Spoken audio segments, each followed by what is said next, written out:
stopped in his tracks. Harry could just make out the back of his bald head through the forest of chair legs before him. "A master does not tell poor creature where he is going," said the elf quietly. But you know," shouted Harry, "don't you? You know where he is." There was a moment's silence, then the elf let out his loudest cackle yet. "Master will not come back from the Department of Mysteries," he said gleefully. "Creature and his mistress are alone again." And he scurried forward and disappeared through the door to the hall. "Oh, you!"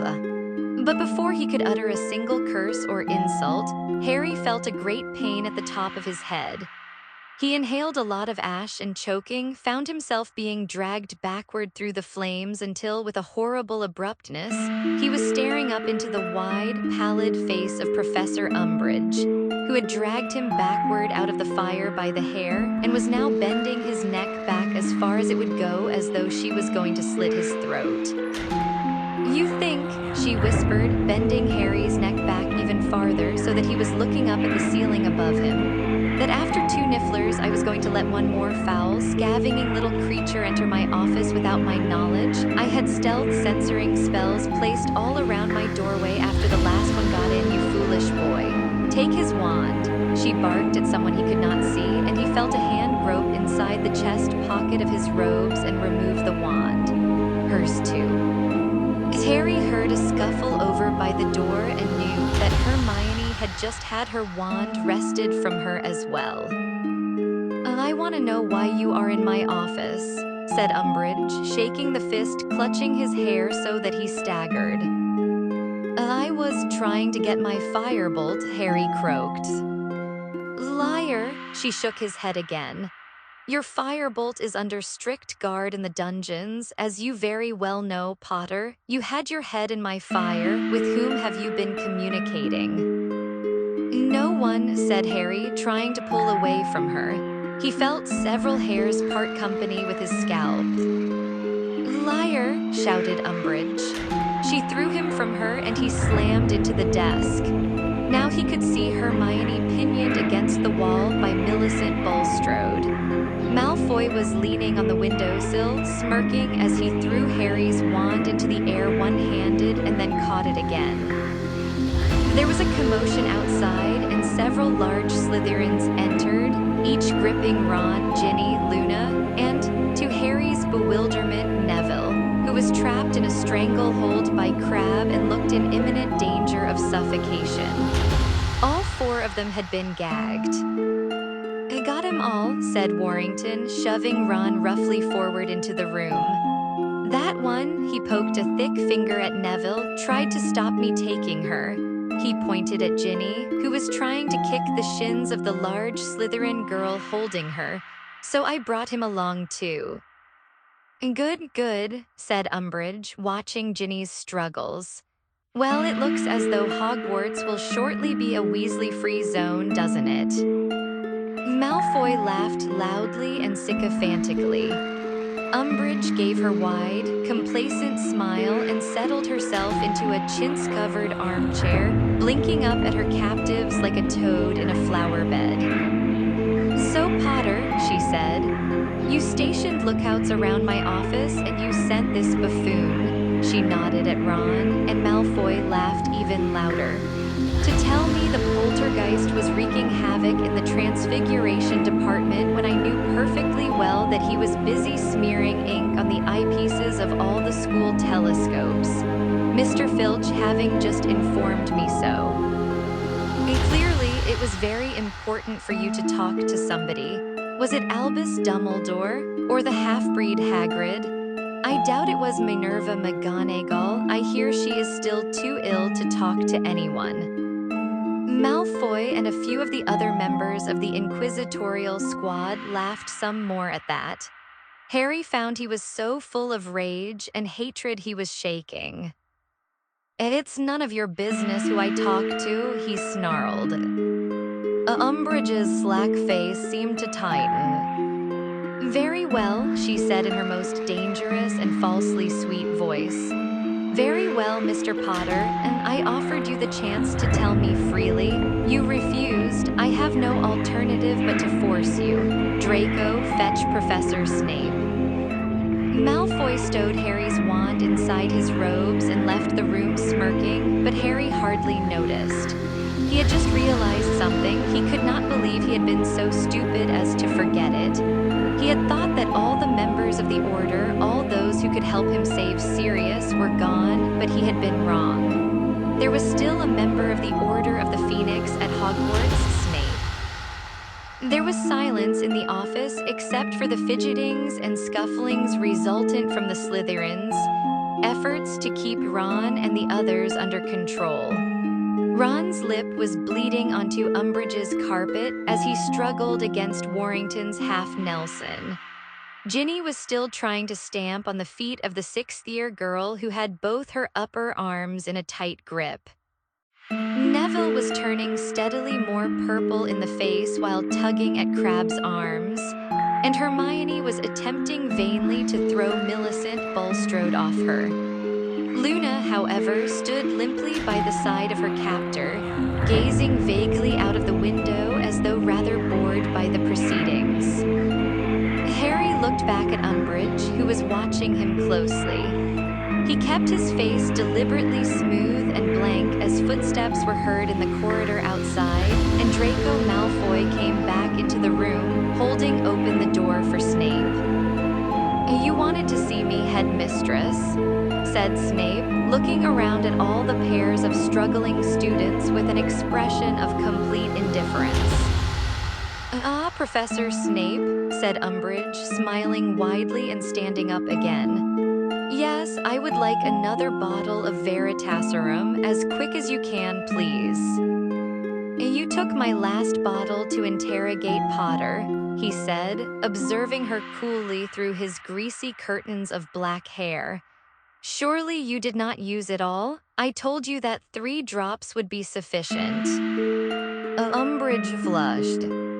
"You can make some more, can't you?" she said, her voice becoming more sweetly girlish as it always did when she was furious. "Certainly," said Snape, his lip curling. "It takes a full moon cycle to mature, so I should have it ready for you in around a month." "A month," squawked Umbridge, swelling toadishly. "A month, but I need it this evening, Snape. I have just found Potter using my fire to communicate with a person or persons unknown." "Really?" said Snape, showing his first faint sign of interest as he looked around at Harry. "Well, it doesn't surprise me.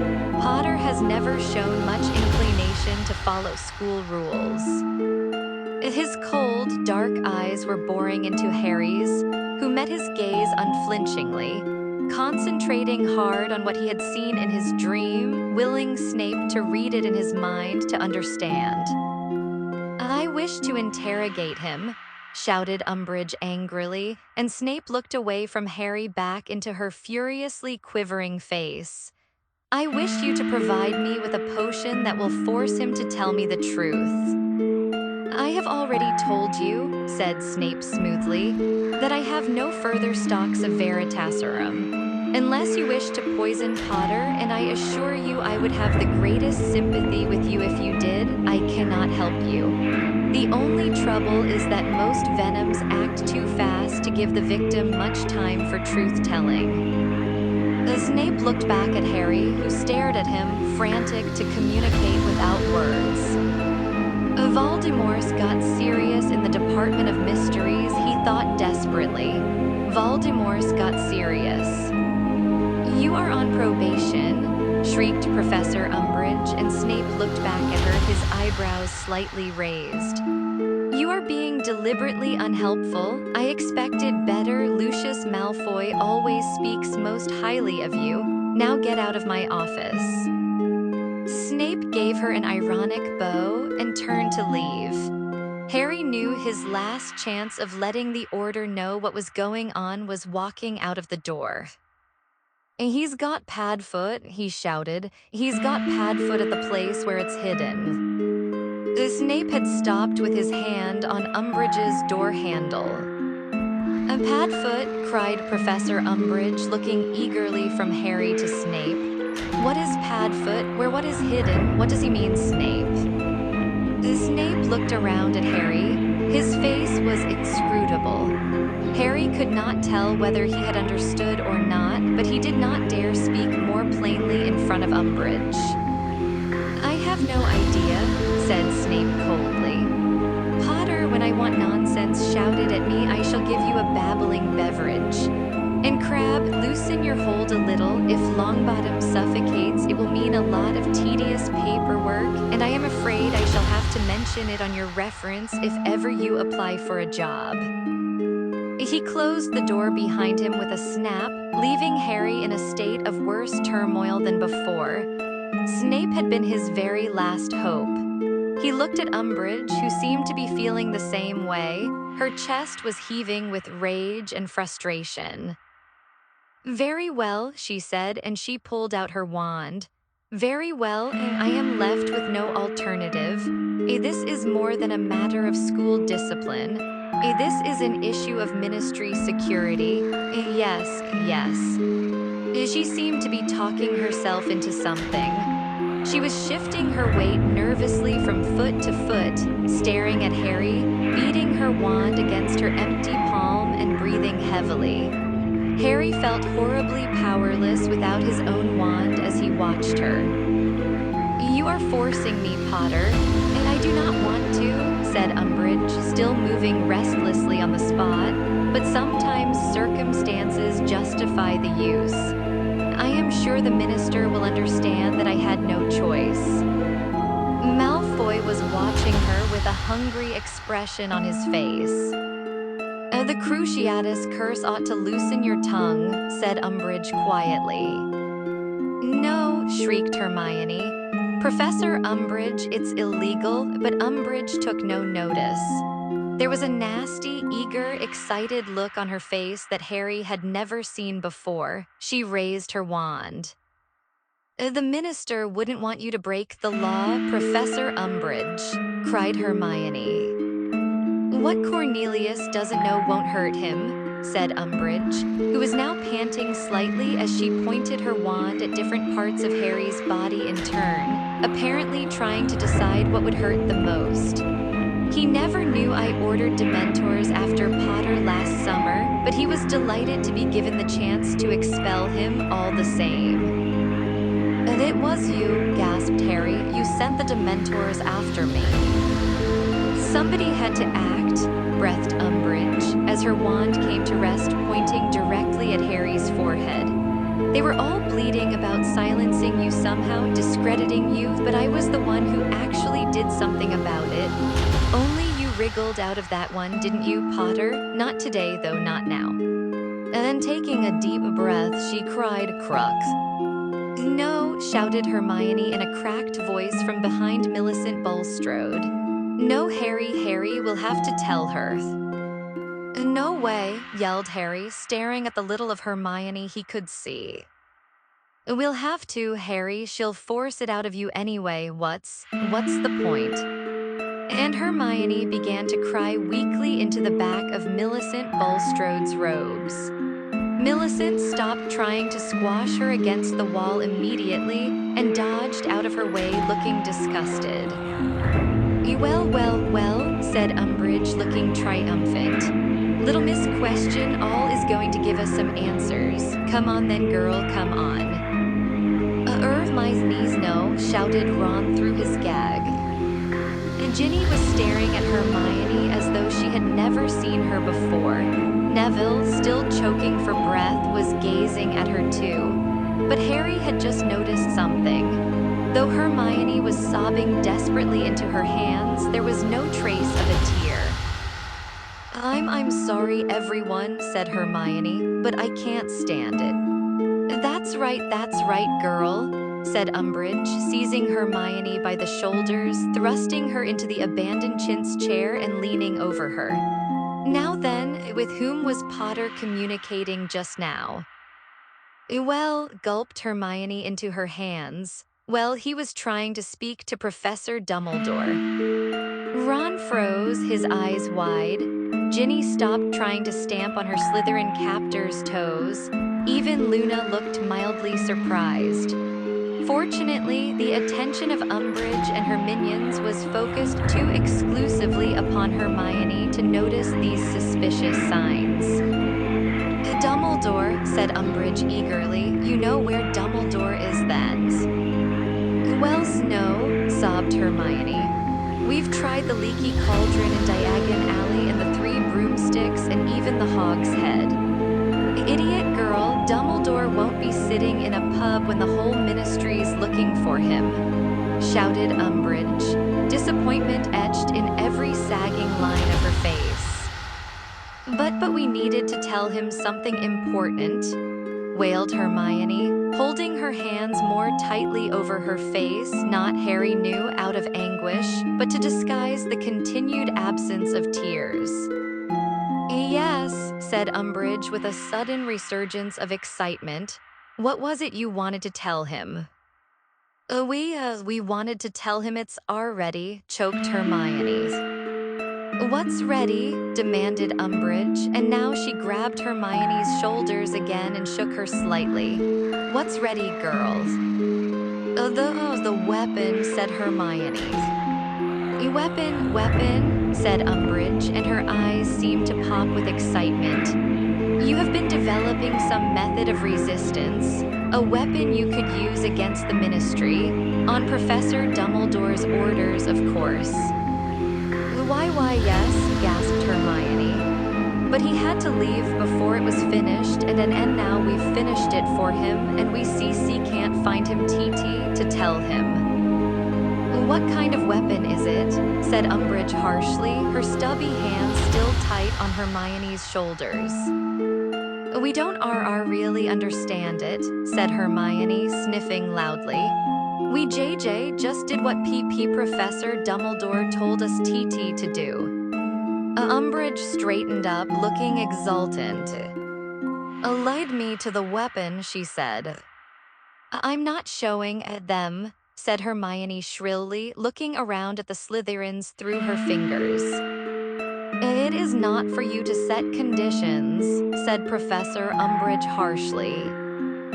Fine, said Hermione, now sobbing into her hands again. Fine. Let them see it. I hope they use it on you. In fact, I wish you'd invite loads and loads of people to come and see.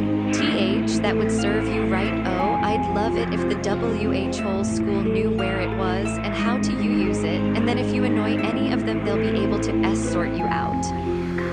These words had a powerful impact on Umbridge. She glanced swiftly and suspiciously around at her inquisitorial squad, her bulging eyes resting for a moment on Malfoy, who was too slow to disguise the look of eagerness and greed that had appeared on his face. Umbridge contemplated Hermione for another long moment and then spoke in what she clearly thought was a motherly voice. All right, dear, let's make it just you and me, and we'll take Potter too, shall we? Get up now. Professor, said Malfoy eagerly, Professor Umbridge, I think some of the squad should come with you to look after. I am a fully qualified ministry official, Malfoy. Do you really think I cannot manage two wandless teenagers alone? Asked Umbridge sharply. In any case, it does not sound as though this weapon is something that school children should see. You will remain here until I return and make sure none of these. She gestured around at Ron, Ginny, Neville, and Luna. Escape. All right, said Malfoy, looking sulky and disappointed. And you two can go ahead of me and show me the way, said Umbridge, pointing at Harry and Hermione with her wand. Lead on. Chapter 33.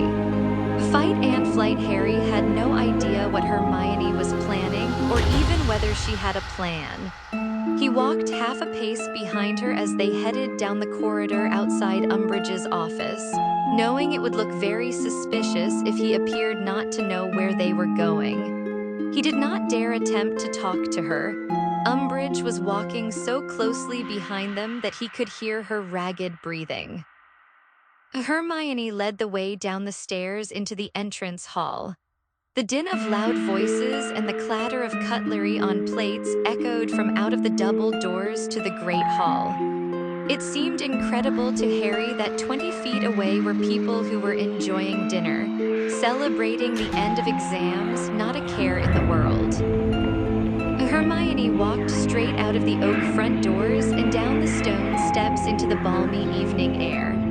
The sun was falling toward the tops of the trees in the Forbidden Forest now as Hermione marched purposefully across the grass, Umbridge jogging to keep up. Their long, dark shadows rippled over the grass behind them like cloaks. "Oh, it's hidden in Hagrid's hut, is it?" said Umbridge eagerly in Harry's ear.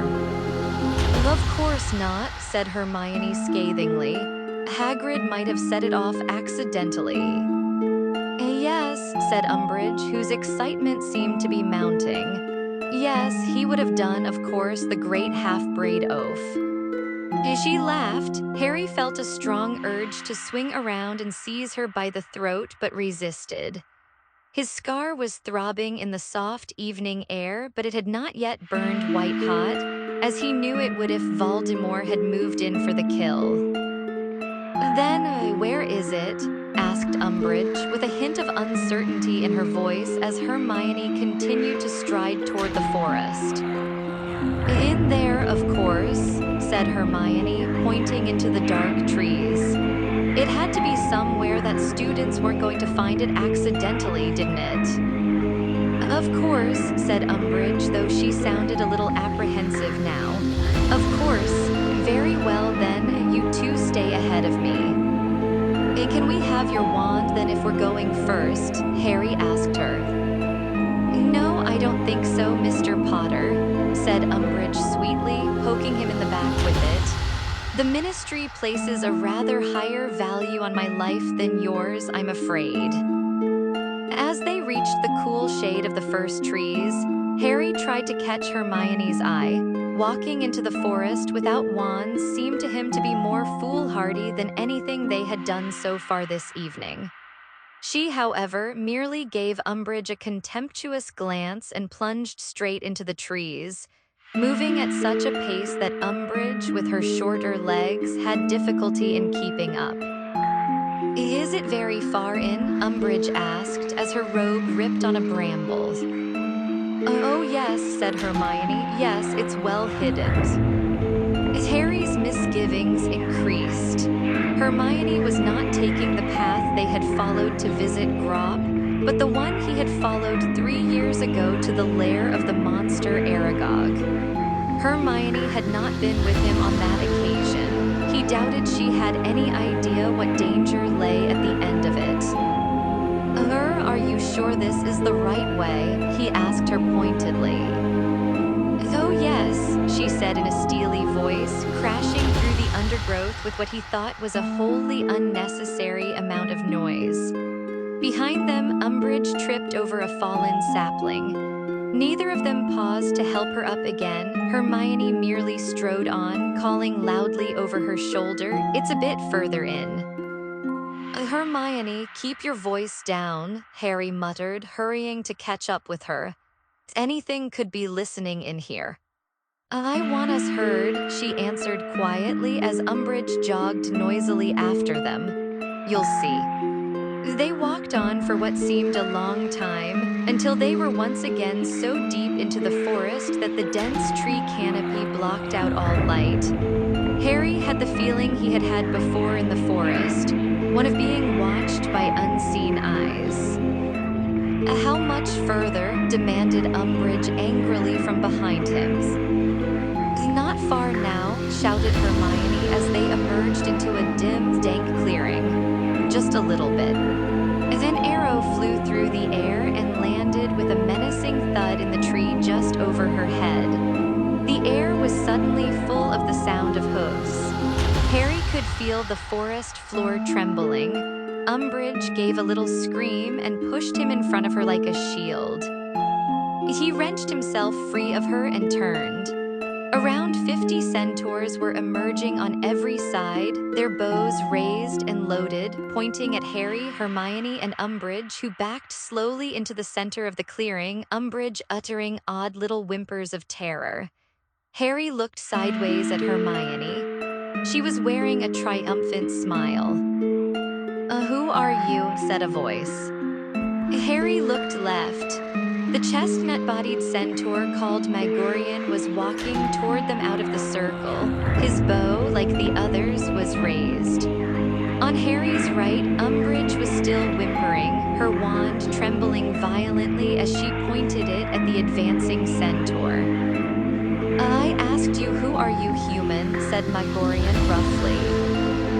"I am Dolor's Umbridge," said Umbridge in a high-pitched, terrified voice.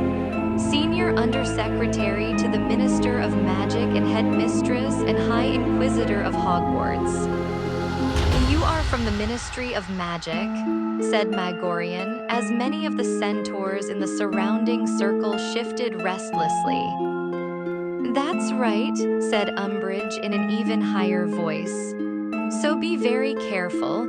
By the laws laid down by the Department for the Regulation and Control of Magical Creatures, any attack by half-breeds such as yourselves on a human—" "What did you call us?" shouted a wild-looking black centaur, whom Harry recognized as Bane. There was a great deal of angry muttering and tightening of bowstrings around them. "Don't call them that," Hermione said furiously, but Umbridge did not appear to have heard her. Still pointing her shaking wand at Magorian, she continued, "Law 15b states clearly that any attack by a magical creature who is deemed to have near-human intelligence and therefore considered responsible for its actions." "Near-human intelligence," repeated Magorian as Bane and several others roared with rage and pawed the ground. "We consider that a great insult, human. Our intelligence, thankfully, far outstrips your own." "What are you doing in our forest?" bellowed the hard-faced gray centaur whom Harry and Hermione had seen on their last trip into the forest. "Why are you here?" "Your forest," said Umbridge, shaking now not only with fright but also, it seemed, with indignation. "I would remind you that you live here only because the Ministry of Magic permits you certain areas of land." An arrow flew so close to her head that it caught at her mousy hair in passing. She let out an ear-splitting scream and threw her hands over her head, while some of the centaurs bellowed their approval and others laughed raucously. The sound of their wild, neighing laughter echoing around the dimly lit clearing, and the sight of their pawing hooves was extremely unnerving. "Whose forest is it now, human?" bellowed Baines. "Filthy half-breeds," she screamed, her hands still tight over her head. "Beasts, uncontrolled animals." "Be quiet," shouted Hermione, but it was too late. Umbridge pointed her wand at Magorian and screamed, "Incarcerus." Ropes flew out of midair like thick snakes, wrapping themselves tightly around the centaur's torso and trapping his arms. He gave a cry of rage and reared onto his hind legs, attempting to free himself, while the other centaurs charged. Harry grabbed Hermione and pulled her to the ground. Face down on the forest floor, he knew a moment of terror as hooves thundered around him, but the centaurs leapt over and around them, bellowing and screaming with rage. "Nuo," he heard Umbridge shriek. "Nuo, I am Senior Undersecretary. You cannot unhand me, you animals, Nuo." He saw a flash of red light and knew that she had attempted to stun one of them, then she screamed very loudly. Lifting his head a few inches, Harry saw that Umbridge had been seized from behind by Bane and lifted high into the air, wriggling and yelling with fright. Her wand fell from her hand to the ground, and Harry's heart leapt if he could just reach it. But as he stretched out a hand toward it, a centaur's hoof descended upon the wand and it broke cleanly in half. "Now, roared a voice in Harry's ear, and a thick hairy arm descended from thin air and dragged him upright. Hermione, too, had been pulled to her feet. Over the plunging, many-colored backs and heads of the centaurs, Harry saw Umbridge being borne away through the trees by Bane, still screaming non-stop. Her voice grew fainter and fainter until they could no longer hear it over the trampling of hooves surrounding them. "And these," said the hard-faced gray centaur holding Hermione. "They are young," said a slow, doleful voice from behind Harry. "We do not attack foals." "They brought her here, Ronan," replied the centaur who had such a firm grip on Harry. "And they are not so young. He is nearing manhood, this one." He shook Harry by the neck of his robes. "Please," said Hermione breathlessly, "please don't attack us. We don't think like her. We aren't Ministry of Magic employees. We only came in here because we hoped you'd drive her off for us." Harry knew at once from the look on the face of the gray centaur holding Hermione that she had made a terrible mistake in saying this. The gray centaur threw back his head, his back legs stamping furiously, and bellowed, "You see, Ronan, they already have the arrogance of their kind. So we were to do your dirty work, were we, human girl? We were to act as your servants, drive away your enemies like obedient hounds." "No," said Hermione in a horror-struck squeak. "Please, I didn't mean that. I just hoped you'd be able to help us." But she seemed to be going from bad to worse. "We do not help humans," snarled the centaur holding Harry, tightening his grip and rearing a little at the same time so that Harry's feet left the ground momentarily. "We are a race apart and proud to be so. We will not permit you to walk from here boasting that we did your bidding." "We're not going to say anything like that," Harry shouted. "We know you didn't do anything because we wanted you to." But nobody seemed to be listening to him. A bearded centaur toward the back of the crowd shouted, "They came here unasked. They must pay the consequences." A roar of approval met these words, and a dun-colored centaur shouted, "They can join the woman." "You said you didn't hurt the innocent," shouted Hermione, real tears sliding down her face now. "We haven't done anything to hurt you. We haven't used wands or threats. We just want to go back to school. Please let us go back." "We are not all like the traitor Firenze, human girl," shouted the gray centaur to more neighing roars of approval from his fellows. "Perhaps you thought us pretty talking horses. We are an ancient people who will not stand wizard invasions and insults. We do not recognize your laws. We do not acknowledge your superiority. We are." But they did not hear what else centaurs were. For at that moment there came a crashing noise on the edge of the clearing so loud that all of them, Harry, Hermione, and the 50 or so centaurs filling the clearing, looked around. Harry's centaur let him fall to the ground again as his hands flew to his bow and quiver of arrows. Hermione had been dropped too, and Harry hurried toward her as two thick tree trunks parted ominously and the monstrous form of Grop the giant appeared in the gap. The centaurs nearest him backed into those behind. The clearing was now a forest of bows and arrows waiting to be fired, all pointing upward at the enormous grayish face now looming over them from just beneath the thick canopy of branches. Grop's lopsided mouth was gaping stupidly. They could see his brick-like yellow teeth glimmering in the half-light, his dull, sludge-colored eyes narrowed as he squinted down at the creatures at his feet. Broken ropes trailed from both ankles. He opened his mouth even wider. "Hagar." Harry did not know what Hagar meant or what language it was from, nor did he much care. He was watching Grop's feet, which were almost as long as Harry's whole body. Hermione gripped his arm tightly. The centaurs were quite silent, staring up at the giant, whose huge, round head moved from side to side as he continued to peer amongst them as though looking for something he had dropped. "Hagar," he said again more insistently. "Get away from here, giant," called Magorian. "You are not welcome among us."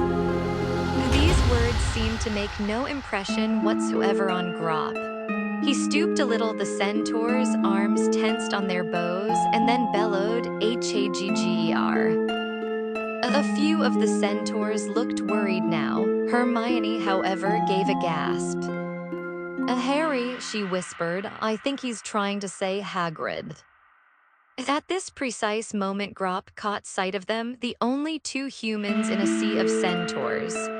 He lowered his head another foot or so, staring intently at them. Harry could feel Hermione shaking as Grop opened his mouth wide again and said, in a deep, rumbling voice, Hermy. Goodness, said Hermione, gripping Harry's arm so tightly it was growing numb and looking as though she was about to faint. He remembered. Hermy, roared Grop, where Haggr? I don't know, squealed Hermione, terrified. I'm sorry, Grop, I don't know. GRAWP want Haggr. One of the giant's massive hands swooped down upon them. Hermione let out a real scream, ran a few steps backward and fell over. Wandless, Harry braced himself to punch, kick, bite, or whatever else it took as the hand flew toward him and knocked a snow-white centaur off his legs. It was what the centaurs had been waiting for. Grop's outstretched fingers were a foot from Harry when 50 arrows went soaring through the air at the giant, peppering his enormous face, causing him to howl with pain and rage and straighten up again, rubbing his face with his enormous hands, breaking off the arrow shafts but forcing the heads in still deeper. He yelled and stamped his enormous feet, and the centaurs scattered out of the way. Pebble-sized droplets of Grop's blood showered Harry as he pulled Hermione to her feet, and the pair of them ran as fast as they could for the shelter of the trees. Once there, they looked back. Grop was snatching blindly at the centaurs as blood ran all down his face. They were retreating in disorder, galloping away through the trees on the other side of the clearing. As Harry and Hermione watched, Grop gave another roar of fury and plunged after them, smashing more trees aside as he went. "Oh no," said Hermione, quaking so badly that her knees gave way. "Oh, that was horrible, and he might kill them all." "Oh, I'm not that fussed, to be honest," said Harry bitterly. The sounds of the galloping centaurs and the blundering giant were growing fainter and fainter. As Harry listened to them, his scar gave another great throb, and a wave of terror swept over him. They had wasted so much time. They were even further from rescuing Sirius than they had been when he had had the vision. Not only had Harry managed to lose his wand, but they were stuck in the middle of the Forbidden Forest with no means of transport whatsoever. "Smart plan," he spat at Hermione, keen to release some of his fury. "Really smart plan. Where do we go from here?" "We need to get back up to the castle," said Hermione faintly. "By the time we've done that, Sirius'll probably be dead," said Harry, kicking a nearby tree in temper. There was a high-pitched chattering overhead, and he looked up to see an angry bowtruckle flexing its long twig-like fingers at him. "Well, we can't do anything without wands," said Hermione hopelessly, dragging herself up again.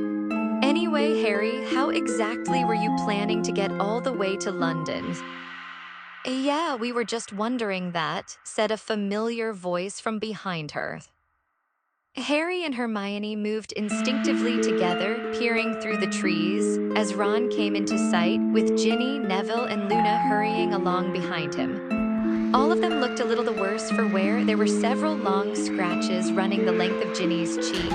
A large purple lump was swelling above Neville's right eye. Ron's lip was bleeding worse than ever, but all were looking rather pleased with themselves. "So," said Ron, pushing aside a low-hanging branch and holding out Harry's wand, "had any ideas?" "How did you get away?" asked Harry in amazement, taking his wand from Ron. couple of stunners, a disarming charm. Neville brought off a really nice little impediment, Jinx, said Ron airily, now handing back Hermione's wand too. But Ginny was best. She got Malfoy, Bat Bogey Hex. It was superb. His whole face was covered in the great flapping things. Anyway, we saw you heading into the forest out of the window and followed. What have you done with Umbridge? And she got carried away, said Harry, by a herd of centaurs. And they left you behind? Asked Ginny, looking astonished. No, they got chased off by Grop, said Harry. Who's Grop? Luna asked interestedly. Hagrid's little brother, said Ron promptly. Anyway, never mind that now. Harry, what did you find out in the fire? Has you know who got Sirius, or... Yes, said Harry, as his scar gave another painful prickle. And I'm sure Sirius is still alive, but I can't see how we're going to get there to help him. They all fell silent, looking rather scared. The problem facing them seemed insurmountable. Well, we'll have to fly, won't we? Said Luna in the closest thing to a matter-of-fact voice Harry had ever heard her use. Okay, said Harry irritably, rounding on her. First of all, we aren't doing anything if you're including yourself in that, and second of all, Ron's the only one with a broomstick that isn't being guarded by a security troll, so... I've got a broom, said Ginny. Yeah, but you're not coming, said Ron angrily. Excuse me, but I care what happens to Sirius as much as you do, said Ginny, her jaw set so that her resemblance to Fred and George was suddenly striking. Oh, you're too, Harry began. I'm 3 years older than you were when you fought you-know-who over the Sorcerer's Stone, she said fiercely. And it's because of me Malfoy's stuck back in Umbridge's office with giant flying bogies attacking him. Oh yes, but we were all in the DA together, said Neville quietly. It was all supposed to be about fighting you-know-who, wasn't it? And this is the first chance we've had to do something real, or was that all just a game or something? No, of course it was, said Harry impatiently. Then we should come too, said Neville simply. We want to help. That's right, said Luna, smiling happily. Harry's eyes met Ron's. He knew that Ron was thinking exactly what he was. If he could have chosen any members of the DA in addition to himself, Ron, and Hermione to join him in the attempt to rescue Sirius, he would not have picked Ginny, Neville, or Luna. Well, it doesn't matter anyway, said Harry frustratedly, because we still don't know how to get there. I thought we'd settled that, said Luna maddeningly. We're flying. Look, said Ron, barely containing his anger. You might be able to fly without a broomstick, but the rest of us can't sprout wings whenever we... There are other ways of flying than with broomsticks, said Luna serenely. I suppose we're going to ride on the back of the khaki snorkel or whatever it is, Ron demanded. The crumple-horned snorkack can't fly, said Luna in a dignified voice. But they can, and Hagrid says they're very good at finding places their riders are looking for. Harry whirled around. Standing between two trees, their white eyes gleaming eerily, were two Thistrals, watching the whispered conversation as though they understood every word. Yes, he whispered, moving toward them. They tossed their reptilian heads, throwing back long black monets, and Harry stretched out his hand eagerly and patted the nearest one's shining neck. How could he ever have thought them ugly? Is it those mad horse things? Said Ron uncertainly, staring at a point slightly to the left of the Thistral Harry was patting. Those ones you can't see unless you've watched someone snuff it. Oh yeah, said Harry. How many? Just two. Well, we need 3, said Hermione, who was still looking a little shaken, but determined just the same. "4, Hermione," said Ginny, scowling. "I think there are 6 of us, actually," said Luna, calmly counting. "Don't be stupid, we can't all go," said Harry angrily. "Look, you 3, he pointed at Neville, Ginny, and Luna, "you're not involved in this, you're not." They burst into more protests. His scar gave another, more painful twinge. Every moment they delayed was precious. He did not have time to argue. "Okay, fine, it's your choice," he said curtly. "But unless we can find more Thistrals, you're not going to be able." "Oh, more of them will come," said Ginny confidently, who, like Ron, was squinting in quite the wrong direction, apparently under the impression that she was looking at the horses. "Oh, what makes you think that?" "Because in case you hadn't noticed, you and Hermione are both covered in blood," she said coolly. "And we know Hagrid lures Thistrals with raw meat, so that's probably why these 2 turned up in the first place." Harry felt a soft tug on his robes at that moment and looked down to see the closest Thistral licking his sleeve, which was damp with Grop's blood. "Okay then," he said, a bright idea occurring. "Ron and I will take these 2 and go ahead, and Hermione can stay here with you 3 and she'll attract more Thistrals." "I'm not staying behind," said Hermione furiously. "There's no need," said Luna, smiling. "Look, here come more now, you 2 must really smell." Harry turned. No fewer than 6 or 7 Thistrals were picking their way through the trees now, their great leathery wings folded tight to their bodies, their eyes gleaming through the darkness. He had no excuse now. "All right," he said angrily, "pick one and get on then." Chapter 34. The Department of Mysteries. Harry wound his hand tightly into the mane of the nearest Thistral, placed a foot on a stump nearby, and scrambled clumsily onto the horse's silken back. It did not object, but twisted its head around, fangs bared, and attempted to continue its eager licking of his robes. He found there was a way of lodging his knees behind the wing joints that made him feel more secure, and looked around at the others. Neville had heaved himself over the back of the next Thistral and was now attempting to swing one short leg over the creature's back. Luna was already in place, sitting side saddle and adjusting her robes as though she did this every day. Ron, Hermione, and Ginny, however, were still standing motionless on the spot, open-mouthed and staring.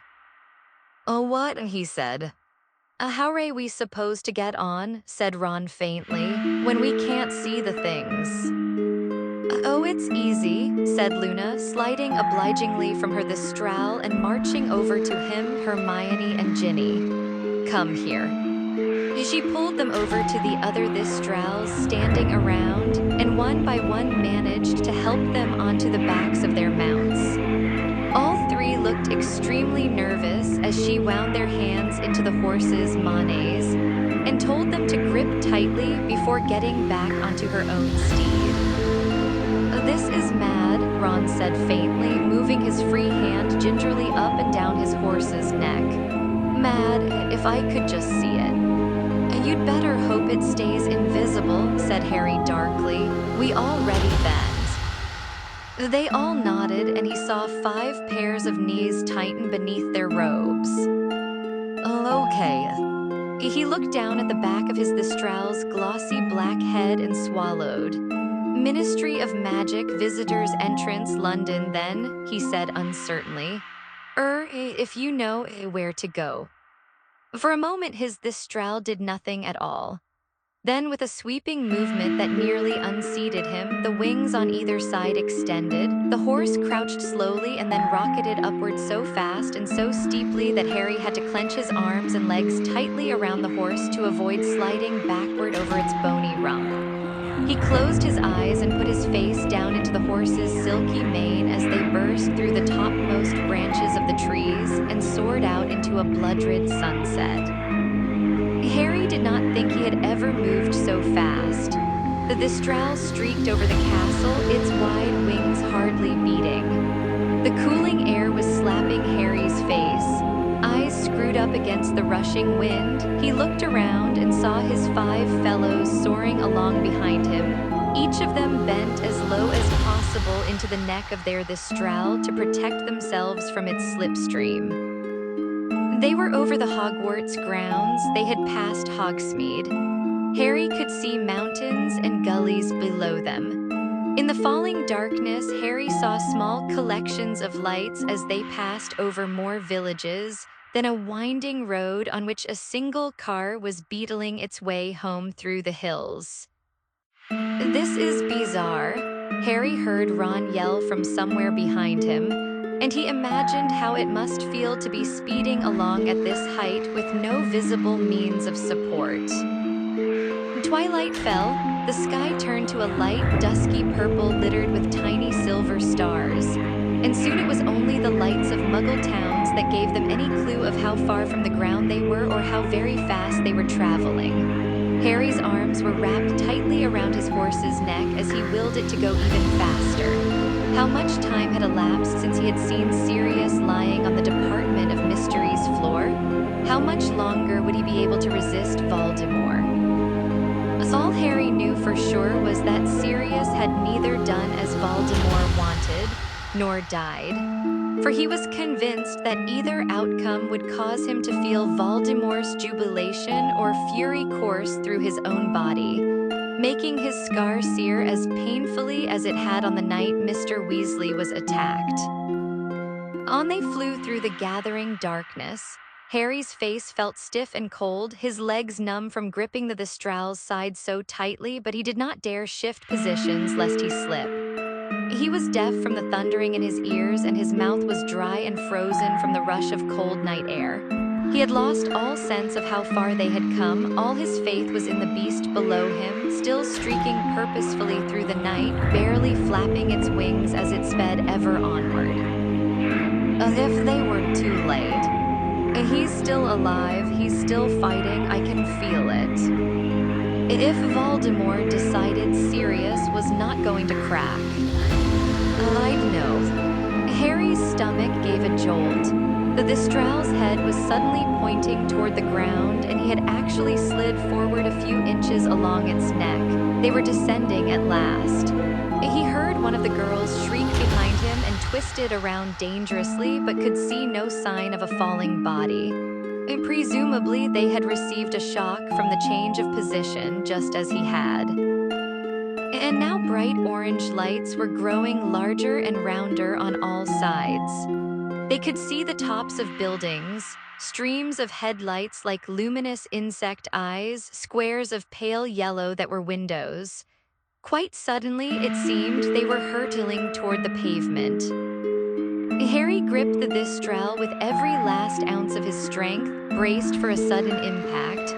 But the horse touched the dark ground as lightly as a shadow, and Harry slid from his back. Looking around at the street where the overflowing dumpster still stood a short way from the vandalized telephone box, both drained of color in the flat orange glare of the streetlights. Ron landed a short way away and toppled immediately off his Thistral onto the pavement. "Never again," he said, struggling to his feet. He made as though to stride away from his Thistral, but unable to see it, collided with its hindquarters and almost fell over again. Never, ever again, that was the worst.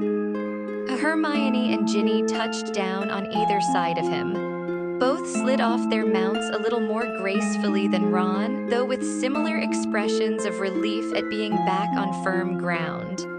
Neville jumped down, shaking, but Luna dismounted smoothly.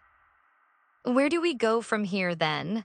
she asked Harry in a politely interested voice, as though this was all a rather interesting day trip. "Over here," he said. He gave his Thistral a quick, grateful pat, then led the way quickly to the battered telephone box and opened the door. "Come on," he urged the others as they hesitated. Ron and Ginny marched in obediently. Hermione, Neville, and Luna squashed themselves in after them. Harry took one glance back at the Thistrals, now foraging for scraps of rotten food inside the dumpster, then forced himself into the box after Luna.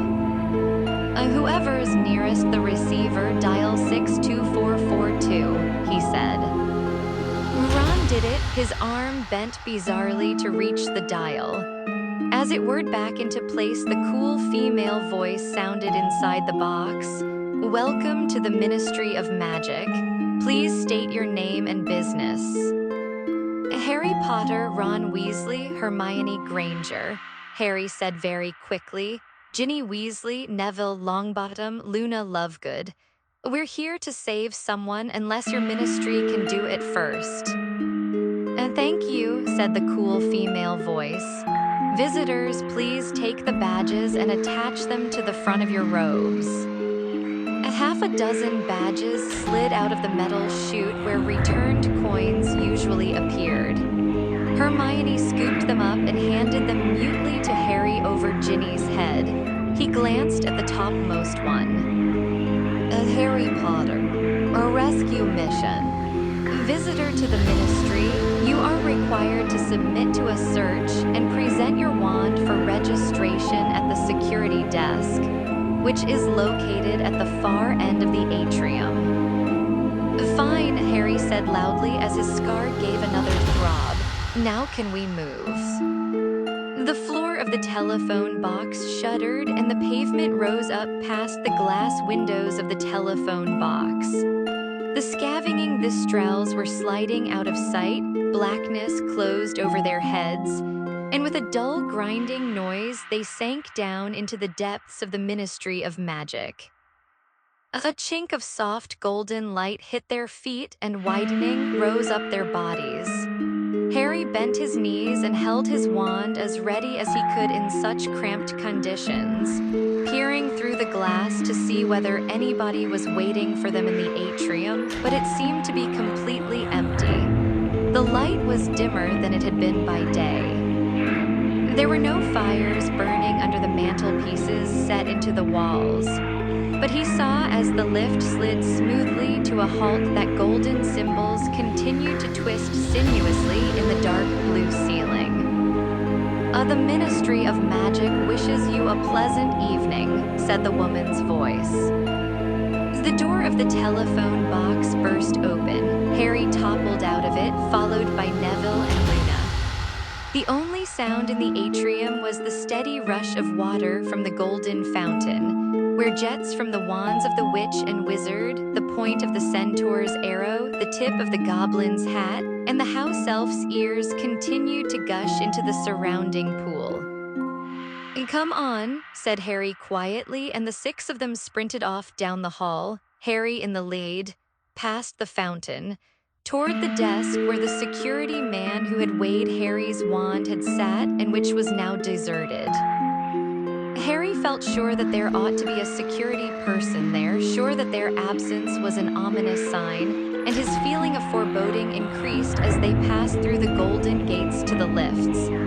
He pressed the nearest down button and a lift clattered into sight almost immediately. The golden grills slid apart with a great echoing clanking and they dashed inside.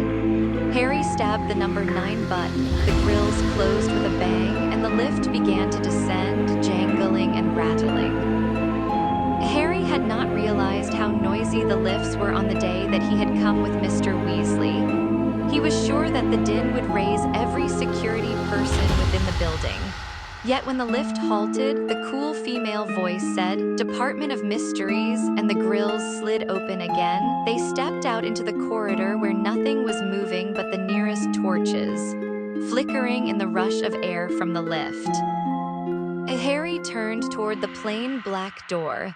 After months and months of dreaming about it, he was here at last. "Let's go," he whispered, and he led the way down the corridor, Luna right behind him, gazing around with her mouth slightly open. "Okay, listen," said Harry, stopping again within 6 feet of the door. Maybe a couple of people should stay here as a lookout, and how are we going to let you know something is coming?" asked could be miles away. "Oh, we're coming with you, Harry," said Neville. "Oh, let's get on with it," said Ron firmly. Harry still did not want to take them all with him, but it seemed he had no choice. He turned to face the door and walked forward. Just as it had in his dream, it swung open and he marched forward, leading the others over the threshold.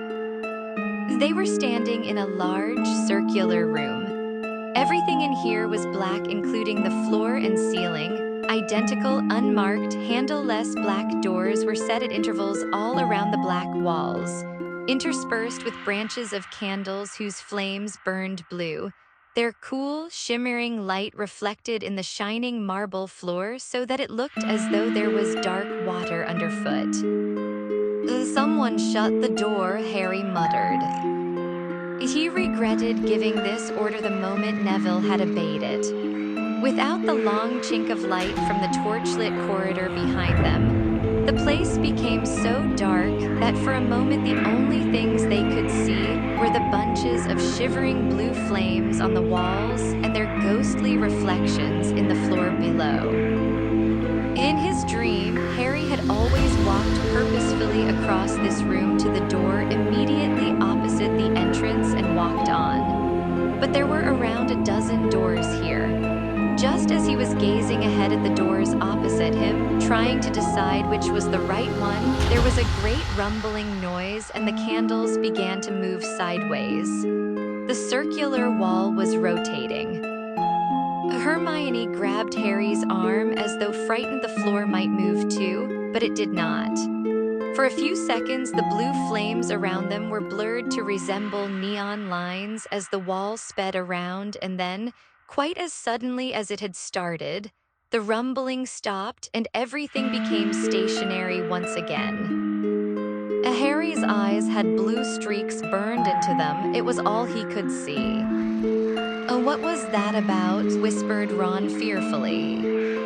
"I think it was to stop us knowing which door we came in from," said Ginny in a hushed voice. Harry realized at once that she was right. He could no sooner have picked the exit from the other doors than located an ant upon the jet-black floor. Meanwhile, the door through which they needed to proceed could be any of the dozens surrounding them. "How are we going to get back out?" said Neville uncomfortably. "Well, that doesn't matter now," said Harry forcefully, blinking to try and erase the blue lines from his vision and clutching his wand tighter than ever. "We won't need to get out till we've found Sirius."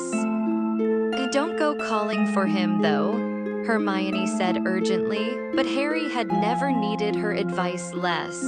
His instinct was to keep as quiet as possible for the time being.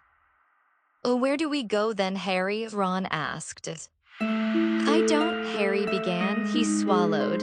"In the dreams, I went through the door at the end of the corridor from the lifts into a dark room, that's this one, and then I went through another door into a room that kind of glitters. We should try a few doors," he said hastily. "I'll know the right way when I see it. Come on."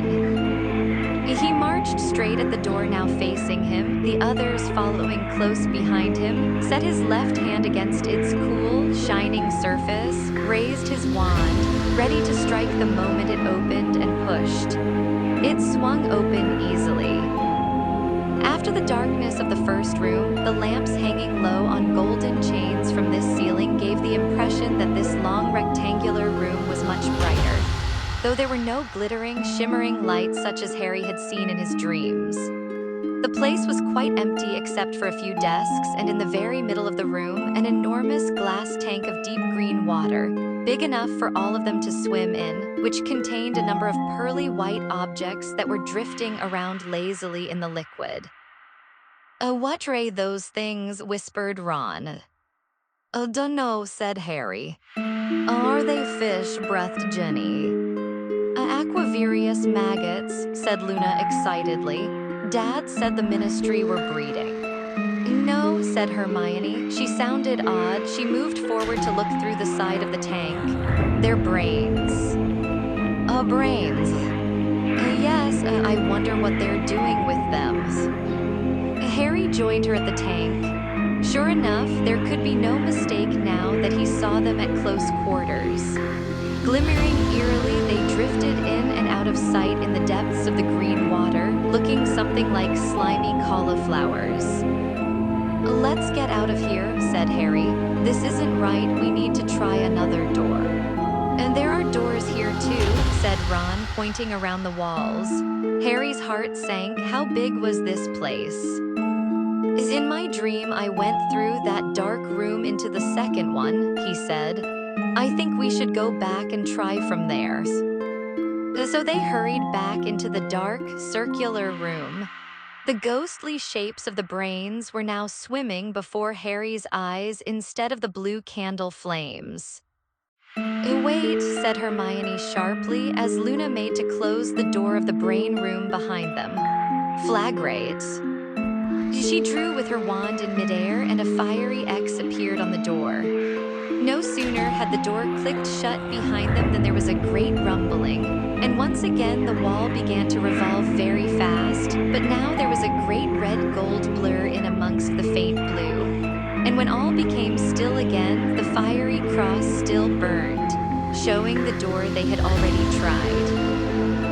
Good thinking, said Harry. Okay, let's try this one. Again he strode directly at the door facing him and pushed it open, his wand still raised, the others at his heels. This room was larger than the last, dimly lit and rectangular, and the center of it was sunken, forming a great stone pit some 20 feet below them. They were standing on the topmost tier of what seemed to be stone benches running all around the room and descending in steep steps like an amphitheater or the courtroom in which Harry had been tried by the Wisengamot. Instead of a chain chair, however, there was a raised stone dais in the center of the lowered floor. And upon this dais stood a stone archway that looked so ancient, cracked, and crumbling that Harry was amazed the thing was still standing. Unsupported by any surrounding wall, the archway was hung with a tattered black curtain or veil which, despite the complete stillness of the cold surrounding air, was fluttering very slightly as though it had just been touched. "Who's there?" said Harry, jumping down onto the bench below. There was no answering voice, but the veil continued to flutter and sway. "Careful," whispered Hermione. Harry scrambled down the benches one by one until he reached the stone bottom of the sunken pit. His footsteps echoed loudly as he walked slowly toward the dais. The pointed archway looked much taller from where he stood now than when he had been looking down on it from above. Still, the veil swayed gently as though somebody had just passed through it. "Sirius," Harry spoke again, but much more quietly now that he was nearer. He had the strangest feeling that there was someone standing right behind the veil on the other side of the archway. Gripping his wand very tightly, he edged around the dais, but there was nobody there. All that could be seen was the other side of the tattered black veil. "Let's go," called Hermione from halfway up the stone steps. "This isn't right, Harry. Come on, let's go." She sounded scared, much more scared than she had in the room where the brains swam. Yet Harry thought the archway had a kind of beauty about it, old though it was. The gently rippling veil intrigued him. He felt a very strong inclination to climb up on the dais and walk through it. "Harry, let's go, okay?" said Hermione more forcefully. "Okay," he said, but he did not move. He had just heard something. There were faint whispering, murmuring noises coming from the other side of the veil. "What are you saying?" he said very loudly, so that the words echoed all around the surrounding stone benches. "Nobody's talking, Harry," said Hermione, now moving over to him. "Someone's whispering behind there," he said, moving out of her reach and continuing to frown at the veil. "Is that you, Ron?" "I'm here, mate," said Ron, appearing around the side of the archway. Can't anyone else hear it? Harry demanded, for the whispering and murmuring was becoming louder. Without really meaning to put it there, he found his foot was on the dais. I can hear them too, breathed Luna, joining them around the side of the archway and gazing at the swaying veil. There are people in there. What do you mean, in there?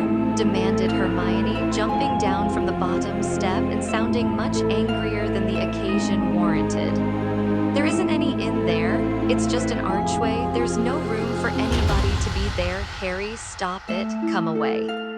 She grabbed his arm and pulled, but he resisted.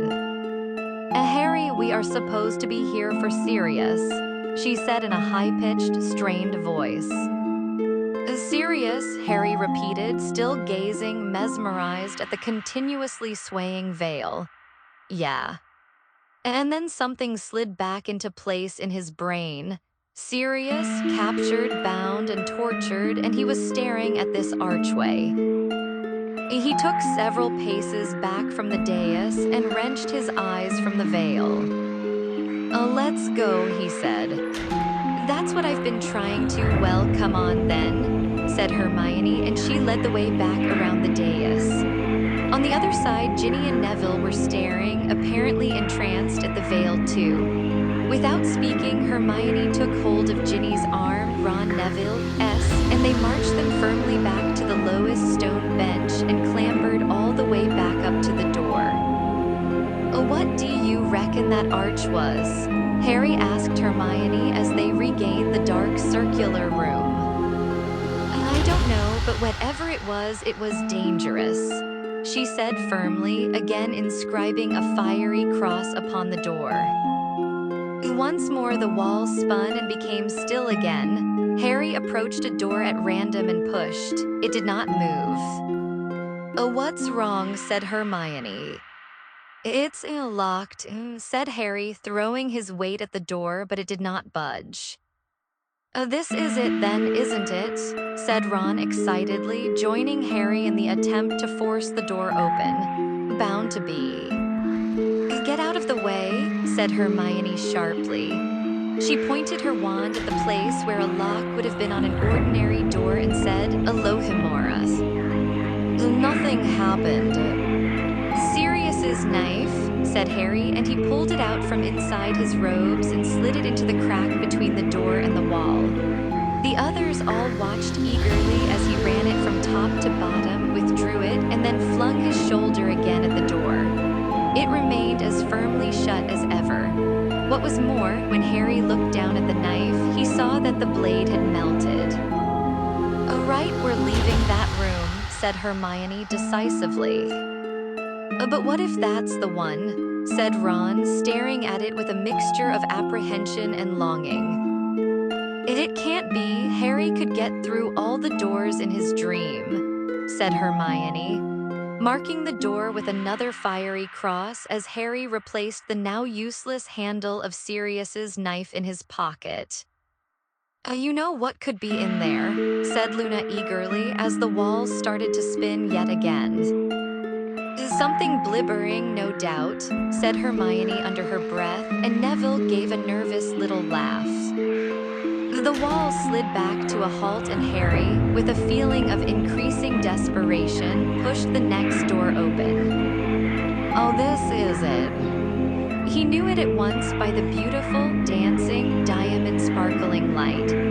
As Harry's eyes became more accustomed to the brilliant glare, he saw clocks gleaming from every surface, large and small, grandfather and carriage, hanging in spaces between the bookcases or standing on desks ranging the length of the room, so that a busy, relentless ticking filled the place like thousands of minuscule, marching footsteps.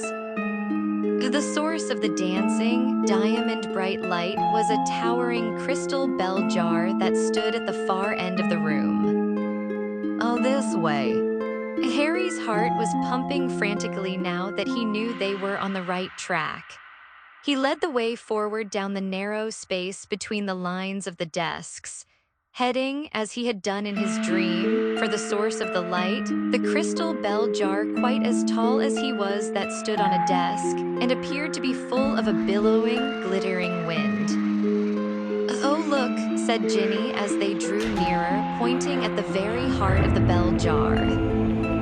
Drifting along in the sparkling current inside was a tiny, jewel-bright egg.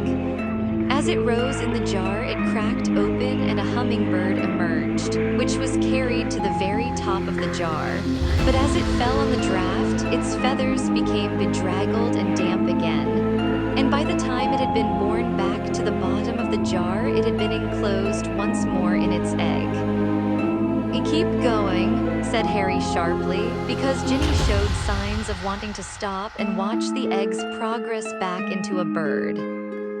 "You dawdled enough by that old arch," she said crossly, but followed him past the bell jar to the only door behind it. "This is it," Harry said again, and his heart was now pumping so hard and fast he felt it must interfere with his speech. "It's through here." He glanced around at them all. They had their wands out and looked suddenly serious and anxious. He looked back at the door and pushed. It swung open. They were there. They had found the place. High as a church and full of nothing but towering shelves covered in small, dusty glass orbs. They glimmered dully in the light issuing from more candle brackets set at intervals along the shelves. Like those in the circular room behind them, their flames were burning blue. The room was very cold. Harry edged forward and peered down one of the shadowy aisles between two rows of shelves. He could not hear anything nor see the slightest sign of movement. "You said it was row 97, whispered Hermione. "Yeah," breathed Harry, looking up at the end of the closest row. Beneath the branch of blue glowing candles protruding from it glimmered the silver figure 53. "We need to go right, I think," whispered Hermione, squinting to the next row. "Yes, that's 54. "And keep your wands out," Harry said softly. They crept forward, staring behind them as they went on down the long alleys of shelves, the farther ends of which were in near total darkness. Tiny, yellowing labels had been stuck beneath each glass orb on the shelf. Some of them had a weird, liquid glow, others were as dull and dark within as blown light bulbs. They passed row 84, 85. Harry was listening hard for the slightest sound of movement, but Sirius might be gagged now or else unconscious. Or, said an unbidden voice inside his head, he might already be dead. I'd have felt it, he told himself, his heart now hammering against his Adam's apple. I'd already know. "A 97, whispered Hermione. They stood grouped around the end of the row, gazing down the alley beside it. There was nobody there. "He's right down at the end," said Harry, whose mouth had become slightly dry. "You can't see properly from here."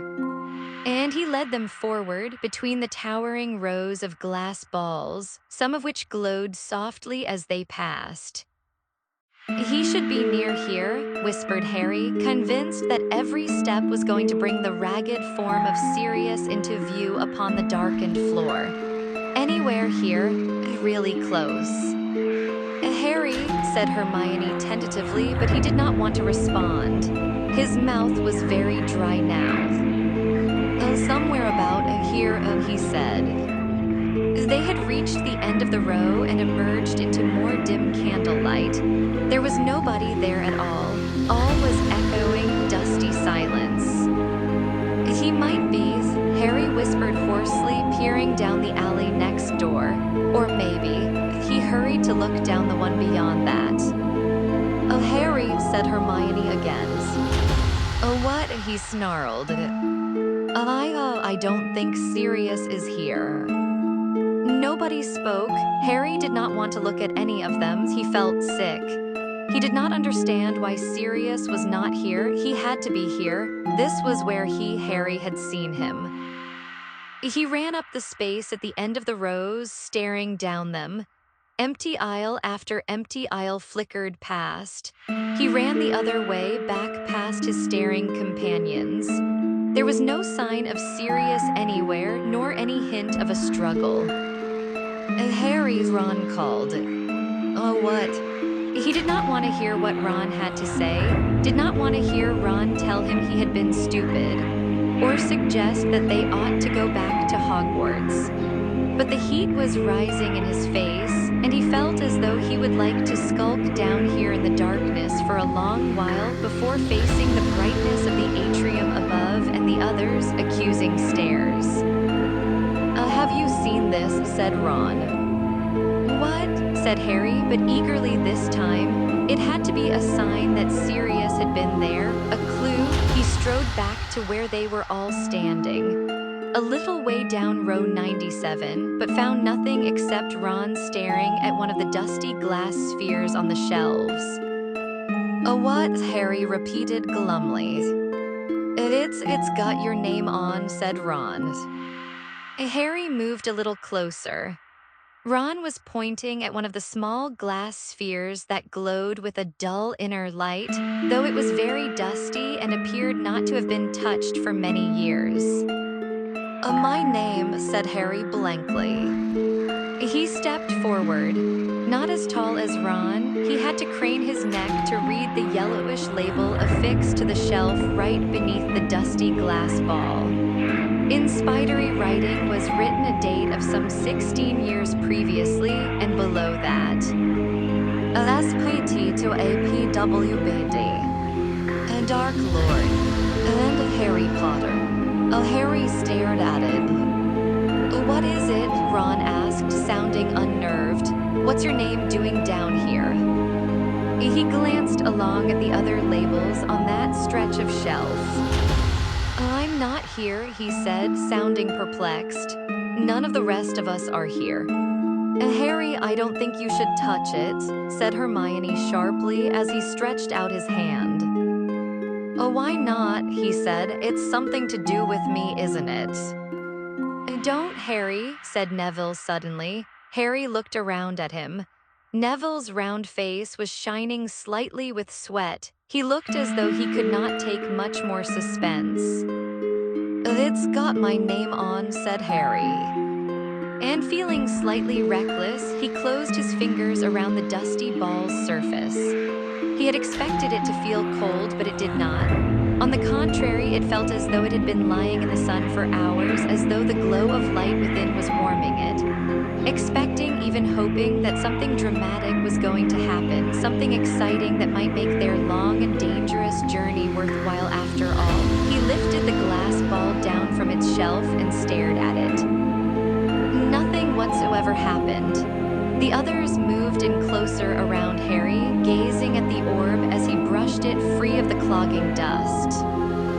And then from right behind them, a drawling voice said, "Very good, Potter. Now turn around nice and slowly and give that to me." In Chapter 35. Beyond the veil, black shapes were emerging out of thin air all around them, blocking their way left and right. Eyes glinted through slits in hoods. A dozen lit wand tips were pointing directly at their hearts. Ginny gave a gasp of horror. "To me, Potter," repeated the drawling voice of Lucius Malfoy as he held out his hand, palm up. Harry's insides plummeted sickeningly. They were trapped and outnumbered 2-1. "Oh, to me," said Malfoy yet again. "Oh, where's Sirius?" Harry said. Several of the Death Eaters laughed. A harsh female voice from the midst of the shadowy figures to Harry's left said triumphantly, "The Dark Lord always knows." "Always," echoed Malfoy softly. "Now give me the prophecy, Potter." "I want to know where Sirius is." "I want to know where Sirius is," mimicked the woman to his left. She and her fellow Death Eaters had closed in so that they were mere feet away from Harry and the others, the light from their wands dazzling Harry's eyes. "You've got him," said Harry, ignoring the rising panic in his chest, the dread he had been fighting since they had first entered the 97th row. "He's here, I know he is." The little baby woke up whitened and fort what it dreamed was too, said the woman in a horrible mock baby voice. Harry felt Ron stir beside him. "Oh, don't do anything," he muttered, "not yet." The woman who had mimicked him let out a raucous scream of laughter. "Oh, you hear him, giving instructions to the other children as though he thinks of fighting us." "Oh, you do know Potter as I do, Bellatrix," said Malfoy softly. "He has a great weakness for heroics. The Dark Lord understands this about him. Now give me the prophecy, Potter." "I know Sirius is here," said Harry, though panic was causing his chest to constrict and he felt as though he could not breathe properly.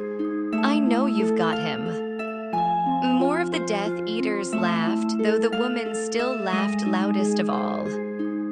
"It's time you learned the difference between life and dreams, Potter," said Malfoy. "Now give me the prophecy or we start using wands." "Go on then," said Harry, raising his own wand to chest height. As he did so, the 5 wands of Ron, Hermione, Neville, Ginny, and Luna rose on either side of him. The knot in Harry's stomach tightened. If Sirius really was not here, he had led his friends to their deaths for no reason at all. Oh, but the Death Eaters did not strike. "A hand over the prophecy and no one need get hurt," said Malfoy coolly. It was Harry's turn to laugh. "Yeah, right," he said. "I give you this prophecy, is it? And you'll just let us skip off home, will you?"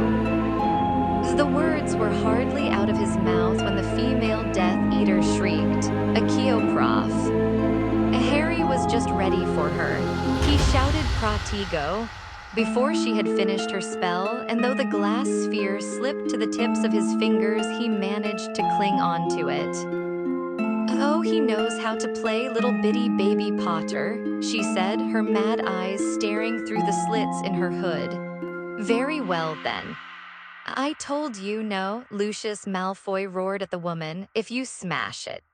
Harry's mind was racing. The Death Eaters wanted this dusty spun glass sphere. He had no interest in it. He just wanted to get them all out of this alive, make sure that none of his friends paid a terrible price for his stupidity. The woman stepped forward away from her fellows and pulled off her hood. Azkaban had hollowed Bellatrix Lestrange's face, making it gaunt and skull-like, but it was alive with a feverish, fanatical glow. "You need more persuasion," she said, her chest rising and falling rapidly. "Very well, take the smallest one," she ordered the Death Eaters beside her. "Let him watch while we torture the little girl, I'll do it." Harry felt the others close in around Ginny. He stepped sideways so that he was right in front of her, the prophecy held up to his chest. "You'll have to smash this if you want to attack any of us," he told Bellatrix. "I don't think your boss will be too pleased if you come back without it, will he?" She did not move. She merely stared at him, the tip of her tongue moistening her thin mouth. "So," said Harry, "what kind of prophecy are we talking about anyway?" He could not think what to do but to keep talking. Neville's arm was pressed against his, and he could feel him shaking.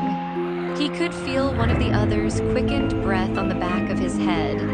He was hoping they were all thinking hard about ways to get out of this, because his mind was blank. "What kind of prophecy?" repeated Bellatrix, the grin fading from her face. "You jest, Harry Potter." "Nope, not jesting," said Harry, his eyes flicking from Death Eater to Death Eater, looking for a weak link, a space through which they could escape. "How come Voldemort wants it?" Several of the Death Eaters let out low hisses. "Oh, you dare speak his name," whispered Bellatrix. "Yeah," said Harry, maintaining his tight grip on the glass ball, expecting another attempt to bewitch it from him. Yeah, I've got no problem saying Vol. Shut your mouth, Bellatrix shrieked. You dare speak his name with your unworthy lips, you dare besmirch it with your half-blood's tongue, you dare. Did you know he's a half-blood too? Said Harry recklessly. Hermione gave a little moan in his ear. Voldemort, yeah, his mother was a witch, but his dad was a muggle, or has he been telling you lot he's pureblood? Unless do you PDF? I know. The jet of red light had shot from the end of Bellatrix Lestrange's wand, but Malfoy had deflected it. His spell caused hers to hit the shelf a foot to the left of Harry, and several of the glass orbs there shattered. And two figures, pearly white as ghosts, fluid as smoke, unfurled themselves from the fragments of broken glass upon the floor, and each began to speak. Their voices vied with each other, so that only fragments of what they were saying could be heard over Malfoy and Bellatrix's shouts. At the solstice will come anew, said the figure of an old, bearded man. Do not attack, we need the prophecy. He dares, shrieked Bellatrix incoherently. He stands there, filthy half-blood. Wait until we've got the prophecy, bawled Malfoy. And none will come after, said the figure of a young woman's. The two figures that had burst from the shattered spheres had melted into thin air. Nothing remained of them or their erstwhile homes but fragments of glass upon the floor. They had, however, given Harry an idea. The problem was going to be conveying it to the others. You haven't told me what's so special about this prophecy I'm supposed to be handing over, he said, playing for time. He moved his foot slowly sideways, feeling around for someone else. Do not play games with us, Potter, said Malfoy. I'm not playing games, said Harry, half his mind on the conversation, half on his wandering foot. And then he found someone's toes and pressed down upon them. A sharp intake of breath behind him told him they were Hermione's. "Oh, what?" she whispered.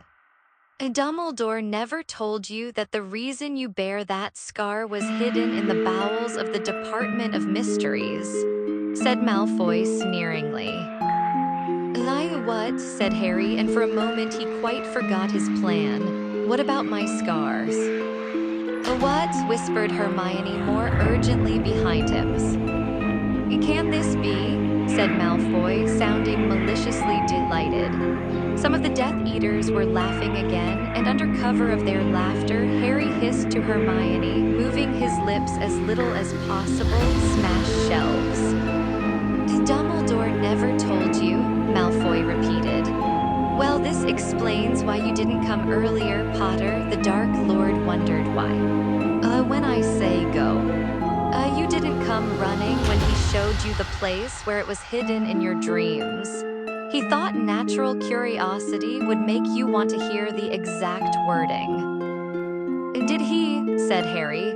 Behind him, he felt rather than heard Hermione passing his message to the others, and he sought to keep talking to distract the Death Eaters. "So he wanted me to come and get it, did he? Why?" "Why?" Malfoy sounded incredulously delighted. "Because the only people who are permitted to retrieve a prophecy from the Department of Mysteries, Potter, are those about whom it was made, as the Dark Lord discovered when he attempted to use others to steal it for him." "And why did he want to steal a prophecy about me?" "It's about both of you, Potter, about both of you. And haven't you ever wondered why the Dark Lord tried to kill you as a baby?" Harry stared into the slitted eye holes through which Malfoy's gray eyes were gleaming. Was this prophecy the reason Harry's parents had died? The reason he carried his lightning bolt scar? Was the answer to all of this clutched in his hand? "Someone made a prophecy about Voldemort and me?" he said quietly, gazing at Lucius Malfoy, his fingers tightening over the warm glass sphere in his hand. It was hardly larger than a snitch and still gritty with dust. And he's made me come and get it for him? Why couldn't he come and get it himself? Get it himself? Shrieked Bellatrix on a cackle of mad laughter. The Dark Lord walk into the Ministry of Magic when they are so sweetly ignoring his return. The Dark Lord reveal himself to the Aurors when at the moment they are wasting their time on my dear cousin. So he's got you doing his dirty work for him, has he? Said Harry. Like he tried to get Sturgis to steal it and bowed. Very good, Potter, very good, said Malfoy slowly. But the Dark Lord knows you are not unintel. Now, yelled Harry. 5 different voices behind him bellowed, "Reducto." 5 curses flew in 5 different directions, and the shelves opposite them exploded as they hit. The towering structure swayed as 100 glass spheres burst apart. Pearly white figures unfurled into the air and floated there, their voices echoing from who knew what long dead past amid the torrent of crashing glass and splintered wood now raining down upon the floor. Run! Harry yelled, and as the shelves swayed precariously and more glass spheres began to pour from above, he seized a handful of Hermione's robes and dragged her forward, one arm over his head as chunks of shelf and shards of glass thundered down upon them. A Death Eater lunged forward through the cloud of dust, and Harry elbowed him hard in the masked face. They were all yelling, there were cries of pain, thunderous crashes as the shelves collapsed upon themselves, weirdly echoing fragments of the seers unleashed from their spheres. Harry found the way ahead clear and saw Ron, Ginny, and Luna sprint past him, their arms over their heads. Something heavy struck him on the side of the face, but he merely ducked his head and sprinted onward. A hand caught him by the shoulder. He heard Hermione shout "Stupefy," and the hand released him at once. They were at the end of row 97. Harry turned right and began to sprint in earnest. He could hear footsteps right behind him and Hermione's voice urging Neville on. The door through which they had come was ajar straight ahead. Harry could see the glittering light of the bell jar. He pelted through it. The prophecy still clutched tight and safe in his hand, waited for the others to hurtle over the threshold before slamming the door behind them. "A colloportus," gasped Hermione, and the door sealed itself with an odd squelching noise. Where are the others?" gasped Harry. He had thought that Ron, Luna, and Ginny had been ahead of them, that they would be waiting in this room, but there was nobody there. "They must have gone the wrong way," whispered Hermione, terror in her face. "Listen," whispered Neville. Footsteps and shouts echoed from behind the door they had just sealed. Harry put his ear close to the door to listen and heard Lucius Malfoy roar, "Leave not, leave him, I say. The Dark Lord will not care for Not's injuries as much as losing that prophecy. Jugson, come back here, we need to organize. We'll split into pairs and search, and don't forget, be gentle with Potter until we've got the prophecy. You can kill the others if necessary, Bellatrix, Rodolphus. You take the left, Crabbe, Rabiston. Go right, Jugson, Dolohov. The door straight ahead, Macnair and Avery. Through here, Rookwood. Over there, Mulciber. Come with me." "What do we do?" Hermione asked Harry, trembling from head to foot. "Well, we don't stand here waiting for them to find us for a start," said Harry. "Let's get away from this door." They ran, quietly as they could, past the shimmering bell jar where the tiny egg was hatching and unhatching, toward the exit into the circular hallway at the far end of the room. They were almost there when Harry heard something large and heavy collide with the door Hermione had charmed shut. "Stand aside," said a rough voice, Alohomora. As the door flew open, Harry, Hermione, and Neville dived under desks. They could see the bottom of the 2 Death Eaters, robes drawing nearer, their feet moving rapidly. They might have run straight through to the hall, said the rough voice. Oh, check under the desks, said another. Harry saw the knees of the Death Eaters bend. Poking his wand out from under the desk, he shouted, "Stupefy!" A jet of red light hit the nearest Death Eater. He fell backward into a grandfather clock and knocked it over. The second Death Eater, however, had leapt aside to avoid Harry's spell and now pointed his own wand at Hermione, who had crawled out from under the desk to get a better aim. Harry launched himself across the floor and grabbed the Death Eater around the knees, causing him to topple and his aim to go awry. Neville overturned his desk in his anxiety to help. Pointing his wand wildly at the struggling pair, he cried, "EXBLLARMUS." Both Harry's and the Death Eater's wands flew out of their hands and soared back toward the entrance to the Hall of Prophecy. Both scrambled to their feet and charged after them. The Death Eater in front and Harry hot on his heels, Neville bringing up the rear, plainly horror-struck at what he had done. "Get out of the way, Harry," yelled Neville, clearly determined to repair the damage. Harry flung himself sideways as Neville took aim again and shouted, "Stupefy!" The jet of red light flew right over the Death Eater's shoulder and hit a glass-fronted cabinet on the wall full of variously shaped hourglasses. The cabinet fell to the floor and burst apart, glass flying everywhere, then sprang back up onto the wall, fully mended, then fell down again and shattered. The Death Eater had snatched up his wand, which lay on the floor beside the glittering bell jar. Harry ducked down behind another desk as the man turned. His mask had slipped so that he could not see. He ripped it off with his free hand and shouted, "STUP." "Stupefy!" screamed Hermione, who had just caught up with them. The jet of red light hit the Death Eater in the middle of his chest. He froze, his arm still raised. His wand fell to the floor with a clatter, and he collapsed backward toward the bell jar. Harry expected to hear a clunk, for the man to hit solid glass and slide off the jar onto the floor. But instead, his head sank through the surface of the bell jar as though it was nothing but a soap bubble, and he came to rest, sprawled on his back on the table, with his head lying inside the jar full of glittering wind. "Zakia wand!" cried Hermione. Harry's wand flew from a dark corner into her hand, and she threw it to him. "Thanks," he said. "Right, let's get out of." "Look out," said Neville, horrified, staring at the Death Eater's head in the bell jar. All three of them raised their wands again, but none of them struck.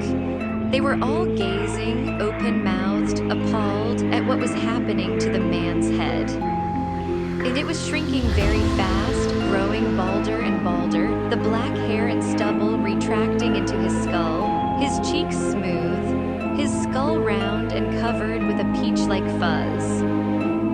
The baby's head now sat grotesquely on top of the thick, muscled neck of the Death Eater as he struggled to get up again. But even as they watched, their mouths open, the head began to swell to its previous proportions again. Thick black hair was sprouting from the pate and chin.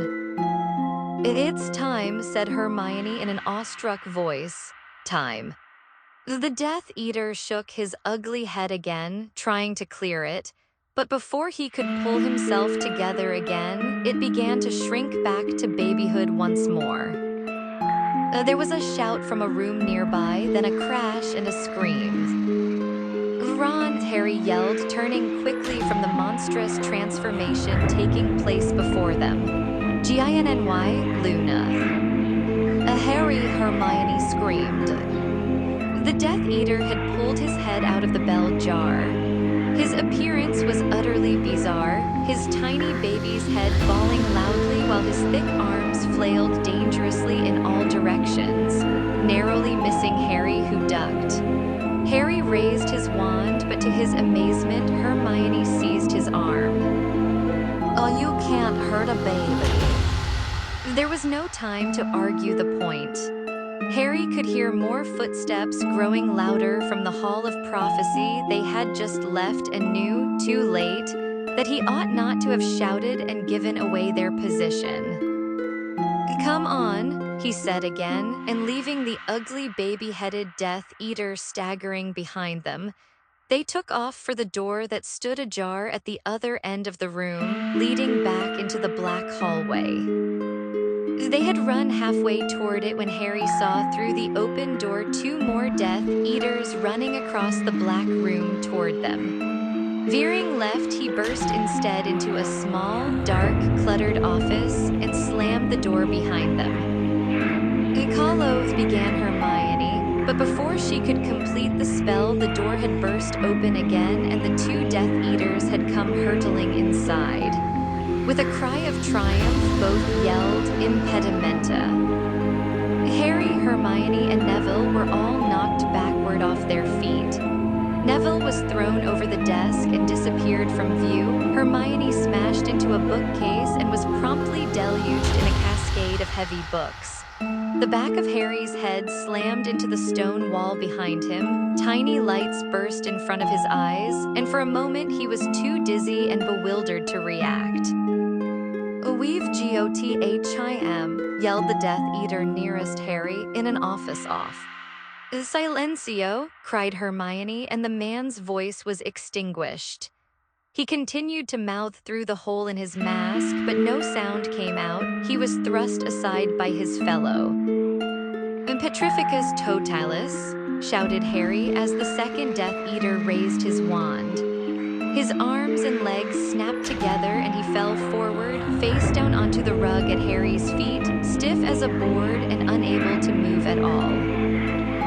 "Well done, But the Death Eater Hermione had just struck dumb, made a sudden slashing movement with his wand from which flew a streak of what looked like purple flame. It passed right across Hermione's chest. She gave a tiny "oh," as though of surprise, and then crumpled onto the floor where she lay motionless. Hermione. Harry fell to his knees beside her as Neville crawled rapidly toward her from under the desk, his wand held up in front of him. The Death Eater kicked out hard at Neville's head as he emerged. His foot broke Neville's wand in two and connected with his face. Neville gave a howl of pain and recoiled, clutching his mouth and nose. Harry twisted around, his own wand held high, and saw that the Death Eater had ripped off his mask and was pointing his wand directly at Harry, who recognized the long, pale, twisted face from the Daily Prophet, Antonin Dolohov, the wizard who had murdered the Prewetts. Dolohov grinned. With his free hand, he pointed from the prophecy still clutched in Harry's hand to himself, then at Hermione. Though he could no longer speak, his meaning could not have been clearer. "Give me the prophecy, or you get the same as her." "It's like you won't kill us all the moment I hand it over anyway," said Harry.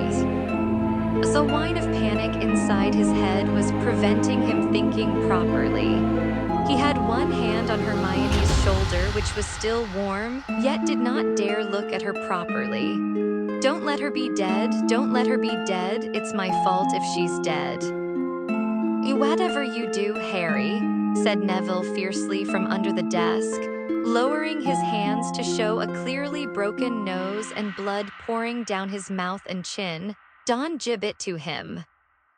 Then there was a crash outside the door and Dolohov looked over his shoulder.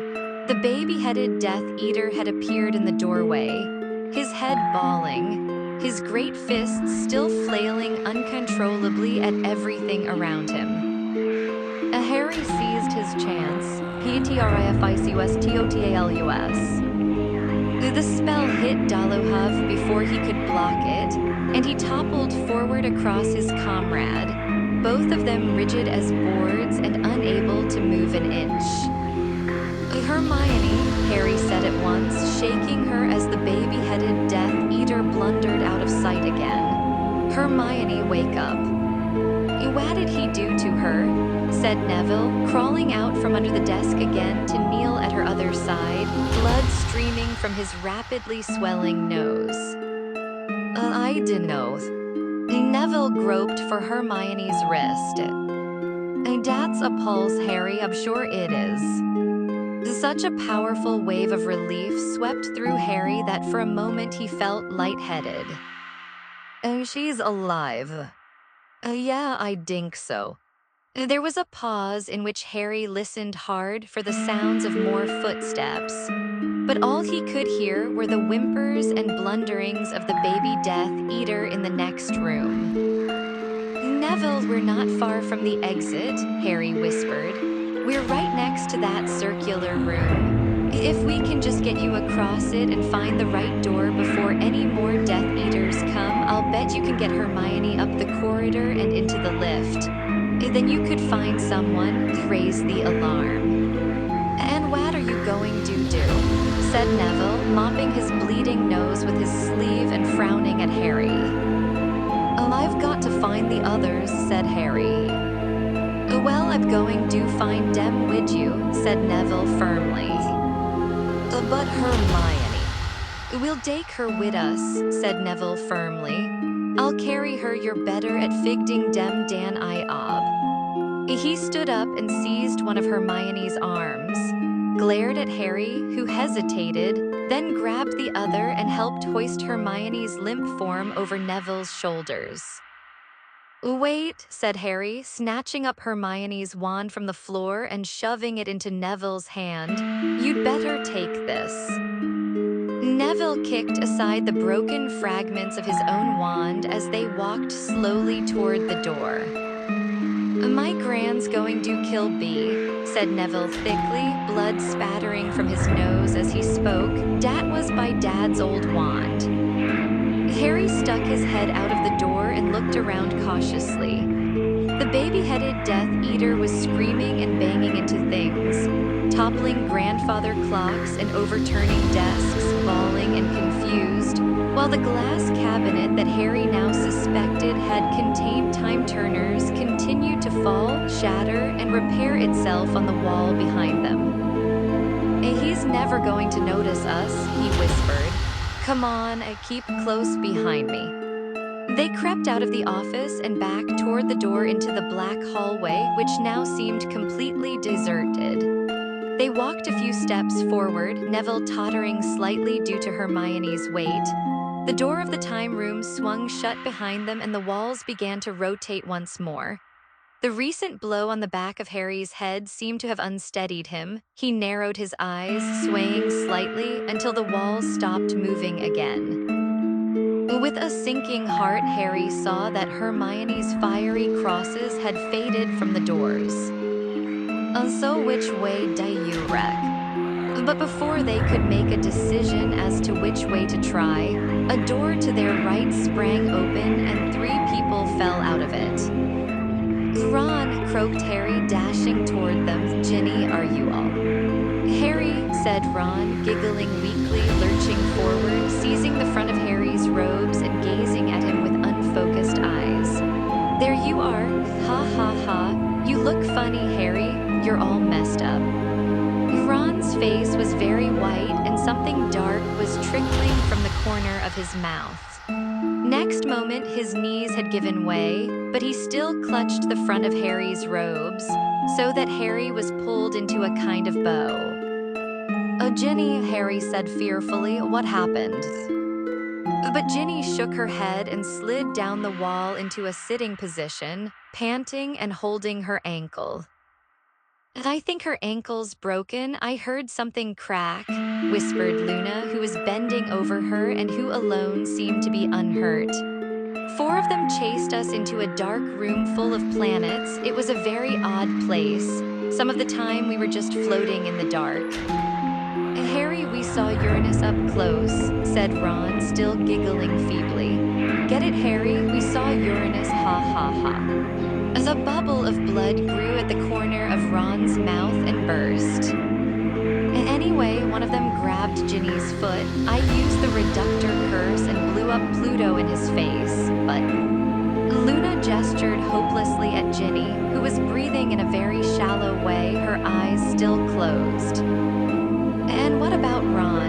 said Harry fearfully as Ron continued to giggle, still hanging off the front of Harry's robes.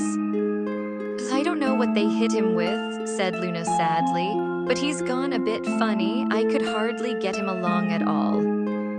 Harry, said Ron, pulling Harry's ear down to his mouth and still giggling weakly. Do you know who this girl is, Harry? She's Loony Lovegood, ha ha ha. Oh, we've got to get out of here, said Harry firmly. Luna, can you help Ginny? Yes, said Luna, sticking her wand behind her ear for safekeeping, putting an arm around Ginny's waist and pulling her up. It's only my ankle, I can do it myself, said Ginny impatiently, but next moment she had collapsed sideways and grabbed Luna for support. Harry pulled Ron's arm over his shoulder just as so many months ago he had pulled Dudley's. He looked around. They had a 1 in 12 chance of getting the exit right the first time. He heaved Ron toward a door. They were within a few feet of it when another door across the hall burst open and 3 Death Eaters sped into the hall, led by Bellatrix Lestrange. Oh, there they are, she shrieked. Stunning spells shot across the room. Harry smashed his way through the door ahead, flung Ron unceremoniously from him, and ducked back to help Neville in with Hermione. They were all over the threshold just in time to slam the door against Bellatrix. "Colloportus," shouted Harry, and he heard 3 bodies slam into the door on the other side. "And it doesn't matter," said a man's voice. "There are other ways in. We've got THEM, they're here." Harry spun around. They were back in the brain room, and sure enough, there were doors all around the walls. He could hear footsteps in the hall behind them as more Death Eaters came running to join the first. Luna, Neville, help me." The 3 of them tore around the room, sealing the doors as they went. Harry crashed into a table and rolled over the top of it in his haste to reach the next door. Colloportus. There were footsteps running along behind the doors. Every now and then another heavy body would launch itself against one, so it creaked and shuddered. Luna and Neville were bewitching the doors along the opposite wall. Then, as Harry reached the very top of the room, he heard Luna cry, "Kallo arg." He turned in time to see her flying through the air. 5 Death Eaters were surging into the room through the door she had not reached in time. Luna hit a desk, slid over its surface, and onto the floor on the other side where she lay sprawled, as still as Hermione. "Get Potter," shrieked Bellatrix, and she ran at him. He dodged her and sprinted back up the room. He was safe as long as they thought they might hit the prophecy. "Hey," said Ron, who had staggered to his feet and was now tottering drunkenly toward Harry, giggling. "Hey, Harry, there are brains in here, ha ha ha, isn't that weird, Harry?" "Ron's, get out of the way, get down." But Ron had already pointed his wand at the tank. "Honest, Harry, their brains look Akio brains." The scene seemed momentarily frozen. Harry, Ginny, and Neville and each of the Death Eaters turned in spite of themselves to watch the top of the tank as a brain burst from the green liquid like a leaping fish. For a moment it seemed suspended in midair, then it soared toward Ron, spinning as it came, and what looked like ribbons of moving images flew from it, unraveling like rolls of film. "Ha ha ha, Harry, look at it," said Ron, watching it disgorge its gaudy innards. "Harry, come and touch it, bet it's weird." "Ron, no." Harry did not know what would happen if Ron touched the tentacles of thought now flying behind the brain, but he was sure it would not be anything good. He darted forward, but Ron had already caught the brain in his outstretched hands. The moment they made contact with his skin, the tentacles began wrapping themselves around Ron's arms like ropes. "Harry, look what's happened. No, I don't like it. No, stop. But the thin ribbons were spinning around Ron's chest now. He tugged and tore at them as the brain was pulled tight against him like an octopus's body. "Defindo," yelled Harry, trying to sever the feelers wrapping themselves tightly around Ron before his eyes, but they would not break. Ron fell over, still thrashing against his bonds. "Harry, it'll suffocate him," screamed Ginny, immobilized by her broken ankle on the floor. Then a jet of red light flew from one of the Death Eater's wands and hit her squarely in the face. She keeled over sideways and lay there unconscious. "STUBFY," shouted Neville, wheeling around and waving Hermione's wand at the oncoming Death Eaters. "STUBFY, STUBFY." But nothing happened. One of the Death Eaters shot their own stunning spell at Neville. It missed him by inches.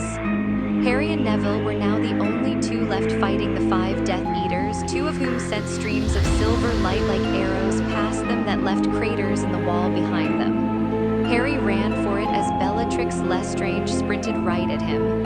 Holding the prophecy high above his head, he sprinted back up the room. All he could think of doing was to draw the Death Eaters away from the others. It seemed to have worked.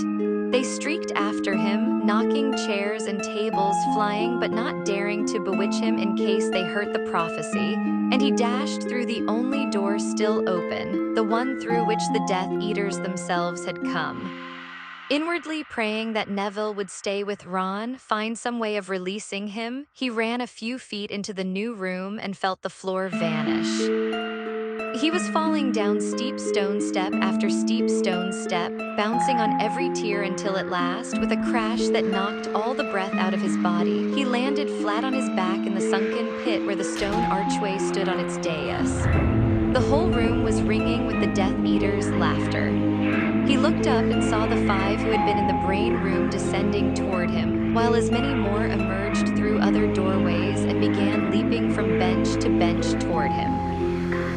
Harry got to his feet, though his legs were trembling so badly they barely supported him. The prophecy was still miraculously unbroken in his left hand, his wand clutched tightly in his right.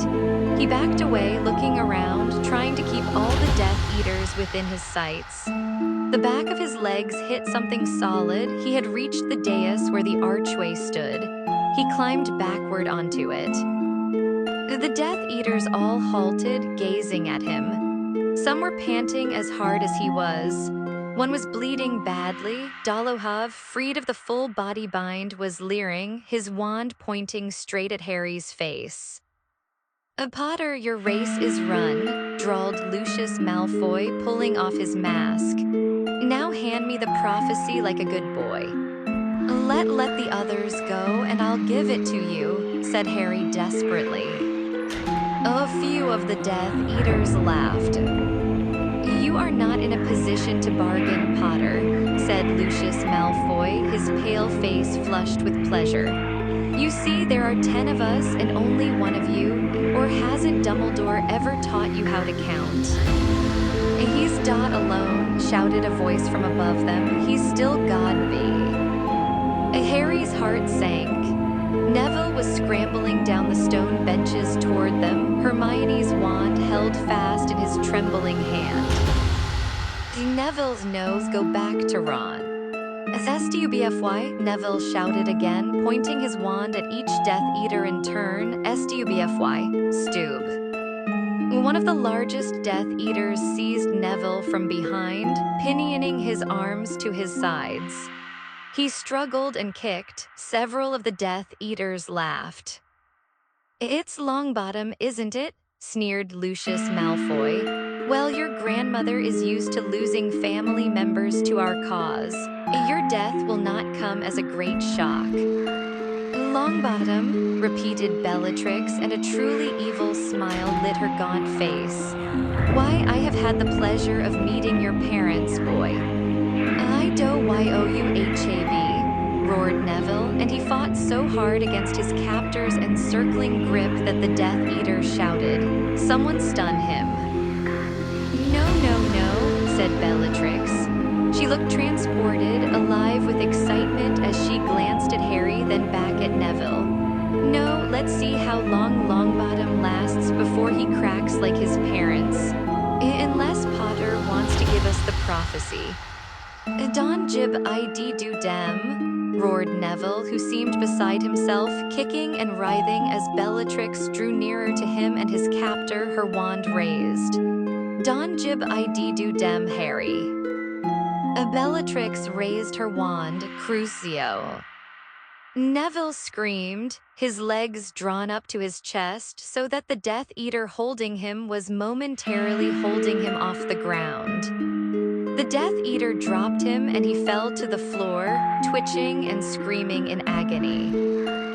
That was just a taster, said Bellatrix, raising her wand so that Neville's screams stopped and he lay sobbing at her feet. She turned and gazed up at Harry. Now, Potter, either give us the prophecy or watch your little friend die the hard way. Harry did not have to think, there was no choice. The prophecy was hot with the heat from his clutching hand as he held it out. Malfoy jumped forward to take it. Then high above them, 2 more doors burst open and 5 more people sprinted into the room. Sirius, Lupin, Moody, Tonks, and Kingsley. Malfoy turned and raised his wand, but Tonks had already sent a stunning spell right at him. Harry did not wait to see whether it had made contact, but dived off the dais out of the way. The Death Eaters were completely distracted by the appearance of the members of the Order, who were now raining spells down upon them as they jumped from step to step toward the sunken floor. Through the darting bodies, the flashes of light, Harry could see Neville crawling along. He dodged another jet of red light and flung himself flat on the ground to reach Neville. Are you okay? He yelled as another spell soared inches over their heads. Yes, said Neville, trying to pull himself up. And Ron. I think he's all right. He was still fidgeting the brain when I left. The stone floor between them exploded as a spell hit it, leaving a crater right where Neville's hand had been seconds before. Both scrambled away from the spot, then a thick arm came out of nowhere, seized Harry around the neck and pulled him upright so that his toes were barely touching the floor. Give it to me, growled a voice in his ear. Give me the prophecy. The man was pressing so tightly on Harry's windpipe that he could not breathe. Through watering eyes, he saw Sirius dueling with a Death Eater some 10 feet away. Kingsley was fighting 2 at once. Tonks, still halfway up the tiered seats, was firing spells down at Bellatrix. Nobody seemed to realize that Harry was dying. He turned his wand backward toward the man's side, but had no breath to utter an incantation, and the man's free hand was groping toward the hand in which Harry was grasping the prophecy. Larg. Neville had come lunging out of nowhere. Unable to articulate a spell, he had jabbed Hermione's wand hard into the eye-hole of the Death Eater's mask. The man relinquished Harry at once with a howl of pain, and Harry whirled around to face him and gasped, "Stupefy." The Death Eater keeled over backward and his mask slipped off. It was McNair, Buckbeak's would-be killer, one of his eyes now swollen and bloodshot. Thanks, Harry said to Neville, pulling him aside as Sirius and his Death Eater lurched past, dueling so fiercely that their wands were blurs. Then Harry's foot made contact with something round and hard and he slipped. For a moment he thought he had dropped the prophecy, then saw Moody's magic eye spinning away across the floor. Its owner was lying on his side, bleeding from the head, and his attacker was now bearing down upon Harry and Neville. Dolohov, his long, pale face twisted with glee. "Tarantalegra," he shouted, his wand pointing at Neville, whose legs went immediately into a kind of frenzied tap dance, unbalancing him and causing him to fall to the floor again. "Now, Potter." He made the same slashing movement with his wand that he had used on Hermione just as Harry yelled, "Pratigo." Harry felt something streak across his face like a blunt knife, but the force of it knocked him sideways, and he fell over Neville's jerking legs, but the shield charm had stopped the worst of the spell. Dolohov raised his wand again, a Kioprof. Sirius hurtled out of nowhere, rammed Dolohov with his shoulder, and sent him flying out of the way. The prophecy had again flown to the tips of Harry's fingers, but he had managed to cling to it. Now Sirius and Dolohov were dueling, their wands flashing like swords, sparks flying from their wand tips.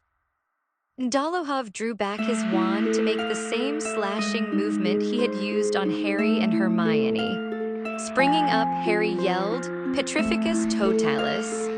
Once again, Dolohov's arms and legs snapped together and he keeled over backward, landing with a crash on his back. "Nice one," shouted Sirius, forcing Harry's head down as a pair of stunning spells flew toward them. "Now I want you to get out of." They both ducked again. A jet of green light had narrowly missed Sirius. Across the room, Harry saw Tonks fall from halfway up the stone steps, her limp form toppling from stone seat to stone seat, and Bellatrix, triumphant, running back toward the fray. "Harry, take the prophecy, grab Neville and run," Sirius yelled, dashing to meet Bellatrix. Harry did not see what happened next. Kingsley swayed across his field of vision, battling with the pockmarked Rookwood, now maskless. Another jet of green light flew over Harry's head as he launched himself toward Neville. "Can you stand?" he bellowed in Neville's ear as Neville's legs jerked and twitched uncontrollably. "Put your arm round my neck."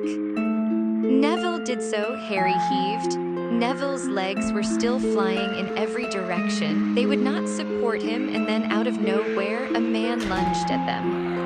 Both fell backward, Neville's legs waving wildly like an overturned beetle's.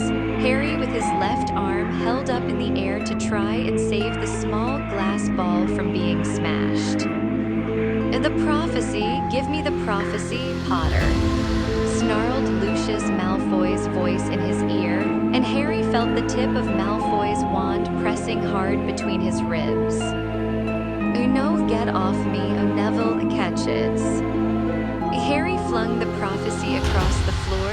Neville spun himself around on his back and scooped the ball to his chest. Malfoy pointed the wand instead at Neville, but Harry jabbed his own wand back over his shoulder and yelled, "Impedimenta." Malfoy was blasted off his back. As Harry scrambled up again, he looked around and saw Malfoy smash into the dais on which Sirius and Bellatrix were now dueling. Malfoy aimed his wand at Harry and Neville again, but before he could draw breath to strike, Lupin had jumped between them. "Harry, round up the others and go." Harry seized Neville by the shoulder of his robes and lifted him bodily onto the first tier of stone steps. Neville's legs twitched and jerked and would not support his weight. Harry heaved again with all the strength he possessed, and they climbed another step. The spell hit the stone bench at Harry's heel. It crumbled away and he fell back to the step below.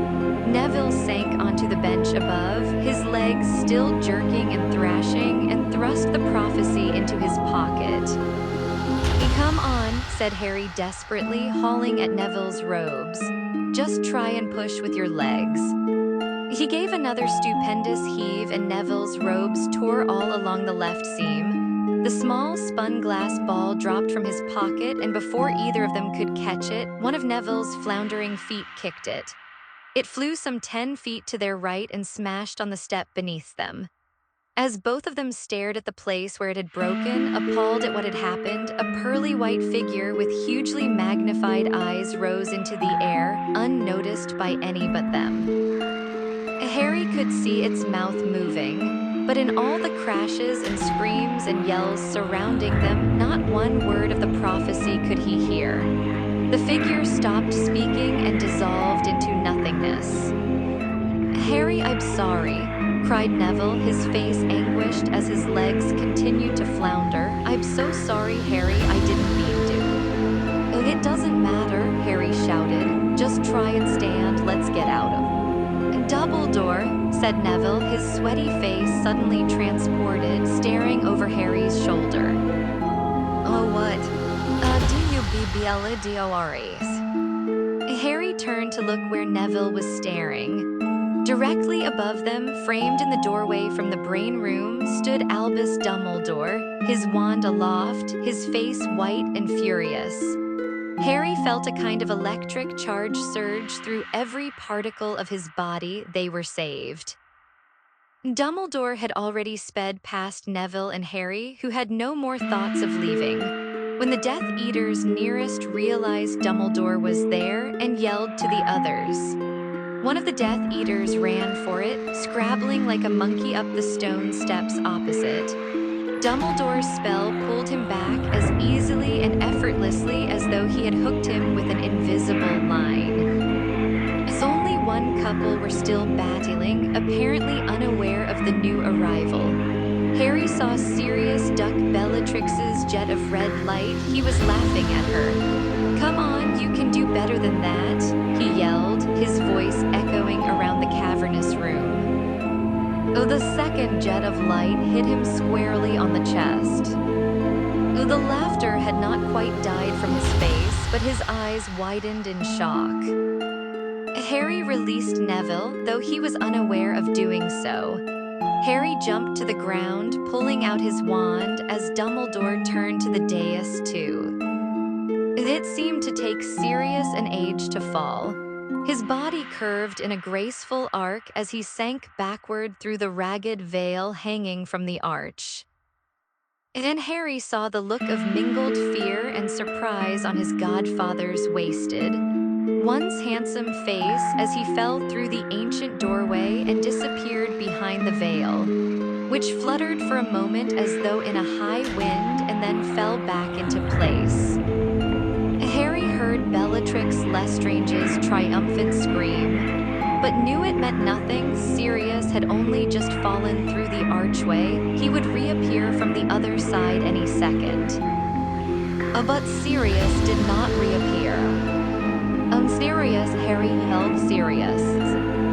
Harry's breath was coming in searing gasps. Sirius must be just behind the curtain. Harry would pull him back out again. But as he sprinted toward the dais, Lupin grabbed Harry around the chest, holding him back. There's nothing you can do, Harry. Get him, save him, he's only just gone through. It's too late, Harry. We can still reach him. Harry struggled hard and viciously, but Lupin would not let go.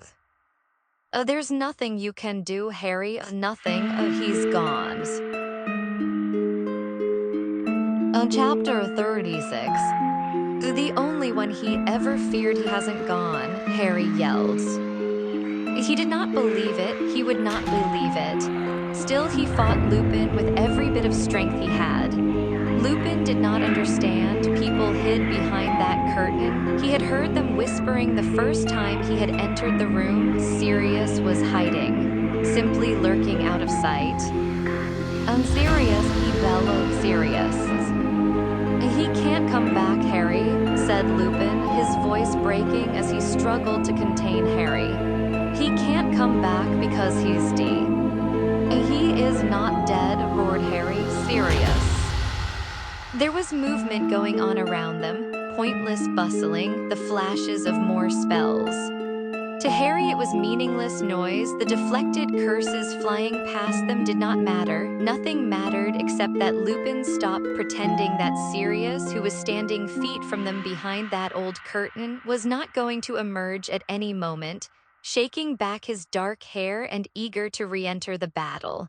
Lupin dragged Harry away from the dais. Harry still staring at the archway, angry at Sirius now for keeping him waiting. But some part of him realized, even as he fought to break free from Lupin, that Sirius had never kept him waiting before. And Sirius had risked everything always to see Harry to help him. If Sirius was not reappearing out of that archway when Harry was yelling for him as though his life depended on it, the only possible explanation was that he could not come back, and that he really was. Dumbledore had most of the remaining Death Eaters grouped in the middle of the room, seemingly immobilized by invisible ropes. Mad-Eye Moody had crawled across the room to where Tonks lay and was attempting to revive her. Behind the dais, there were still flashes of light, grunts, and cries. Kingsley had run forward to continue Sirius's duel with Bellatrix. On Harry. Neville had slid down the stone benches one by one to the place where Harry stood. Harry was no longer struggling against Lupin, who maintained a precautionary grip on his arm nevertheless. Harry, I'm really sorry, said Neville. His legs were still dancing uncontrollably. Was Sirius Black a friend of yours? Harry nodded. Here, said Lupin quietly, and pointing his wand at Neville's legs, he said, Finite. The spell was lifted. Neville's legs fell back onto the floor and remained still. Lupin's face was pale. Let's find the others. Where are they all, Neville? Lupin turned away from the archway as he spoke. It sounded as though every word was causing him pain.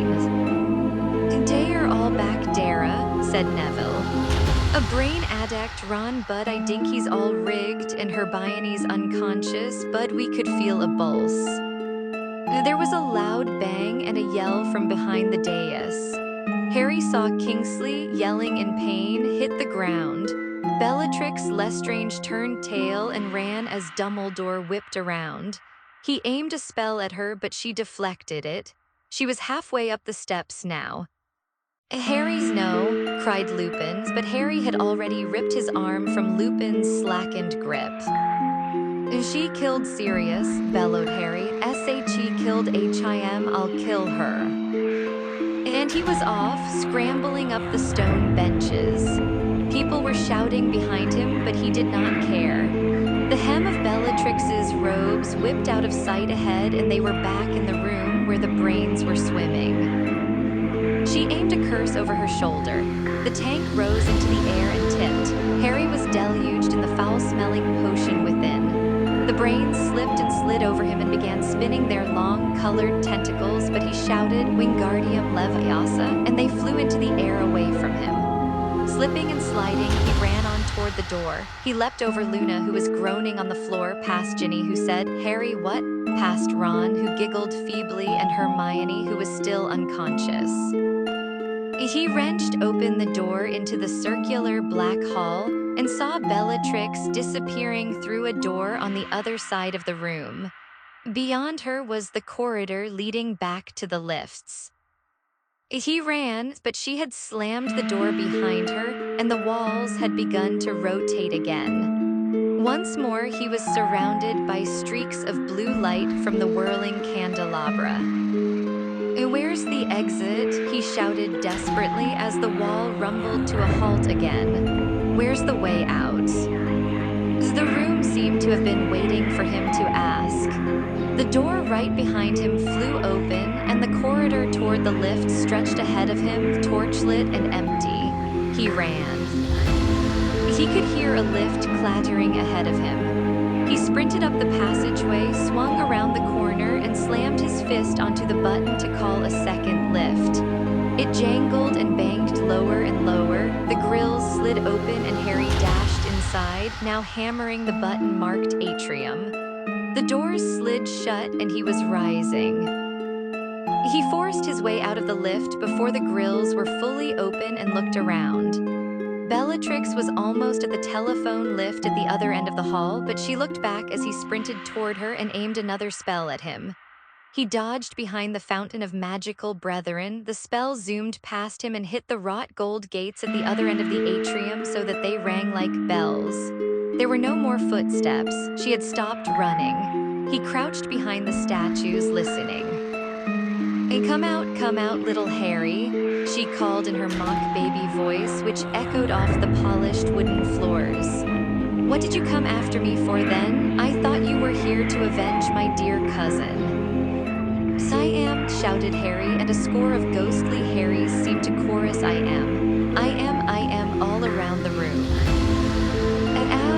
Did you love him, little baby Potters? A hatred rose in Harry such as he had never known before. He flung himself out from behind the fountain and bellowed, Crucio. Bellatrix screamed. The spell had knocked her off her feet, but she did not writhe and shriek with pain as Neville had. She was already on her feet again, breathless, no longer laughing. Harry dodged behind the golden fountain again. Her counterspell hit the head of the handsome wizard, which was blown off and landed 20 feet away, gouging long scratches into the wooden floor. Never used an unforgivable curse before, have you, boy? She yelled. She had abandoned her baby voice now. You need to mean them, Potter. You need to really want to cause pain, to enjoy it. Righteous anger won't hurt me for long. I'll show you how it is done, shall I? I'll give you a lesson. Harry had been edging around the fountain on the other side.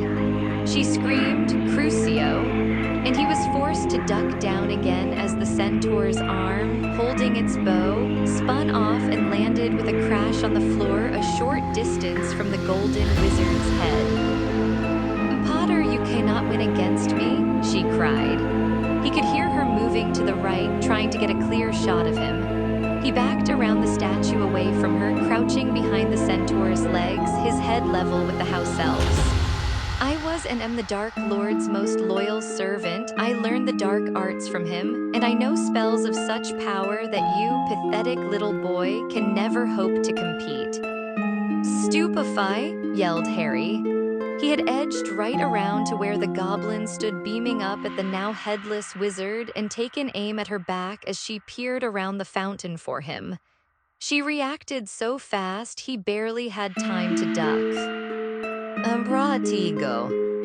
The jet of red light, his own stunning spell, bounced back at him. Harry scrambled back behind the fountain, and one of the goblin's ears went flying across the room. Potter, I am going to give you one chance, shouted Bellatrix. Give me the prophecy, roll it out toward me now, and I may spare your life. Well, you're going to have to kill me because it's gone, Harry roared, and as he shouted it, pain seared across his forehead. His scar was on fire again, and he felt a surge of fury that was quite unconnected with his own rage. And he knows, said Harry with a mad laugh to match Bellatrix's own. Your dear old mate Voldemort knows it's gone. He's not going to be happy with you, is he? What do you mean? She cried, and for the first time there was fear in her voice. The prophecy smashed when I was trying to get Neville up the steps. What do you think Voldemort'll say about that then? His scar seared and burned. The pain of it was making his eyes stream. Liar, she shrieked, but he could hear the terror behind the anger now. You've got it, Potter, and you will give it to me, Accio prophecy. ACCIO prophecy. Harry laughed again because he knew it would incense her, the pain building in his head so badly he thought his skull might burst. He waved his empty hand from behind the one-eared goblin and withdrew it quickly as she sent another jet of green light flying at him. Nothing there, he shouted. Nothing to summon. It smashed and nobody heard what it said. Tell your boss that. No, she screamed. It isn't true, you're lying, Master. I tried. Do not punish me. Don't waste your breath, yelled Harry, his eyes screwed up against the pain in his scar, now more terrible than ever. He can't hear you from here. Can I, Potter? Said a high, cold voice.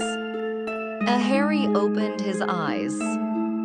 Tall, thin, and black-hooded, his terrible snake-like face white and gaunt, his scarlet, slit-pupilled eyes staring. Lord Voldemort had appeared in the middle of the hall, his wand pointing at Harry, who stood frozen, quite unable to move. So you smashed my prophecy, said Voldemort softly, staring at Harry with those pitiless red eyes. No, Bella, he is not lying. I see the truth looking at me from within his worthless mind. Months of preparation, months of effort, and my Death Eaters have let Harry Potter thwart me again. Master, I am sorry, I knew not I was fighting the Animagus Black, sobbed Bellatrix, flinging herself down at Voldemort's feet as he paced slowly nearer. Master, you should know. Be quiet, Bella, said Voldemort dangerously. I shall deal with you in a moment. Do you think I have entered the Ministry of Magic to hear your sniveling apologies? But Master, he is here, he is below. Voldemort paid no attention. I have nothing more to say to you, Potter, he said quietly. You have irked me too often for too long. Avadakedavra. Harry had not even opened his mouth to resist. His mind was blank, his wand pointing uselessly at the floor. But the headless golden statue of the wizard in the fountain had sprung alive, leaping from its plinth, and landed on the floor with a crash between Harry and Voldemort. The spell merely glanced off its chest as the statue flung out its arms, protecting Harry. What? Said Voldemort, staring around, and then he breathed Dumbledore. Harry looked behind him, his heart pounding. Dumbledore was standing in front of the golden gates. Voldemort raised his wand and sent another jet of green light at Dumbledore, who turned and was gone in a whirling of his cloak. Next second, he had reappeared behind Voldemort and waved his wand toward the remnants of the fountain. The other statues sprang to life too. The statue of the witch ran at Bellatrix, who screamed and sent spells streaming uselessly off its chest before it dived at her, pinning her to the floor. Meanwhile, the goblin and the house elf scuttled toward the fireplaces set along the wall, and the one-armed centaur galloped at Voldemort, who vanished and reappeared beside the pool. The headless statue thrust Harry backward, away from the fight, as Dumbledore advanced on Voldemort and the golden centaur cantered around them both. It was foolish to come here tonight, Tom, said Dumbledore calmly. The Aurors are on their way. By which time I shall be gone and you dead, spat Voldemort. He sent another killing curse at Dumbledore but missed, instead hitting the security guard's desk, which burst into flame. Dumbledore flicked his own wand.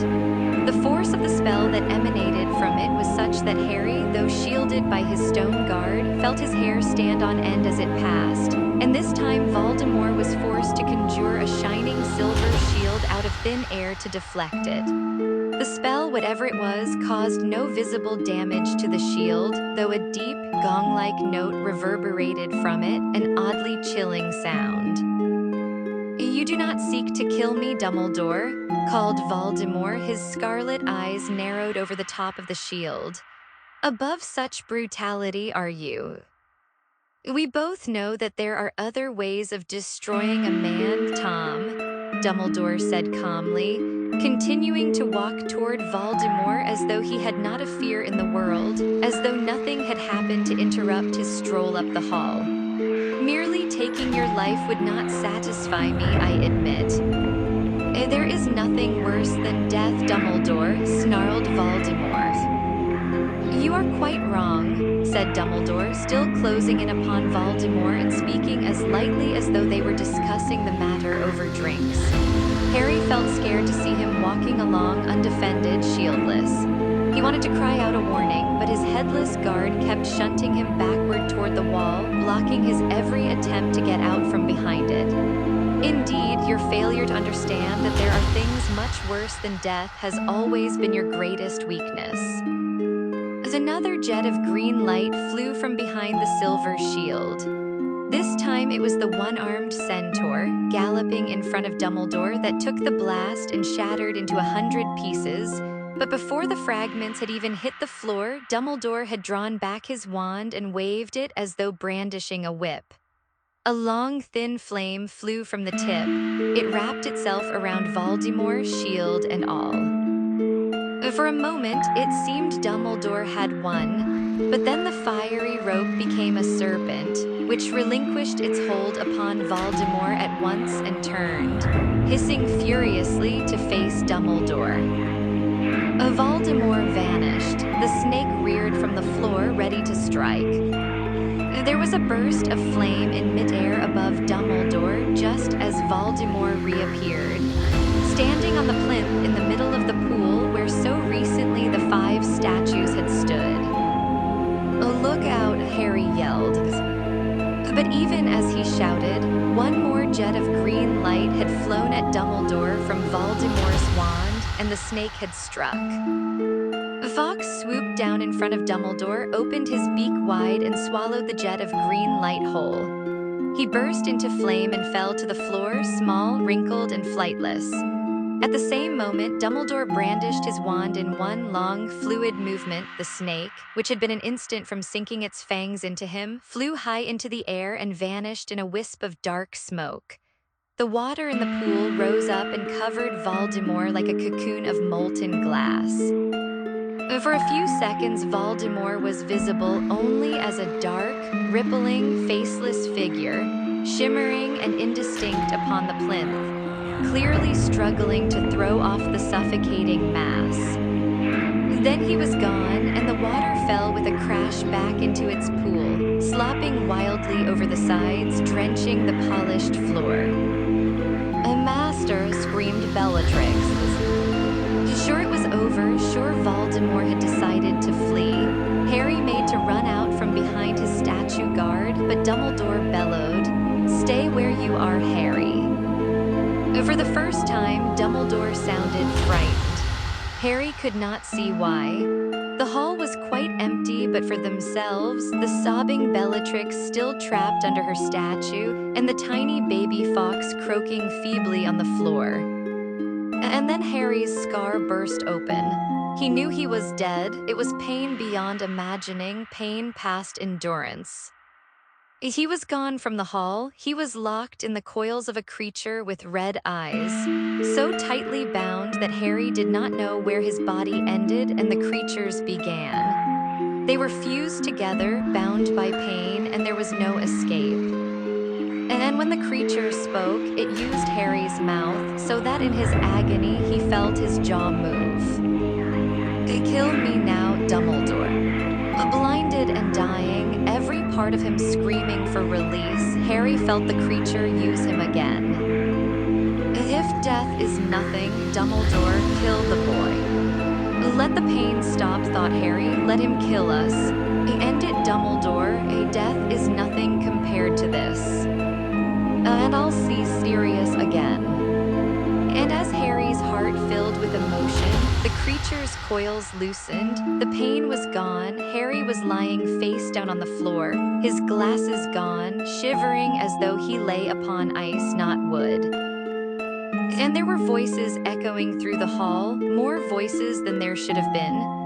Harry opened his eyes, saw his glasses lying at the heel of the headless statue that had been guarding him, but which now lay flat on its back, cracked and immobile.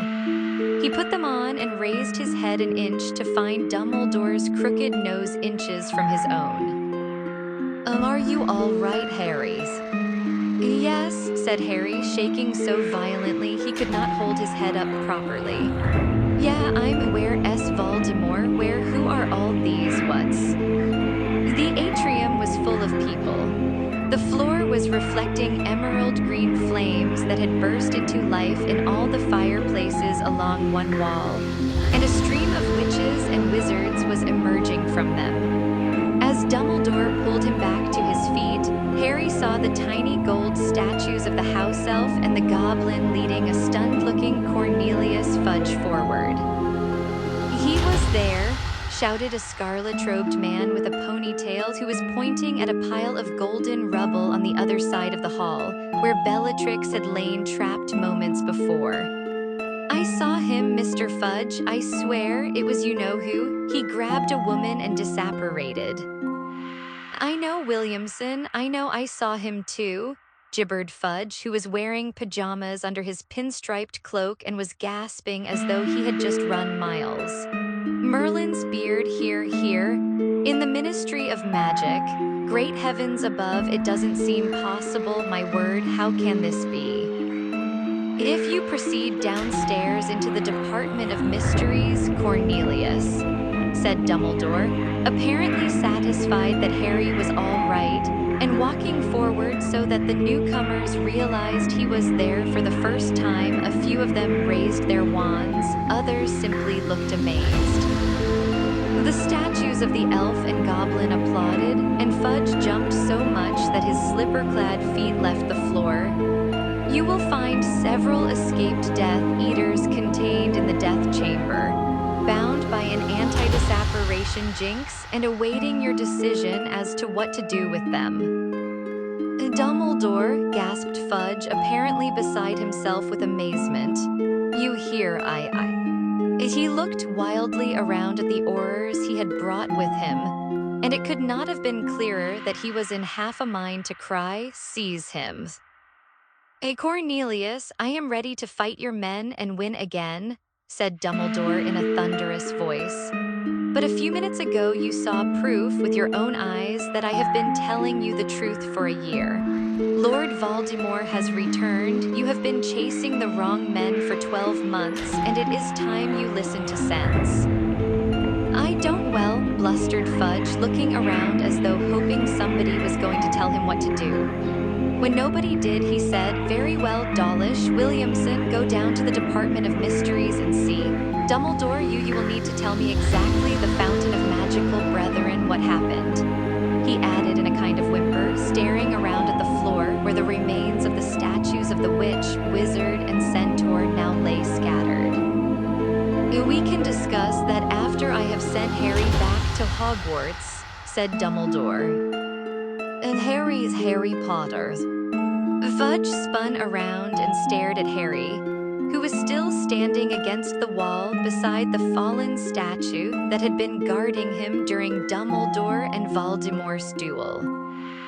And he here, said Fudge, why, what's all this about? I shall explain everything, repeated Dumbledore, when Harry is back at school. He walked away from the pool to the place where the golden wizard's head lay on the floor. He pointed his wand at it and muttered, Portus. The head glowed blue and trembled noisily against the wooden floor for a few seconds, then became still once more. Now see here, Dumbledore, said Fudge, as Dumbledore picked up the head and walked back to Harry carrying it. You haven't got authorization for that portkey. You can't do things like that right in front of the Minister of Magic, you. His voice faltered as Dumbledore surveyed him magisterially over his half-moon spectacles. You will give the order to remove Dolor's Umbridge from Hogwarts, said Dumbledore. You will tell your Aurors to stop searching for my care of magical creatures teacher so that he can return to work. I will give you.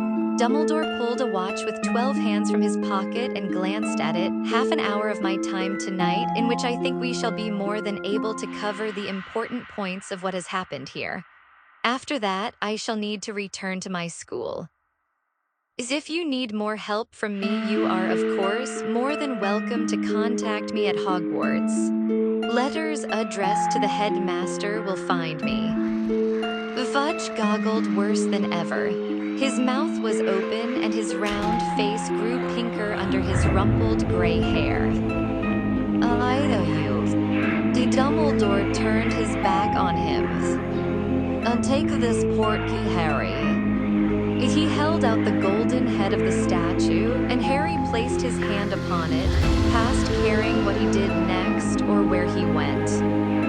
I shall see you in half an hour, said Dumbledore quietly. 1, 2, 3. Harry felt the familiar sensation of a hook being jerked behind his navel. The polished wooden floor was gone from beneath his feet. The atrium, Fudge, and Dumbledore had all disappeared, and he was flying forward in a whirlwind of color and sound.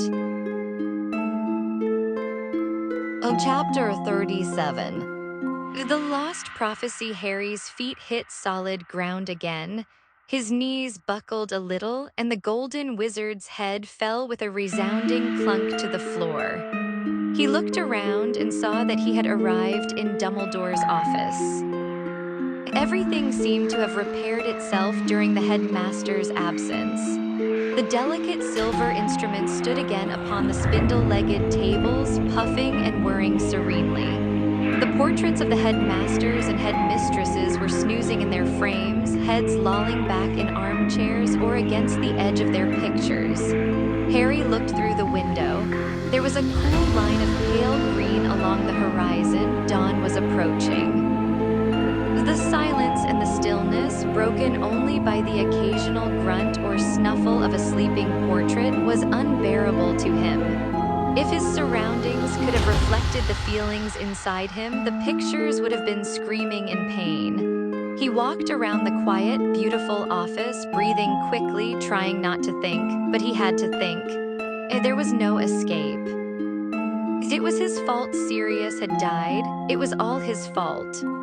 If he, Harry, had not been stupid enough to fall for Voldemort's trick, if he had not been so convinced that what he had seen in his dream was real, if he had only opened his mind to the possibility that Voldemort was, as Hermione had said, banking on Harry's love of playing the hero. It was unbearable. He would not think about it. He could not stand it. There was a terrible hollow inside him he did not want to feel or examine, a dark hole where Sirius had been, where Sirius had vanished. He did not want to have to be alone with that great, silent space. He could not stand it. A picture behind him gave a particularly loud grunting snore, and a cool voice said, "Ah, Harry Potter." Phineas Nigellus gave a long yawn, stretching his arms as he watched Harry with shrewd, narrow eyes. "And what brings you here in the early hours of the morning?" said Phineas.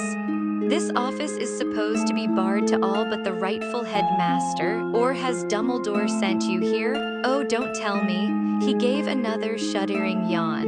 "Another message for my worthless great-great-grandson." Harry could not speak. Phineas Nigellus did not know that Sirius was dead, but Harry could not tell him. To say it aloud would be to make it final, absolute, irretrievable. A few more of the portraits had stirred now. Terror of being interrogated made Harry stride across the room and seize the doorknob. It would not turn. He was shut in. "I hope this means," said the corpulent, red-nosed wizard who hung on the wall behind Dumbledore's desk, "that Dumbledore will soon be back with us." Harry turned. The wizard was eyeing him with great interest. Harry nodded. He tugged again on the doorknob behind his back, but it remained immovable. "Oh, good," said the wizard. "It has been very dull without him, very dull indeed." He settled himself on the throne-like chair on which he had been painted and smiled benignly upon Harry. "Dumbledore thinks very highly of you, as I am sure you know," he said comfortably. "Oh yes, holds you in great esteem." The guilt filling the whole of Harry's chest like some monstrous, weighty parasite now writhed and squirmed. Harry could not stand this. He could not stand being Harry anymore.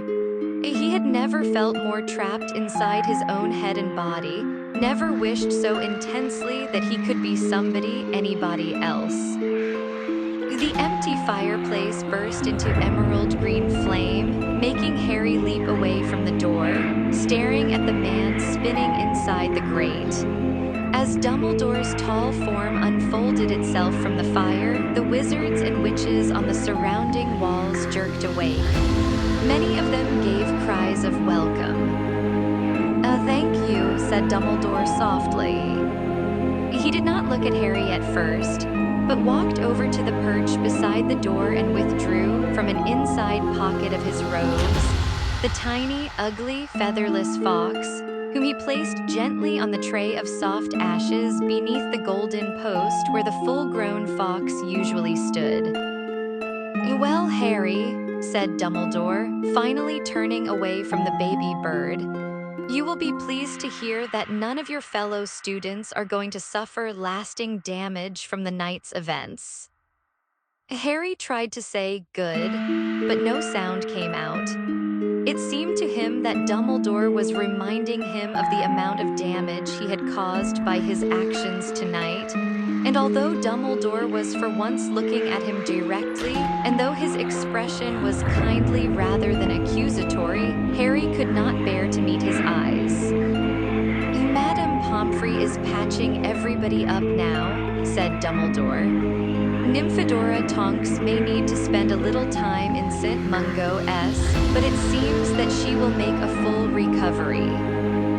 Harry contented himself with nodding at the carpet, which was growing lighter as the sky outside grew paler. He was sure that all the portraits around the room were listening eagerly to every word Dumbledore spoke, wondering where Dumbledore and Harry had been and why there had been injuries. "I know how you are feeling, Harry," said Dumbledore very quietly. "No, you don't," said Harry, and his voice was suddenly loud and strong. White-hot anger leapt inside him. Dumbledore knew nothing about his feelings. "You see, Dumbledore," said Phineas Nigellus slyly, "never try to understand the students. They hate it. They would much rather be tragically misunderstood, wallow in self-pity, stew in their own." "That's enough, Phineas," said Dumbledore. Harry turned his back on Dumbledore and stared determinedly out of the opposite window. He could see the Quidditch stadium in the distance. Sirius had appeared there once, disguised as the shaggy black dog, so he could watch Harry play. He had probably come to see whether Harry was as good as James had been. Harry had never asked him. "There is no shame in what you are feeling, Harry," said Dumbledore's voice. "On the contrary, the fact that you can feel pain like this is your greatest strength." Harry felt the white-hot anger lick his insides, blazing in the terrible emptiness, filling him with the desire to hurt Dumbledore for his calmness and his empty words. "My greatest strength, is it?" said Harry, his voice shaking as he stared out at the Quidditch stadium, no longer seeing it. "You haven't got a clue, and you don't know." "What don't I know?" asked Dumbledore calmly. It was too much. Harry turned around, shaking with rage. "I don't want to talk about how I feel, all right." "Harry, suffering like this proves you are still a man. This pain is part of being human." "Then I don't want to be human," Harry roared, and he seized one of the delicate silver instruments from the spindle-legged table beside him and flung it across the room. It shattered into 100 tiny pieces against the wall. Several of the pictures let out yells of anger and fright, and the portrait of Armando Dippet said, "Really?" "I don't care," Harry yelled at them, snatching up a lunoscope and throwing it into the fireplace. "I've HAD enough, I've seen enough, I want out, I want it to end, I don't care anymore." He seized the table on which the silver instrument had stood and threw that too. It broke apart on the floor and the legs rolled in different directions. "You do care," said Dumbledore. He had not flinched or made a single move to stop Harry demolishing his office. His expression was calm, almost detached. "You care so much you feel as though you will bleed to death with the pain of it." "I don't," Harry screamed, so loudly that he felt his throat might tear, and for a second he wanted to rush at Dumbledore and break him too. Shatter that calm old face, shake him, hurt him, make him feel some tiny part of the horror inside Harry.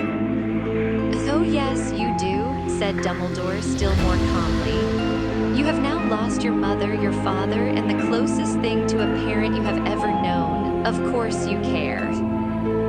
"You don't know how I feel," Harry roared. "You standing there, you." But words were no longer enough. Smashing things was no more help. He wanted to run, he wanted to keep running and never look back. He wanted to be somewhere he could not see the clear blue eyes staring at him, that hatefully calm old face. He ran to the door, seized the doorknob again, and wrenched at it. But the door would not open. Harry turned back to Dumbledore. Let me out, he said. He was shaking from head to foot. No, said Dumbledore simply. For a few seconds, they stared at each other. Let me out, Harry said again. No, Dumbledore repeated. As if you don't, if you keep me in here, if you don't let me. By all means, continue destroying my possessions, said Dumbledore serenely. I dare say I have too many. He walked around his desk and sat down behind it, watching Harry. Let me out, Harry said yet again, in a voice that was cold and almost as calm as Dumbledore's. Not until I have had my say, said Dumbledore. Do you think I want to? Do you think I give us? I don't care what you've got to say, Harry roared. I don't want to hear anything you've got to say. You will, said Dumbledore sadly, because you are not nearly as angry with me as you ought to be. If you are to attack me, as I know you are close to doing, I would like to have thoroughly earned it. What are you talking? It is my fault that Sirius died, said Dumbledore clearly. Or I should say almost entirely my fault. I will not be so arrogant as to claim responsibility for the whole. Sirius was a brave, clever, and energetic man, and such men are not usually content to sit at home in hiding while they believe others to be in danger. Nevertheless, you should never have believed for an instant that there was any necessity for you to go to the Department of Mysteries tonight. As if I had been open with you, Harry, as I should have been, you would have known a long time ago that Voldemort might try and lure you to the Department of Mysteries, and you would never have been tricked into going there tonight. And Sirius would not have had to come after you. That blame lies with me and with me alone. Harry was still standing with his hand on the doorknob, but he was unaware of it. He was gazing at Dumbledore, hardly breathing, listening yet barely understanding what he was hearing. Please sit down, said Dumbledore. It was not an order, it was a request. Harry hesitated, then walked slowly across the room now littered with silver cogs and fragments of wood, and took the seat facing Dumbledore's desk. Am I to understand, said Phineas Nigellus slowly from Harry's left, that my great-great-grandson, the last of the Blacks, is dead? Yes, Phineas, said Dumbledore. I don't believe it, said Phineas brusquely. Harry turned his head in time to see Phineas marching out of his portrait, and knew that he had gone to visit his other painting in Grimmauld Place. He would walk, perhaps, from portrait to portrait, calling for Sirius through the house. Harry, I owe you an explanation, said Dumbledore. An explanation of an old man's mistakes. For I see now that what I have done and not done with regard to you bears all the hallmarks of the failings of age. Youth cannot know how age thinks and feels, but old men are guilty if they forget what it was to be young, and I seem to have forgotten lately. The sun was rising properly now. There was a rim of dazzling orange visible over the mountains, and the sky above it was colorless and bright. The light fell upon Dumbledore, upon the silver of his eyebrows and beard, upon the lines gouged deeply into his face. As I guessed 15 years ago, said Dumbledore, when I saw the scar upon your forehead what it might mean. I guessed that it might be the sign of a connection forged between you and Voldemort. You've told me this before, Professor, said Harry bluntly. He did not care about being rude. He did not care about anything very much anymore. Yes, said Dumbledore apologetically. Yes, but you see, it is necessary to start with your scar. For it became apparent shortly after you rejoined the magical world that I was correct, and that your scar was giving you warnings when Voldemort was close to you, or else feeling powerful emotion. I know, said Harry wearily. And this ability of yours to detect Voldemort's presence, even when he is disguised, and to know what he is feeling when his emotions are roused, has become more and more pronounced since Voldemort returned to his own body and his full powers. Harry did not bother to nod, he knew all of this already. More recently, said Dumbledore, I became concerned that Voldemort might realize that this connection between you exists. Sure enough, there came a time when you entered so far into his mind and thoughts that he sensed your presence. I am speaking, of course, of the night when you witnessed the attack on Mr. Weasley. Yes, Snape told me, Harry muttered. Professor Snape, Harry, Dumbledore corrected him quietly.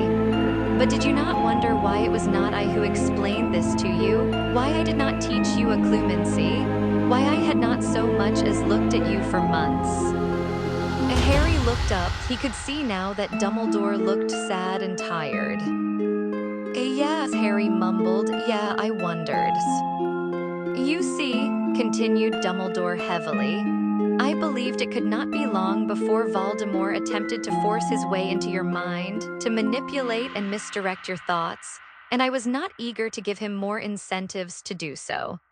I was sure that if he realized that our relationship was, or had ever been, closer than that of headmaster and pupil, he would seize his chance to use you as a means to spy on me. I feared the uses to which he would put you, the possibility that he might try and possess you. Harry, I believe I was right to think that Voldemort would have made use of you in such a way. On those rare occasions when we had close contact, I thought I saw a shadow of him stir behind your eyes. And I was trying, in distancing myself from you, to protect you, an old man's mistake. Harry remembered the feeling that a dormant snake had risen in him, ready to strike, on those occasions when he and Dumbledore made eye contact. Voldemort's aim in possessing you, as he demonstrated tonight, would not have been my destruction. It would have been yours. He hoped, when he possessed you briefly a short while ago, that I would sacrifice you in the hope of killing him. He sighed deeply. Harry was letting the words wash over him. He would have been so interested to know all this a few months ago, and now it was meaningless compared to the gaping chasm inside him that was the loss of Sirius. None of it mattered.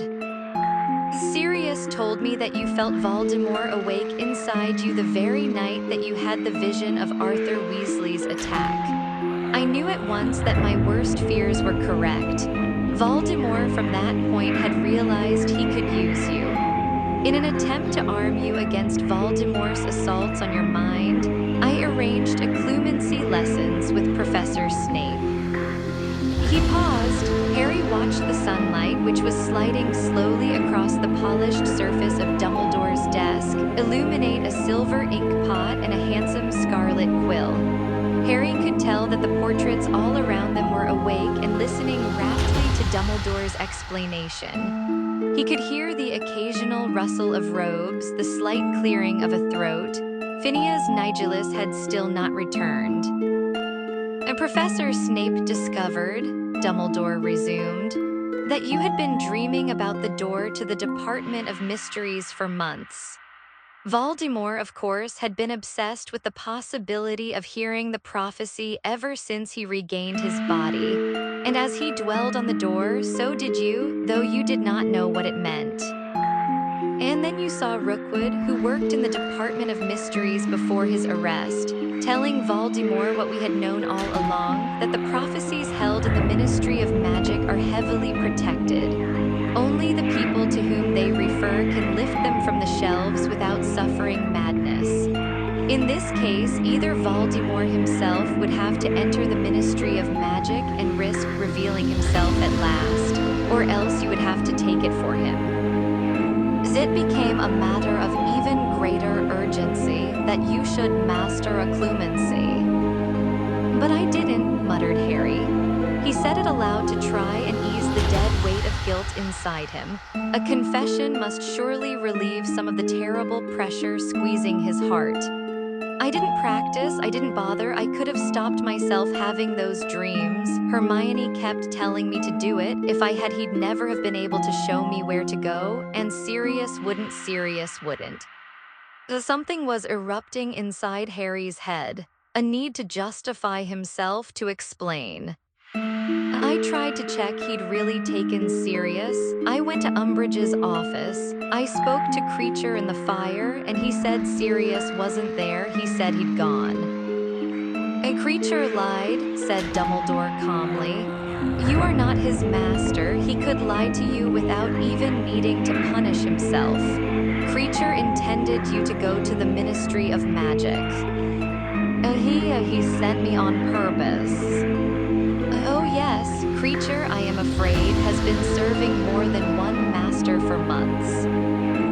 How? Said Harry blankly. He hasn't been out of Grimmauld Place for years. Creature seized his opportunity shortly before Christmas, said Dumbledore, when Sirius apparently shouted at him to get out. He took Sirius at his word and interpreted this as an order to leave the house. He went to the only Black family member for whom he had any respect left. Black's cousin Narcissa, sister of Bellatrix and wife of Lucius Malfoy. How do you know all this? Harry said. His heart was beating very fast. He felt sick. He remembered worrying about Creature's odd absence over Christmas, remembered him turning up again in the attic. A Creature told me last night, said Dumbledore. You see, when you gave Professor Snape that cryptic warning, he realized that you had had a vision of Sirius trapped in the bowels of the Department of Mysteries. He, like you, attempted to contact Sirius at once. I should explain that members of the Order of the Phoenix have more reliable methods of communicating than the fire in Dolores Umbridge's office. Professor Snape found that Sirius was alive and safe in Grimmauld Place. When, however, you did not return from your trip into the forest with Dolores Umbridge, Professor Snape grew worried that you still believed Sirius to be a captive of Lord Voldemort. He alerted certain Order members at once. Dumbledore heaved a great sigh and then said, Alastor Moody, Nymphadora Tonks, Kingsley Shackley-Bolt, and Remus Lupin were at headquarters when he made contact. All agreed to go to your aid at once. Professor Snape requested that Sirius remain behind, as he needed somebody to remain at headquarters to tell me what had happened, for I was due there at any moment. In the meantime, Professor Snape, intended to search the forest for you. But Sirius did not wish to remain behind while the others went to search for you. He delegated to Creature the task of telling me what had happened. And so it was that when I arrived in Grimmauld Place shortly after they had all left for the Ministry, it was the elf who told me, laughing fit to burst, where Sirius had gone. He was laughing, said Harry in a hollow voice. Oh yes, said Dumbledore. You see, Creature was not able to betray us totally.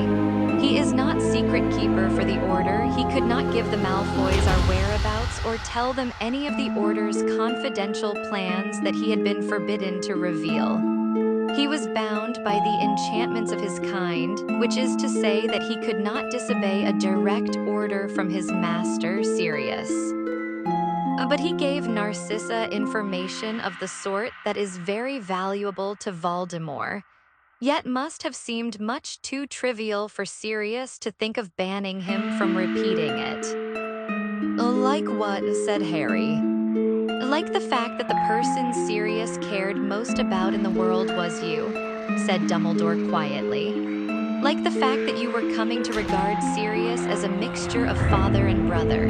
Voldemort knew already, of course, that Sirius was in the Order, that you knew where he was, but Creature's information made him realize that the one person whom you would go to any lengths to rescue was Sirius Black. Harry's lips were cold and numb. And so, when I asked Creature if Sirius was there last night, the Malfoys, undoubtedly on Voldemort's instructions, had told him he must find a way of keeping Sirius out of the way once you had seen the vision of Sirius being tortured. Then, if you decided to check whether Sirius was at home or not, Creature would be able to pretend he was not. Creature injured Buckbeak the Hippogriff yesterday, and at the moment when you made your appearance in the fire, Sirius was upstairs trying to tend to him. There seemed to be very little air in Harry's lungs. His breathing was quick and shallow. And Creature told you all this and laughed, he croaked. He did not wish to tell me, said Dumbledore. But I am a sufficiently accomplished legilimens myself to know when I am being lied to, and I persuaded him to tell me the full story before I left for the Department of Mysteries. And, whispered Harry, his hands curled in cold fists on his knees. And Hermione kept telling us to be nice to him. She was quite right, Harry, said Dumbledore. I warned Sirius when we adopted 12 Grimmauld Place as our headquarters that Creature must be treated with kindness and respect. I also told him that Creature could be dangerous to us. I do not think that Sirius took me very seriously, or that he ever saw Creature as a being with feelings as acute as a human's. Don't you talk about Sirius like?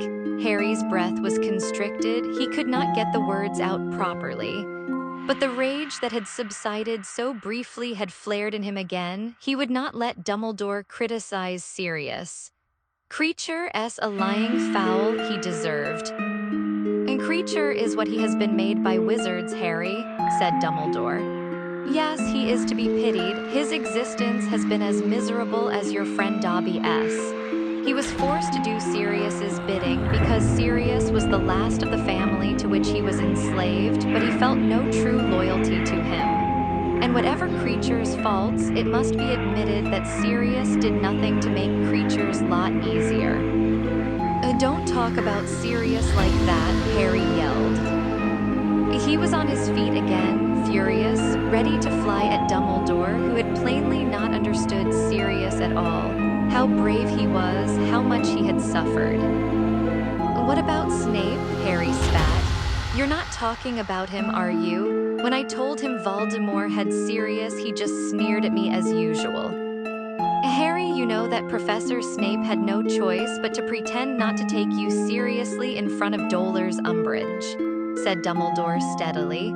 But as I have explained, he informed the Order as soon as possible about what you had said. It was he who deduced where you had gone when you did not return from the forest. It was he, too, who gave Professor Umbridge fake Veritaserum when she was attempting to force you to tell of Sirius's whereabouts. Harry disregarded this. He felt a savage pleasure in blaming Snape. It seemed to be easing his own sense of dreadful guilt, and he wanted to hear Dumbledore agree with him. Snape G-goaded Sirius about staying in the house. He made out Sirius was a coward. Sirius was much too old and clever to have allowed such feeble taunts to hurt him, said Dumbledore. Snape stopped giving me occlumency lessons, Harry snarled. He threw me out of his office. I am aware of it, said Dumbledore heavily. I have already said that it was a mistake for me not to teach you myself, though I was sure at the time that nothing could have been more dangerous than to open your mind even further to Voldemort while in my presence. Snape made it worse. My scar always hurt worse after lessons with him. Harry remembered Ron's thoughts on the subject and plunged on. How do you know he wasn't trying to soften me up for Voldemort, make it easier for him to get inside my... I trust Severus Snape, said Dumbledore simply. But I forgot, another old man's mistake, that some wounds run too deep for the healing. I thought Professor Snape could overcome his feelings about your father. I was wrong. But that's okay, is it? Yelled Harry, ignoring the scandalized faces and disapproving mutterings of the portraits covering the walls. It's okay for Snape to hate my dad, but it's not okay for Sirius to hate Creature. Sirius did not hate Creature, said Dumbledore. He regarded him as a servant unworthy of much interest or notice.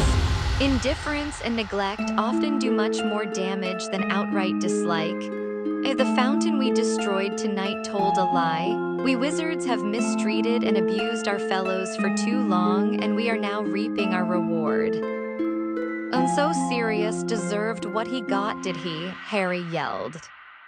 I did not say that, nor will you ever hear me say it, Dumbledore replied quietly. Sirius was not a cruel man, he was kind to house elves in general. He had no love for Creature, because Creature was a living reminder of the home Sirius had hated. Yet he did hate it, said Harry, his voice cracking, turning his back on Dumbledore and walking away. The sun was bright inside the room now, and the eyes of all the portraits followed him as he walked, without realizing what he was doing, without seeing the office at all. You made him stay shut up in that house, and he hated it. That's why he wanted to get out last night. I was trying to keep Sirius alive, said Dumbledore quietly. People don't like being locked up, Harry said furiously, rounding on him. You did it to me all last summer. Dumbledore closed his eyes and buried his face in his long-fingered hands. Harry watched him, but this uncharacteristic sign of exhaustion or sadness or whatever it was from Dumbledore did not soften him. On the contrary, he felt even angrier that Dumbledore was showing signs of weakness. He had no business being weak when Harry wanted to rage and storm at him. Dumbledore lowered his hands and surveyed Harry through his half-moon glasses. It is time, he said, for me to tell you what I should have told you 5 years ago, Harry. Please sit down. I am going to tell you everything. I ask only a little patience. You will have your chance to rage at me, to do whatever you like when I have finished. I will not stop you. Harry glared at him for a moment, then flung himself back into the chair opposite Dumbledore and waited. Dumbledore stared for a moment at the sunlit grounds outside the window, then looked back at Harry and said, 5 years ago you arrived at Hogwarts, Harry, safe and whole as I had planned and intended. Well, not quite whole, you had suffered. I knew you would when I left you on your aunt and uncle's doorstep. I knew I was condemning you to 10 dark and difficult years. He paused. Harry said nothing.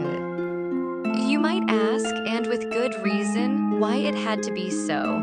Why could some wizarding family not have taken you in? Many would have done so more than gladly, would have been honored and delighted to raise you as a son. My answer is that my priority was to keep you alive. You were in more danger than perhaps anyone but myself realized. Voldemort had been vanquished hours before, but his supporters, and many of them are almost as terrible as he, were still at large, angry, desperate, and violent. And I had to make my decision too with regard to the years ahead. Did I believe that Voldemort was gone forever? No. I knew not whether it would be 10, 20, or 50 years before he returned, but I was sure he would do so, and I was sure too, knowing him as I have done, that he would not rest until he killed you. I knew that Voldemort's knowledge of magic is perhaps more extensive than any wizard alive. I knew that even my most complex and powerful protective spells and charms were unlikely to be invincible if he ever returned to full power. But I knew too where Voldemort was weak, and so I made my decision. You would be protected by an ancient magic of which he knows, which he despises, and which he has always therefore underestimated to his cost. I am speaking, of course, of the fact that your mother died to save you. She gave you a lingering protection he never expected, a protection that flows in your veins to this day. I put my trust, therefore, in your mother's blood. I delivered you to her sister, her only remaining relative. Oh, she doesn't love me, said Harry at once. She doesn't give a damn. But she took you, Dumbledore cut across him. She may have taken you grudgingly, furiously, unwillingly, bitterly, yet still she took you, and in doing so, she sealed the charm I placed upon you. Your mother's sacrifice made the bond of blood the strongest shield I could give you. I still don't. While you can still call home the place where your mother's blood blood dwells, there you cannot be touched or harmed by Voldemort. He shed her blood, but it lives on in you and her sister. Her blood became your refuge. You need return there only once a year, but as long as you can still call it home, there he cannot hurt you. Your aunt knows this. I explained what I had done in the letter I left with you on her doorstep. She knows that allowing you house room may well have kept you alive for the past 15 years. Oh, wait, said Harry, wait a moment. He sat up straighter in his chair, staring at Dumbledore. You sent that howler, you told her to remember it was your voice. I thought, said Dumbledore, inclining his head slightly, that she might need reminding of the pact she had sealed by taking you. I suspected the Dementor attack might have awoken her to the dangers of having you as a surrogate son. It did, said Harry quietly. Well, my uncle more than her. He wanted to chuck me out, but after the howler came, she said I had to stay. He stared at the floor for a moment, then said, but what's this got to do with? He could not say Sirius's name. 5 years ago, then, continued Dumbledore, as though he had not paused in his story, you arrived at Hogwarts neither as happy nor as well-nourished as I would have liked perhaps, yet alive and healthy. You were not a pampered little prince, but as normal a boy as I could have hoped under the circumstances. Thus far, my plan was working well.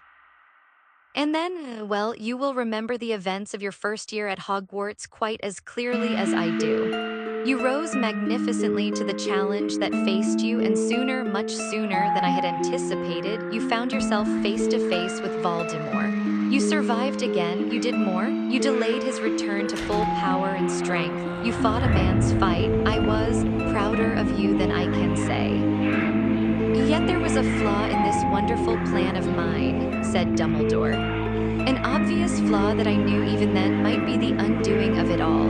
And yet, knowing how important it was that my plan should succeed, I told myself that I would not permit this flaw to ruin it.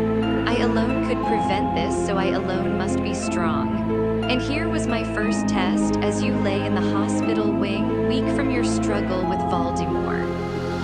I don't understand what you're saying, said Harry. Don't you remember asking me, as you lay in the hospital wing, why Voldemort had tried to kill you when you were a baby? Harry nodded. Ought I to have told you then? Harry stared into the blue eyes and said nothing, but his heart was racing again. You do not see the flaw in the plan yet? No, perhaps not. Well, as you know, I decided not to answer you. 11, I told myself, was much too young to know. I had never intended to tell you when you were 11. The knowledge would be too much at such a young age. I should have recognized the danger signs then. I should have asked myself why I did not feel more disturbed that you had already asked me the question to which I knew one day I must give a terrible answer. I should have recognized that I was too happy to think that I did not have to do it on that particular day. You were too young, much too young. And so we entered your second year at Hogwarts, and once again you met challenges even grown wizards have never faced. Once again you acquitted yourself beyond my wildest dreams. You did not ask me again, however, why Voldemort had left that mark upon you. We discussed your scar, oh yes. We came very, very close to the subject. Why did I not tell you everything? Well, it seemed to me that 12 was, after all, hardly better than 11 to receive such information. I allowed you to leave my presence, blood-stained, exhausted but exhilarated, and if I felt a twinge of unease that I ought perhaps to have told you then, it was swiftly silenced. You were still so young, you see, and I could not find it in me to spoil that night of triumph. Do you see, Harry? Do you see the flaw in my brilliant plan now? I had fallen into the trap I had foreseen, that I had told myself I could avoid, that I must avoid. I don't. I cared about you too much, said Dumbledore simply.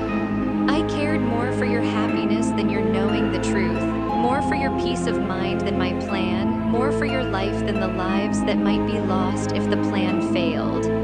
In other words, I acted exactly as Voldemort expects we fools who love to act. Is there a defense? I defy anyone who has watched you as I have, and I have watched you more closely than you can have imagined, not to want to save you more pain than you had already suffered. What did I care if numbers of nameless and faceless people and creatures were slaughtered in the vague future, if in the here and now you were alive and well and happy? I never dreamed that I would have such a person on my hands. We entered your third year. I watched from afar as you struggled to repel Dementors, as you found Sirius, learned what he was, and rescued him. Was I to tell you then, at the moment when you had triumphantly snatched your godfather from the jaws of the Ministry? But now, at the age of 13, my excuses were running out. Young you might be, but you had proved you were exceptional. My conscience was uneasy, Harry. I knew the time must come soon. But you came out of the maze last year, having watched Cedric Diggory die, having escaped death so narrowly yourself. And I did not tell you, though I knew now Voldemort had returned, I must do it soon. And now, tonight, I know you have long been ready for the knowledge I have kept from you for so long, because you have proved that I should have placed the burden upon you before this. My only defense is this. I have watched you struggling under more burdens than any student who has ever passed through this school, and I could not bring myself to add another, the greatest one of all. Harry waited, but Dumbledore did not speak. I still don't understand. Voldemort tried to kill you when you were a child because of a prophecy made shortly before your birth. He knew the prophecy had been made, though he did not know its full contents. He set out to kill you when you were still a baby, believing he was fulfilling the terms of the prophecy. He discovered to his cost that he was mistaken when the curse intended to kill you backfired. And so, since his return to his body, and particularly since your extraordinary escape from him last year, he has been determined to hear that prophecy in its entirety. This is the weapon he has been seeking so assiduously since his return, the knowledge of how to destroy you. The sun had risen fully now. Dumbledore's office was bathed in it. The glass case in which the sword of Godric Gryffindor resided gleamed white and opaque. The fragments of the instruments Harry had thrown to the floor glistened like raindrops, and behind him, the baby fox made soft, chirruping noises in his nest of ashes. The prophecies smashed, Harry said blankly. I was pulling Neville up those benches in the room where the archway was, and I ripped his robes and it fell. The thing that smashed was merely the record of the prophecy kept by the Department of Mysteries. But the prophecy was made to somebody, and that person has the means of recalling it perfectly. Who heard it? Asked Harry, though he thought he knew the answer already.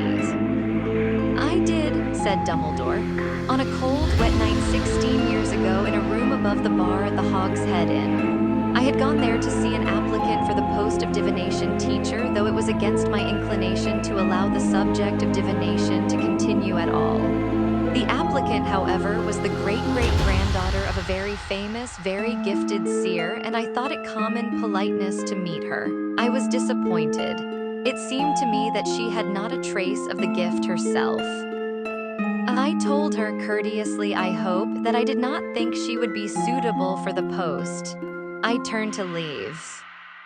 Dumbledore got to his feet and walked past Harry to the black cabinet that stood beside Fawkes's perch. He bent down, slid back a catch, and took from inside it the shallow stone basin, carved with runes around the edges, in which Harry had seen his father tormenting Snape. Dumbledore walked back to the desk, placed the pensive upon it, and raised his wand to his own temple.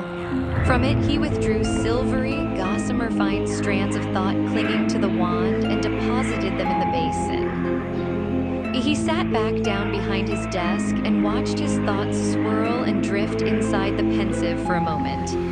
Then, with a sigh, he raised his wand and prodded the silvery substance with its tip. A figure rose out of it, draped in shawls, her eyes magnified to enormous size behind her glasses, and she revolved slowly, her feet in the basin. But when Sybil Trelawney spoke, it was not in her usual ethereal, mystic voice, but in the harsh, hoarse tones Harry had heard her use once before. The one with the power to vanquish the Dark Lord approaches. Born to those who have thrice Defiedhim, born as the 7th month dies, and the Dark Lord will mark Him as his equal, but he will have power the Dark Lord knows not, and either must die at the hand of the other, for neither can live while the other survives. The one with the power to vanquish the Dark Lord will be born as the 7th month dies. The slowly revolving Professor Trelawney sank back into the silver mass below and vanished.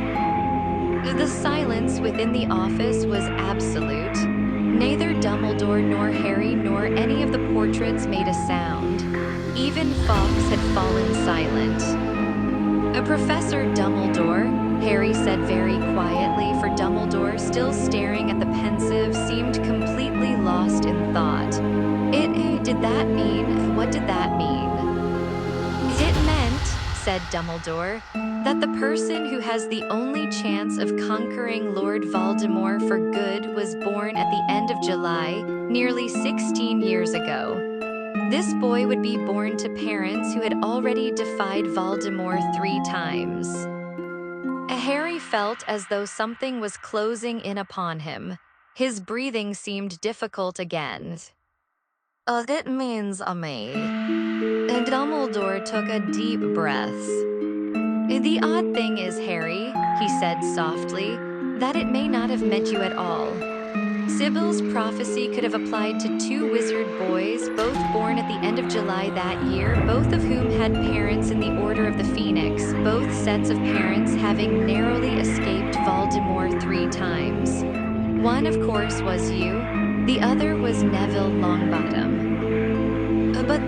But then, why was it my name on the prophecy and not Neville's? The official record was relabeled after Voldemort's attack on you as a child, said Dumbledore. It seemed plain to the keeper of the Hall of Prophecy that Voldemort could only have tried to kill you because he knew you to be the one to whom Sybil was referring. Oh, then it might not be me, said Harry. I am afraid, said Dumbledore slowly, looking as though every word cost him a great effort, that there is no doubt that it is you. But you said Neville was born at the end of July too, and his mum and dad. You are forgetting the next part of the prophecy, the final identifying feature of the boy who could vanquish Voldemort. Voldemort himself would mark him as his equal. And so he did, Harry. He chose you, not Neville. He gave you the scar that has proved both blessing and curse. But he might have chosen wrong, said Harry. He might have marked the wrong person. He chose the boy he thought most likely to be a danger to him, said Dumbledore.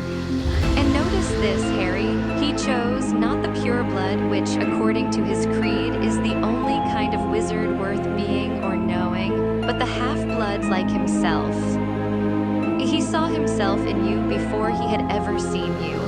And in marking you with that scar, he did not kill you as he intended, but gave you powers and a future, which have fitted you to escape him not once, but 4 times so far, something that neither your parents nor Neville's parents ever achieved. Why did he do it then? Said Harry, who felt numb and cold. Why did he try and kill me as a baby?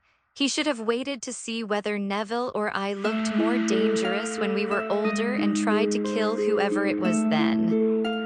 That might indeed have been the more practical course, said Dumbledore, except that Voldemort's information about the prophecy was incomplete. The Hog's Head Inn, which Sybil chose for its cheapness, has long attracted, shall we say, a more interesting clientele than the 3 broomsticks. As you and your friends found out to your cost, and I to mine that night, it is a place where it is never safe to assume you are not being overheard.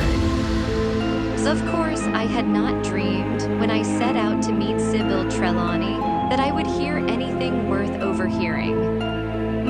Our one stroke of good fortune was that the eavesdropper was detected only a short way into the prophecy and thrown from the building. So he only heard. He heard only the first part, the part foretelling the birth of a boy in July to parents who had thrice defied Voldemort. Consequently, he could not warn his master that to attack you would be to risk transferring power to you, again marking you as his equal. So Voldemort never knew that there might be danger in attacking you, that it might be wise to wait or to learn more. He did not know that you would have power the Dark Lord knows not. But I don't, said Harry in a strangled voice. I haven't any powers he hasn't got. I couldn't fight the way he did tonight. I can't possess people or kill them. There is a room in the Department of Mysteries, interrupted Dumbledore, that is kept locked at all times. It contains a force that is at once more wonderful and more terrible than death, than human intelligence, than forces of nature. It is also perhaps the most mysterious of the many subjects for study that reside there. It is the power held within that room that you possess in such quantities and which Voldemort has not at all. That power took you to save Sirius tonight. That power also saved you from possession by Voldemort, because he could not bear to reside in a body so full of the force he detests.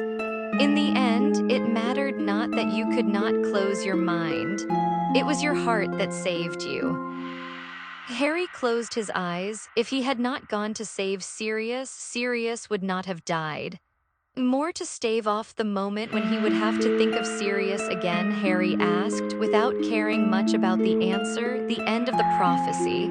It was something about, neither can live. While the other survives, said Dumbledore. So, said Harry, dredging up the words from what felt like a deep well of despair inside him. So does that mean that one of us has got to kill the other one, in the end? Yes, said Dumbledore. For a long time, neither of them spoke. Somewhere far beyond the office walls, Harry could hear the sound of voices, students heading down to the Great Hall for an early breakfast, perhaps. It seemed impossible that there could be people in the world who still desired food, who laughed, who neither knew nor cared that Sirius Black was gone forever. Sirius seemed a million miles away already. Even if a part of Harry still believed that if he had only pulled back that veil, he would have found Sirius looking back at him, greeting him perhaps with his laugh like a bark. I feel I owe you another explanation, Harry, said Dumbledore hesitantly. You may perhaps have wondered why I never chose you as a prefect. I must confess that I rather thought you had enough responsibility to be going on with. Harry looked up at him and saw a tear trickling down Dumbledore's face into his long silver beard. Chapter 38. The Second War begins.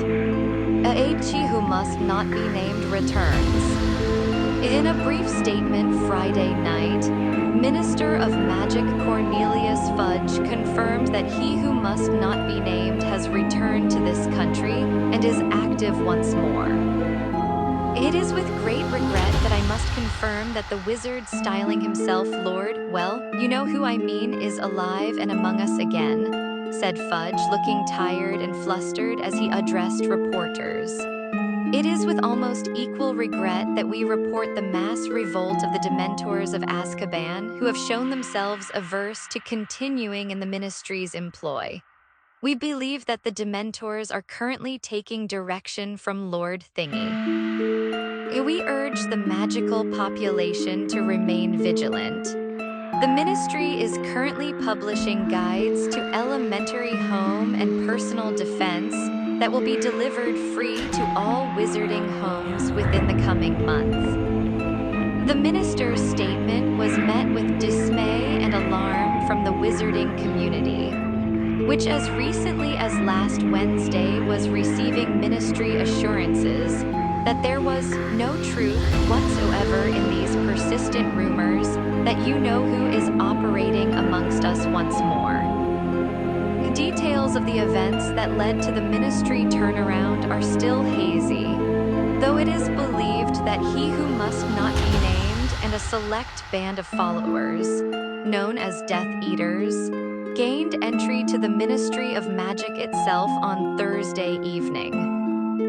Albus Dumbledore, newly reinstated headmaster of Hogwarts School of Witchcraft and Wizardry, reinstated member of the International Confederation of Wizards, and reinstated chief warlock of the Wisengamot, was unavailable for comment last night. He has insisted for a year that you know who was not dead, as was widely hoped and believed, but recruiting followers once more for a fresh attempt to seize power. Meanwhile, the boy who lived. There you are, Harry. I knew they'd drag you into it somehow, said Hermione, looking over the top of the paper at him. They were in the hospital wing. Harry was sitting on the end of Ron's bed, and they were both listening to Hermione read the front page of the Sunday Prophet. Ginny, whose ankle had been mended in a trice by Madame Pomfrey, was curled up at the foot of Hermione's bed. Neville, whose nose had likewise been returned to its normal size and shape, was in a chair between the two beds. And Luna, who had dropped in to visit clutching the latest edition of the Quibbler, was reading the magazine upside down and apparently not taking in a word Hermione was saying. He's the boy who lived again now, though, isn't he? Said Ron darkly. Not such a show-off maniac anymore, eh? He helped himself to a handful of chocolate frogs from the immense pile on his bedside cabinet, threw a few to Harry, Ginny, and Neville, and ripped off the wrapper of his own with his teeth. There were still deep welts on his forearms where the brain's tentacles had wrapped around him. According to Madame Pomfrey, thoughts could leave deeper scarring than almost anything else, though since she had started applying copious amounts of Dr. Ubley's oblivious unction, there seemed to be some improvement. Yes, they're very complimentary about you now, Harry, said Hermione, now scanning down the article. A lone voice of truth, perceived as unbalanced yet never wavered in his story, forced to bear ridicule and slander. Said Hermione, frowning. I noticed they don't mention the fact that it was them doing all the ridiculing and slandering, though. She winced slightly and put a hand to her ribs. The curse Dolohov had used on her, though less effective than it would have been had he been able to say the incantation aloud, had nevertheless caused, in Madame Pomfrey's words, quite enough damage to be going on with. Hermione was having to take 10 different types of potion every day, and although she was improving greatly, was already bored with the hospital wing. You know whose last attempt to take over, pages 2 to 4, what the ministry should have told us, page 5, why nobody listened to Albus Dumbledore, pages 6 to 8, exclusive interview with Harry Potter, page 9. Well, said Hermione, folding up the newspaper and throwing it aside, it's certainly given them lots to write about. And that interview with Harry isn't exclusive, it's the one that was in the Quibbler months ago. Daddy sold it to them, said Luna vaguely, turning a page of the Quibbler. He got a very good price for it too, so we're going to go on an expedition to Sweden this summer and see if we can catch a crumple-horned snorkack. Hermione seemed to struggle with herself for a moment, then said, that sounds lovely. Ginny caught Harry's eye and looked away quickly, grinning. So anyway, said Hermione, sitting up a little straighter and wincing again, what's going on in school? Well, Flitwick's got rid of Fred and George's swamp, said Ginny. He did it in about 3 seconds, but he left a tiny patch under the window and he's roped it off. Why, said Hermione, looking startled. Oh, he just says it was a really good bit of magic, said Ginny, shrugging. I think he left it as a monument to Fred and George, said Ron through a mouthful of chocolate. They sent me all these, you know, he told Harry, pointing at the small mountain of frogs beside him. Must be doing all right out of that joke shop, eh? Hermione looked rather disapproving and asked, "So has all the trouble stopped now Dumbledore's back?" "Yes," said Neville, "everything's settled right back down again." "I suppose Filch is happy, is he?" asked Ron, propping a chocolate frog card featuring Dumbledore against his water jug. "Not at all," said Ginny. "He's really, really miserable, actually." And she lowered her voice to a whisper. "He keeps saying Umbridge was the best thing that ever happened to Hogwarts." All 6 of them looked around. Professor Umbridge was lying in a bed opposite them, gazing up at the ceiling. Dumbledore had strode alone into the forest to rescue her from the centaurs. How he had done it, how he had emerged from the trees supporting Professor Umbridge without so much as a scratch on him, nobody knew, and Umbridge was certainly not telling. Since she had returned to the castle, she had not, as far as any of them knew, uttered a single word. Nobody really knew what was wrong with her either. Her usually neat, mousy hair was very untidy, and there were bits of twig and leaf in it, but otherwise she seemed to be quite unscathed. "Madame Pomfrey says she's just in shock," whispered Hermione. "Sulking more like," said Ginny. "Yeah, she shows signs of life if you do this," said Ron, and with his tongue he made soft clip-clopping noises. Umbridge sat bolt upright, looking wildly around. "Is anything wrong, Professor?" called Madame Pomfrey, poking her head around her office doors. No, said Umbridge, sinking back into her pillows. "No, I must have been dreaming." Hermione and Ginny muffled their laughter in the bedclothes. "Speaking of centaurs," said Hermione when she had recovered a little, "whose divination teacher now is Firenze staying?" "He's got to," said Harry. "The other centaurs won't take him back, will they?" "It looks like he and Trelawney are both going to teach," said Ginny. "Bet Dumbledore wishes he could have got rid of Trelawney for good," said Ron, now munching on his 14th frog.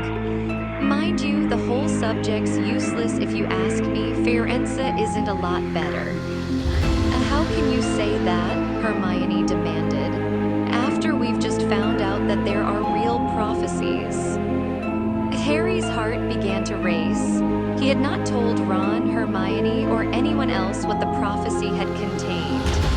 Neville had told them it had smashed while Harry was pulling him up the steps in the death room, and Harry had not yet corrected this impression. He was not ready to see their expressions when he told them that he must be either murderer or victim. There was no other way. "It is a pity it broke," said Hermione quietly, shaking her head. "Yeah, it is," said Ron. "Still, at least you know who never found out what was in it either. Where are you going?" he added, looking both surprised and disappointed as Harry stood up. Hagrid, said Harry. "You know, he just got back and I promised I'd go down and see him and tell him how you two are." "Oh, all right then," said Ron grumpily, looking out of the dormitory window at the patch of bright blue sky beyond. "Wish we could come." "Say hello to him for us," called Hermione as Harry proceeded down the ward, "and ask him what's happening about his little friend." Harry gave a wave of his hand to show he had heard and understood as he left the dormitory. The castle seemed very quiet even for a Sunday. Everybody was clearly out in the sunny grounds, enjoying the end of their exams and the prospect of a last few days of term unhampered by studying or homework. Harry walked slowly along the deserted corridor, peering out of windows as he went. He could see people messing around in the air over the Quidditch pitch and a couple of students swimming in the lake, accompanied by the giant squid. He was finding it hard at the moment to decide whether he wanted to be with people or not. Whenever he was in company, he wanted to get away, and whenever he was alone, he wanted company. He thought he might really go and visit Hagrid, though. He had not talked to him properly since he had returned. Harry had just descended the last marble step into the entrance hall when Malfoy, Crabbe, and Goyle emerged from a door on the right that Harry knew led down to the Slytherin common room. Harry stopped dead, so did Malfoy and the others. For a few moments, the only sounds were the shouts, laughter, and splashes drifting into the hall from the grounds through the open front doors. Malfoy glanced around. Harry knew he was checking for signs of teachers. Then he looked back at Harry and said in a low voice, "You're dead, Potter." Harry raised his eyebrows. "Funny," he said, "you'd think I'd have stopped walking around."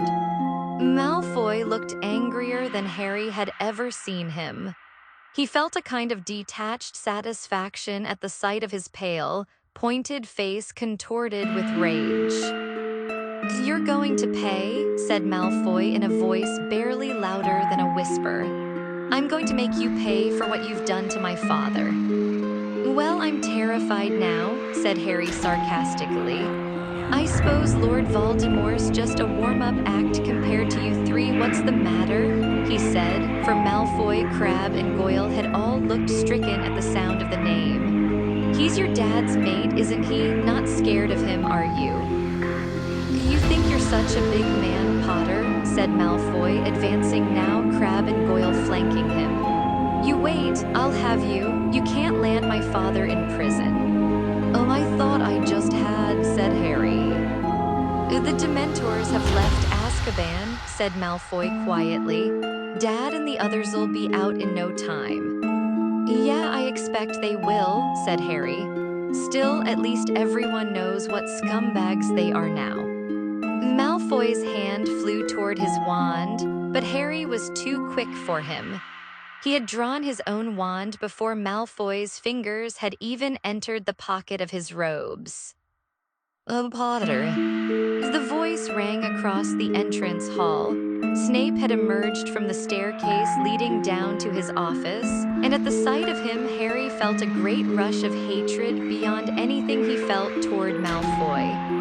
Whatever Dumbledore said, he would never forgive Snape. Never. "What are you doing, Potter?" said Snape coldly as ever as he strode over to the four of them. "I'm trying to decide what curse to use on Malfoy, sir," said Harry fiercely. Snape stared at him. "Put that wand away at once," he said curtly. 10 points from Griff."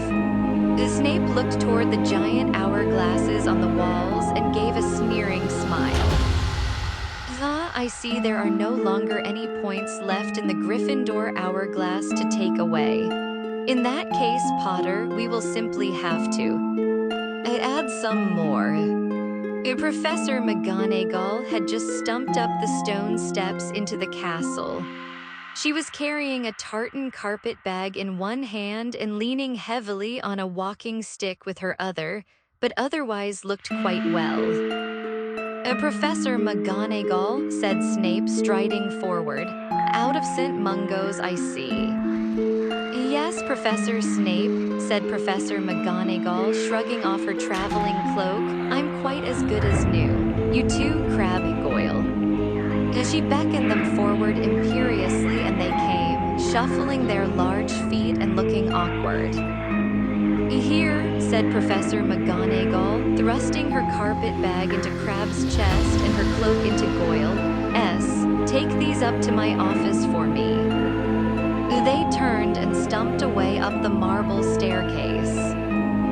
"Right then," said Professor McGonagall, looking up at the hourglasses on the wall. "Well, I think Potter and his friends ought to have 50 points apiece for alerting the world to the return of you-know-who. What say you, Professor Snape?" "What?" snapped Snape, though Harry knew he had heard perfectly well. "Oh, well, I suppose." "So that's 50 each for Potter, the two Weasleys, Longbottom, and Miss Granger," said Professor McGonagall, and a shower of rubies fell down into the bottom bulb of Gryffindor's hourglass as she spoke. "Oh, and 50 for Miss Lovegood, I suppose," she added, and a number of sapphires fell into Ravenclaw's glass. "Now, you wanted to take 10 from Mr. Potter, I think, Professor Snape, so there we are." A few rubies retreated into the upper bulb, leaving a respectable amount below nevertheless.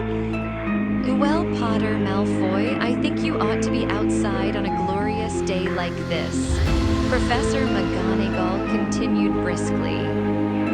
Harry did not need telling twice. He thrust his wand back inside his robes and headed straight for the front doors without another glance at Snape and Malfoy. The hot sun hit him with a blast as he walked across the lawns toward Hagrid's cabin. Students lying around on the grass sunbathing, talking, reading the Sunday Prophet, and eating sweets looked up at him as he passed. Some called out to him or else waved, clearly eager to show that they, like the prophet, had decided he was something of a hero. Harry said nothing to any of them. He had no idea how much they knew of what had happened 3 days ago, but he had so far avoided being questioned and preferred it that way. He thought at first when he knocked on Hagrid's cabin door that he was out, but then Fang came charging around the corner and almost bowled him over with the enthusiasm of his welcome. Hagrid, it transpired, was picking runner beans in his back garden. "All rig, Harry," he said, beaming when Harry approached the fence. Come in, we'll have a cup o' dandelion juice." "How's things?" Hagrid asked him as they settled down at his wooden table with a glass apiece of iced juice. "You feelin' all rig, are ya?" Harry knew from the look of concern on Hagrid's face that he was not referring to Harry's physical well-being. "I'm fine," Harry said quickly, because he could not bear to discuss the thing that he knew was in Hagrid's mind. "So where have you been?" "I've been hidden out in the mountains," said Hagrid, "up in a cave like Sirius did when he—" Hagrid broke off, cleared his throat gruffly, looked at Harry, and took a long draught of juice. "Anyway, back now," he said feebly. You look better," said Harry, who was determined to keep the conversation moving away from Sirius. "Wah," said Hagrid, raising a massive hand and feeling his face. Oh yeah, well Groppy's loads better behaved now loads. Seemed right pleased ter see me when I got back, ter tell ya the truth, he's a good lad really. And I've been thinkin' about tryin' ter find him a lady friend actually." Harry would normally have tried to persuade Hagrid out of this idea at once. The prospect of a second giant taking up residence in the forest, possibly even wilder and more brutal than Gropp, was positively alarming, but somehow Harry could not muster the energy necessary to argue the point. He was starting to wish he was alone again, and with the idea of hastening his departure, he took several large gulps of his dandelion juice, half emptying his glass. "Everyone knows you've been tellin' the truth now, Harry," said Hagrid softly and unexpectedly. "Thought es gotta be better, hasn't it?" Harry shrugged. "Look," Hagrid leaned toward him across the table, "I knew Sirius longer and you did. He died in battle and tha's the way he'd have wanted ter go." "He didn't want to go at all," said Harry angrily. Hagrid bowed his great shaggy head. "Nah, I don't reckon he did," he said quietly. "But still, Harry, he was never one ter sit around at home and let other people do the fightin'. He couldn't have lived with himself if he hadn't gone ter help." Harry leapt up again. "I've got to go and visit Ron and Hermione in the hospital wing," he said mechanically.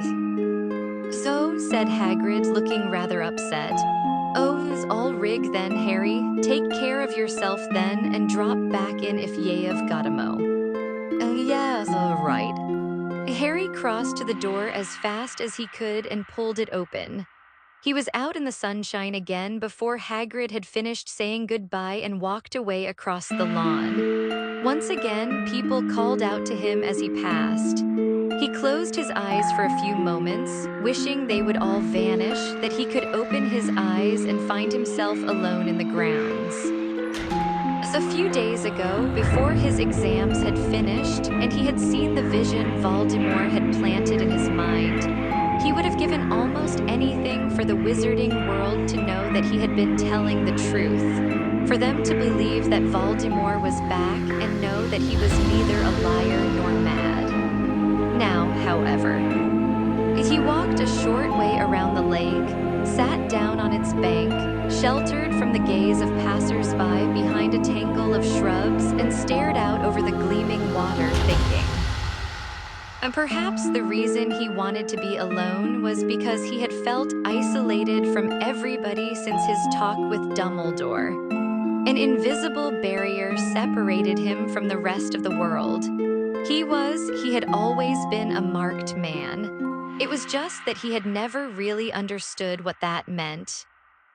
And yet, sitting here on the edge of the lake, with the terrible weight of grief dragging at him, with the loss of Sirius so raw and fresh inside, he could not muster any great sense of fear. It was sunny and the grounds around him were full of laughing people, and even though he felt as distant from them as though he belonged to a different race, it was still very hard to believe as he sat here that his life must include or end in murder. He sat there for a long time, gazing out at the water, trying not to think about his godfather or to remember that it was directly across from here, on the opposite bank, that Sirius had collapsed trying to fend off 100 Dementors. The sun had fallen before he realized that he was cold. He got up and returned to the castle, wiping his face on his sleeve as he went. Ron and Hermione left the hospital wing completely cured 3 days before the end of term. Hermione showed signs of wanting to talk about Sirius, but Ron tended to make hushing noises every time she mentioned his name. Harry was not sure whether or not he wanted to talk about his godfather yet. His wishes varied with his mood. He knew one thing, though, unhappy as he felt at the moment, he would greatly miss Hogwarts in a few days' time when he was back at number 4 Privet Drive. Even though he now understood exactly why he had to return there every summer, he did not feel any better about it. Indeed, he had never dreaded his return more. And Professor Umbridge left Hogwarts the day before the end of term. It seemed that she had crept out of the hospital wing during dinner time, evidently hoping to depart undetected.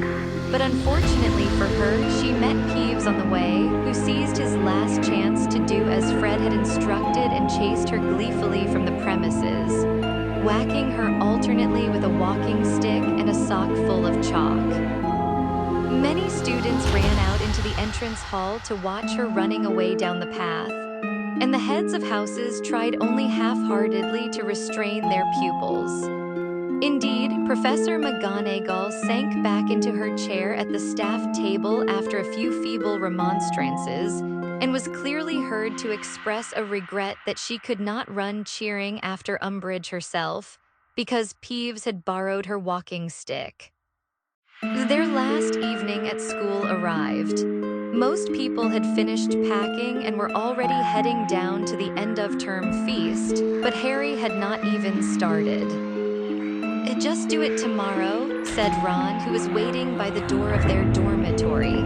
"Come on, I'm starving." "I won't be long, so look, you go ahead."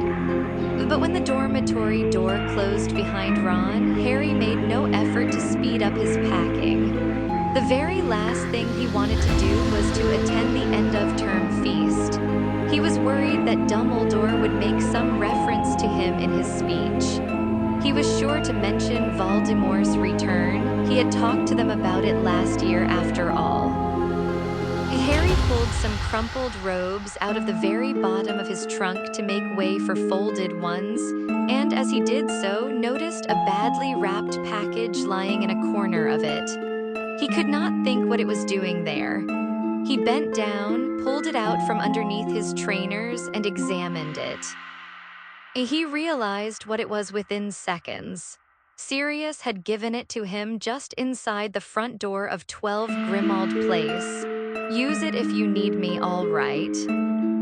Harry sank down onto his bed and unwrapped the package. Out fell a small, square mirror. It looked old, it was certainly dirty. Harry held it up to his face and saw his own reflection looking back at him. He turned the mirror over. There on the reverse side was a scribbled note from Sirius. "This is a two-way mirror. I've got the other. If you need to speak to me, just say my name into it. You'll appear in my mirror and I'll be able to talk in yours. James and I used to use them when we were in separate detentions." And then Harry's heart began to race. He remembered seeing his dead parents in the mirror of Arist 4 years ago. He was going to be able to talk to Sirius again. Right now, he knew it. He looked around to make sure there was nobody else there. The dormitory was quite empty. He looked back at the mirror, raised it in front of his face with trembling hands, and said loudly and clearly, "Sirius." His breath misted the surface of the glass. He held the mirror even closer, excitement flooding through him, but the eyes blinking back at him through the fog were definitely his own. He wiped the mirror clear again and said, so that every syllable rang clearly through the room, "Sirius Black." Nothing happened. The frustrated face looking back out of the mirror was still definitely his own. Sirius didn't have his mirror on him when he went through the archway, said a small voice in Harry's head. "That's why it's not working." Harry remained quite still for a moment, then hurled the mirror back into the trunk where it shattered. He had been convinced for a whole shining minute that he was going to see Sirius talk to him again. The disappointment was burning in his throat. He got up and began throwing his things pell-mell into the trunk on top of the broken mirror. But then an idea struck him. Is a better idea than a mirror, a much bigger, more important idea. How had he never thought of it before? Why had he never asked?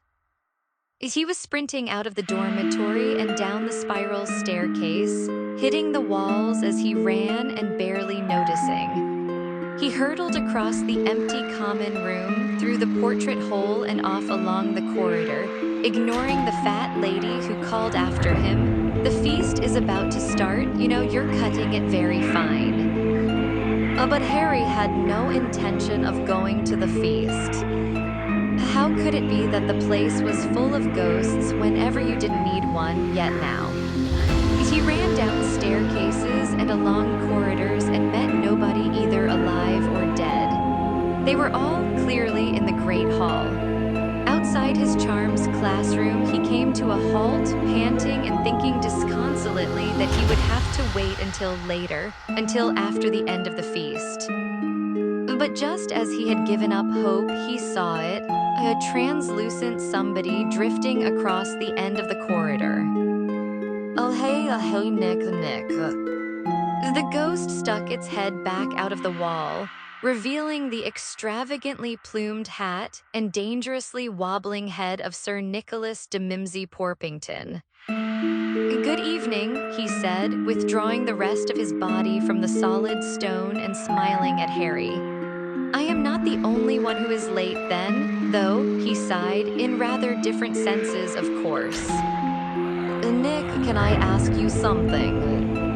The most peculiar expression stole over nearly headless Nick's face as he inserted a finger in the stiff ruff at his neck and tugged it a little straighter, apparently to give himself thinking time. He desisted only when his partially severed neck seemed about to give way completely. Now, Harry," said Nick, looking discomforted. "Can it wait until after the feast?" "No, Nick, please," said Harry. "I really need to talk to you. Can we go in here?" Harry opened the door of the nearest classroom and nearly headless Nick sighed. "Oh, very well," he said, looking resigned. "I can't pretend I haven't been expecting it." Harry was holding the door open for him, but he drifted through the wall instead. "Expecting what?" Harry asked as he closed the door. "You to come and find me," said Nick, now gliding over to the window and looking out at the darkening grounds. It happens sometimes when somebody has suffered a loss. "Oh, well," said Harry, refusing to be deflected. "You were right, I've come to find you." Nick said nothing. Said Harry, who was finding this more awkward than he had anticipated. "It's just you're dead. But you're still here, aren't you?"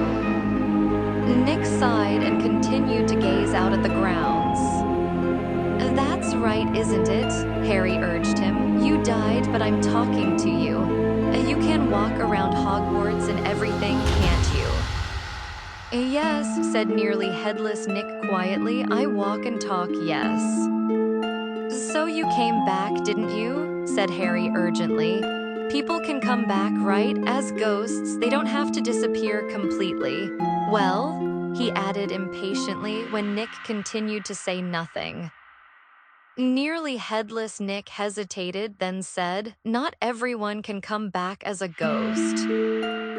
What do you mean?" said Harry quickly. Only wizards." "Oh," said Harry, and he almost laughed with relief. "Well, that's okay then. The person I'm asking about is a wizard, so he can come back, right?" Nick turned away from the window and looked mournfully at Harry.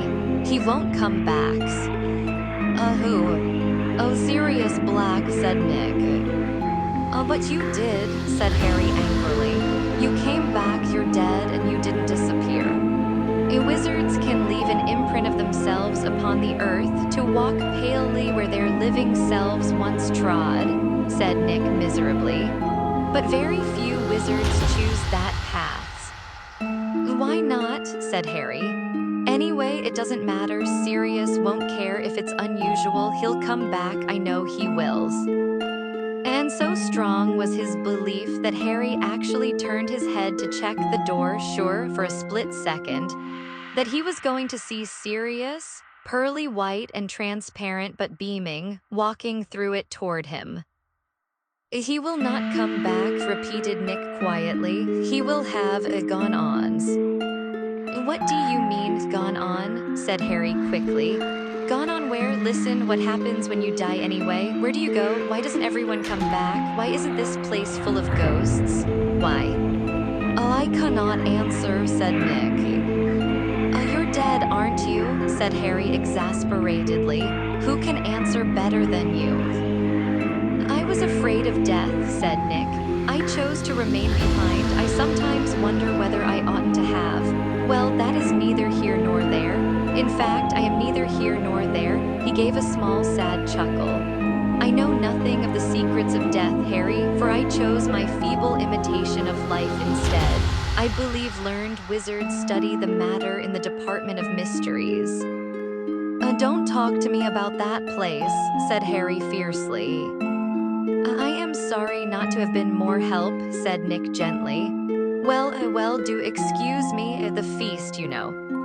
And he left the room, leaving Harry there alone, gazing blankly at the wall through which Nick had disappeared. Harry felt almost as though he had lost his godfather all over again in losing the hope that he might be able to see or speak to him once more. He walked slowly and miserably back up through the empty castle, wondering whether he would ever feel cheerful again. He had turned the corner toward the fat lady's corridor when he saw somebody up ahead fastening a note to a board on the wall. A second glance showed him that it was Luna. There were no good hiding places nearby. She was bound to have heard his footsteps. And in any case, Harry could hardly muster the energy to avoid anyone at the moment. "Hello," said Luna vaguely, glancing around at him as she stepped back from the notice. How come you're not at the feast?" Harry asked. "Well, I've lost most of my possessions," said Luna serenely. "People take them and hide them, you know. But as it's the last night, I really do need them back, so I've been putting up signs." She gestured toward the notice board, upon which, sure enough, she had pinned a list of all her missing books and clothes with a plea for their return. An odd feeling rose in Harry. an emotion quite different from the anger and grief that had filled him since Sirius's death. It was a few moments before he realized that he was feeling sorry for Luna. How come people hide your stuff?" he asked her, frowning. She shrugged. "I think they think I'm a bit odd, you know. Some people call me Loony Lovegood, actually." Harry looked at her, and the new feeling of pity intensified rather painfully. "That's no reason for them to take your things," he said flatly. "Do you want help finding them?" "Oh no," she said, smiling at him. "They'll come back, they always do in the end. It was just that I wanted to pack tonight. Anyway, why aren't you at the feast?" Harry shrugged and just didn't feel like it. "No," said Luna, observing him with those oddly misty, protuberant eyes. "I don't suppose you do. That man the Death Eaters killed was your godfather, wasn't he? Ginny told me." Harry nodded curtly, but found that for some reason he did not mind Luna talking about Sirius. He had just remembered that she too could see the Strowls. "Have you," so he began, "I mean, has anyone you've known ever died?" "Yes," said Luna simply, "my mother. She was a quite extraordinary witch, you know, but she did like to experiment, and one of her spells went rather badly wrong one day. I was 9. I'm sorry," Harry mumbled. "Yes, it was rather horrible," said Luna conversationally. "I still feel very sad about it sometimes, but I've still got Dad. And anyway, it's not as though I'll never see Mum again, is it?" Isn't it?" said Harry uncertainly. She shook her head in disbelief. "Oh, come on, you heard them just behind the veil, didn't you?" "Oh, you mean?" "In that room with the archway. They were just lurking out of sight, that's all. You heard them." They looked at each other. Luna was smiling slightly. Harry did not know what to say or to think. Luna believed so many extraordinary things, yet he had been sure he had heard voices behind the veil too. "Are you sure you don't want me to help you look for your stuff?" he said. "So no," said Luna. "No, I think I'll just go down and have some pudding and wait for it all to turn up. It always does in the end. Well, have a nice holiday, Harry." Yeah, you too." She walked away from him, and as he watched her go, he found that the terrible weight in his stomach seemed to have lessened slightly. The journey home on the Hogwarts Express next day was eventful in several ways. Firstly, Malfoy, Crabbe, and Goyle, who had clearly been waiting all week for the opportunity to strike without teacher witnesses, attempted to ambush Harry halfway down the train as he made his way back from the toilet.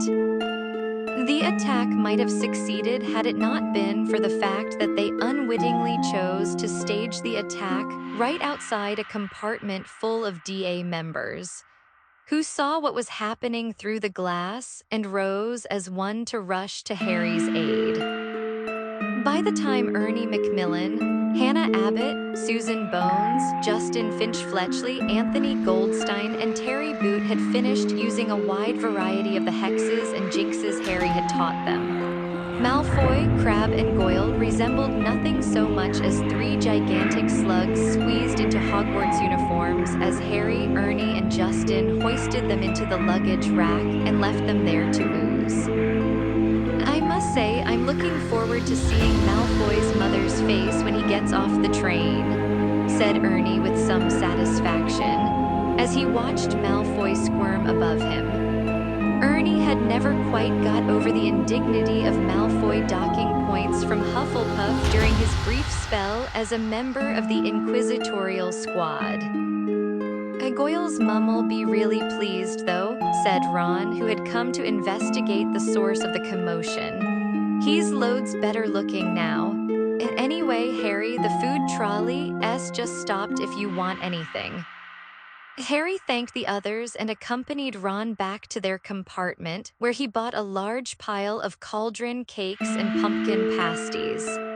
Hermione was reading the Daily Prophet again, Ginny was doing a quiz in the Quibbler, and Neville was stroking his Mimbulus Mimbletonia, which had grown a great deal over the year and now made odd crooning noises when touched. Harry and Ron whiled away most of the journey playing wizard chess, while Hermione read out snippets from the Prophet. It was now full of articles about how to repel Dementors, attempts by the Ministry to track down Death Eaters, and hysterical letters claiming that the writer had seen Lord Voldemort walking past their house that very morning. "It hasn't really started yet," sighed Hermione gloomily, folding up the newspaper again. "But it won't be long now." "Hey, Harry," said Ron, nodding toward the glass window onto the corridor. Harry looked around. Cho was passing, accompanied by Marietta Edgecombe, who was wearing a balaclava. His and Cho's eyes met for a moment. Cho blushed and kept walking. Harry looked back down at the chessboard just in time to see one of his pawns chased off its square by Ron's knight. "What's going on with you and her anyway?" Ron asked quietly. Nothing," said Harry truthfully.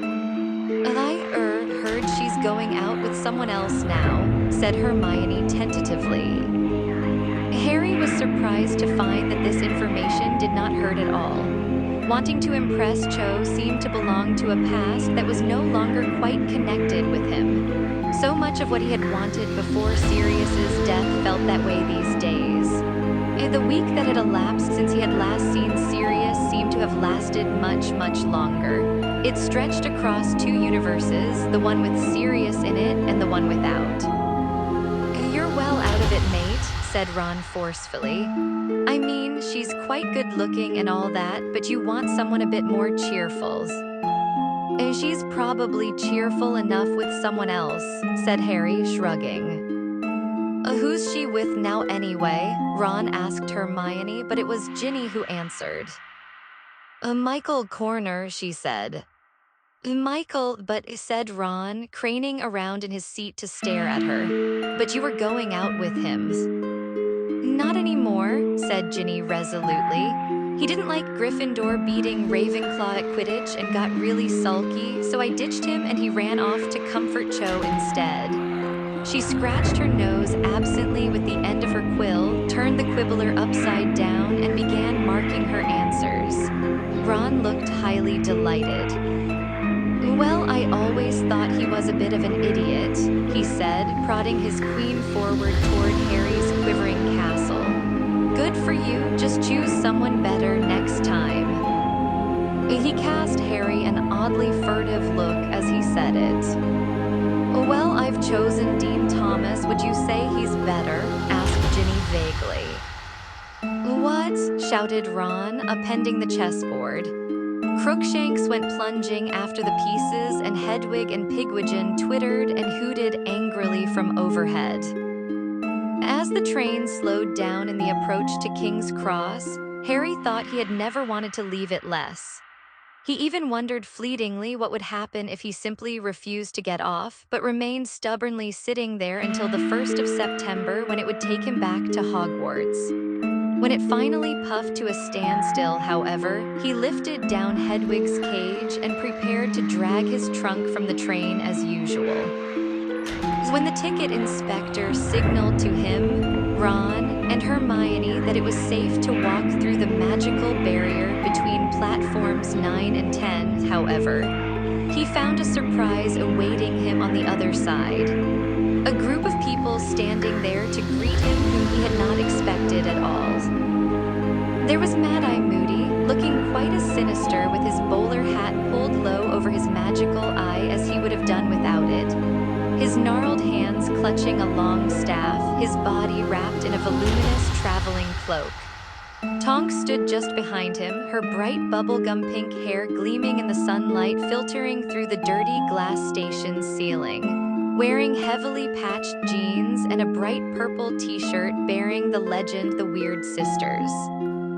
Next to Tonks was Lupin, his face pale, his hair graying, a long and threadbare overcoat covering a shabby jumper and trousers. At the front of the group stood Mr. and Mrs. Weasley, dressed in their muggle best, and Fred and George, who were both wearing brand new jackets in some lurid green, scaly material. "Ron, Ginny," called Mrs. Weasley, hurrying forward and hugging her children tightly. "Oh, and Harry dear, how are you?" "Fine," lied Harry as she pulled him into a tight embrace. Over her shoulder, he saw Ron goggling at the twins' new clothes. "Oh, what are they supposed to be?" he asked, pointing at the jackets. "A finest dragon skin, little bro," said Fred, giving his zip a little tweak. "Business is booming, and we thought we'd treat ourselves." "Hello, Harry," said Lupin, as Mrs. Weasley let go of Harry and turned to greet Hermione. "Hi," said Harry. "I didn't expect. What are you all doing here?" "Well," said Lupin with a slight smile, "we thought we might have a little chat with your aunt and uncle before letting them take you home." "I dunno if that's a good idea," said Harry at once. "Oh, I think it is," growled Moody, who had limped a little closer. "That'll be them, will it, Potter?" He pointed with his thumb over his shoulder. His magical eye was evidently peering through the back of his head and his bowler hat. Harry leaned an inch or so to the left to see where Mad Eye was pointing, and there, sure enough, were the three Dursleys, who looked positively appalled to see Harry's reception committee. "Ah, Harry," said Mr. Weasley, turning from Hermione's parents, whom he had been greeting enthusiastically and who were taking it in turns to hug Hermione. "Well, shall we do it then?" "Yeah, I reckon so, Arthur," said Moody. He and Mr. Weasley took the lead across the station toward the place where the Dursleys stood, apparently rooted to the floor. Hermione disengaged herself gently from her mother to join the group.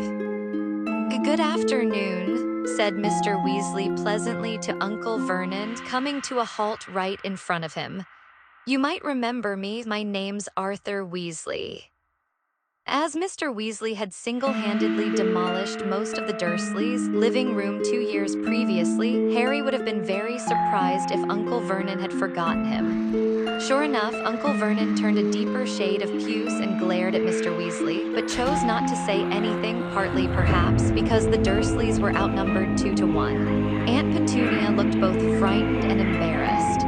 She kept glancing around, as though terrified somebody she knew would see her in such company. Dudley, meanwhile, seemed to be trying to look small and insignificant, a feat at which he was failing extravagantly. "Oh, we thought we'd just have a few words with you about Harry," said Mr. Weasley, still smiling. "Yeah," growled Moody, "about how he's treated when he's at your place." Uncle Vernon's mustache seemed to bristle with indignation. Possibly because the bowler hat gave him the entirely mistaken impression that he was dealing with a kindred spirit, he addressed himself to Moody. "I am not aware that it is any of your business what goes on in my house." "I expect what you're not aware of would fill several books, Dursley," growled Moody. "Anyway, that's not the point," interjected Tonks, whose pink hair seemed to offend Aunt Petunia more than all the rest put together, for she closed her eyes rather than look at her. "The point is, if we find out you've been horrible to Harry. And make no mistake, we'll hear about it," added Lupin pleasantly.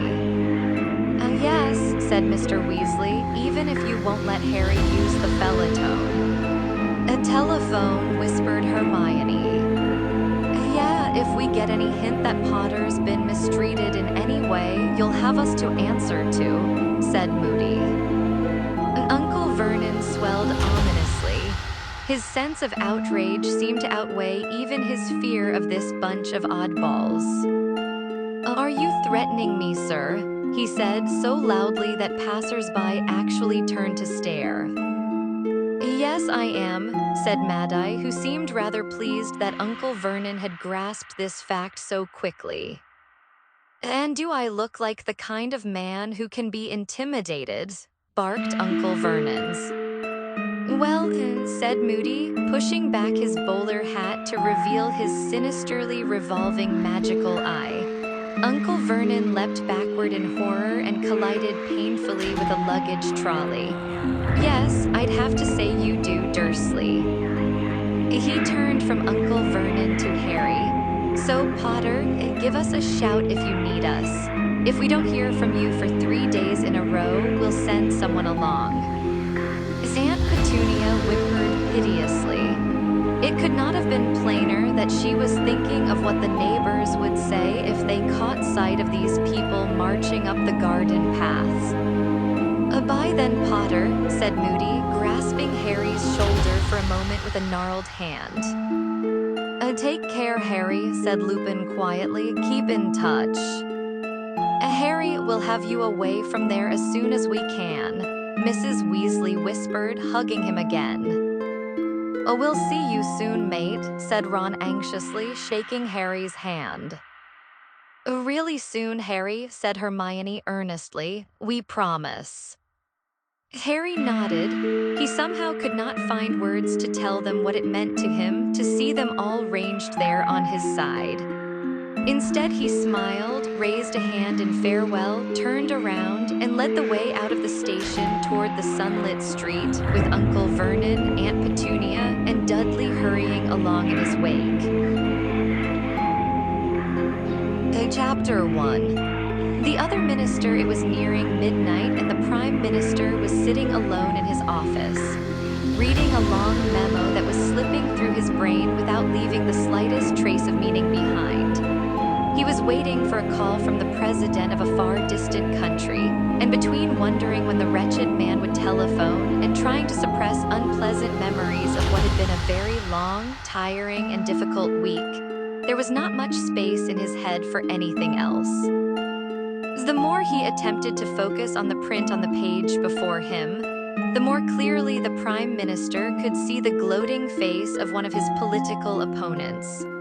This particular opponent had appeared on the news that very day, not only to enumerate all the terrible things that had happened in the last week, as though anyone needed reminding, but also to explain why each and every one of them was the government's fault. The Prime Minister's pulse quickened at the very thought of these accusations, for they were neither fair nor true.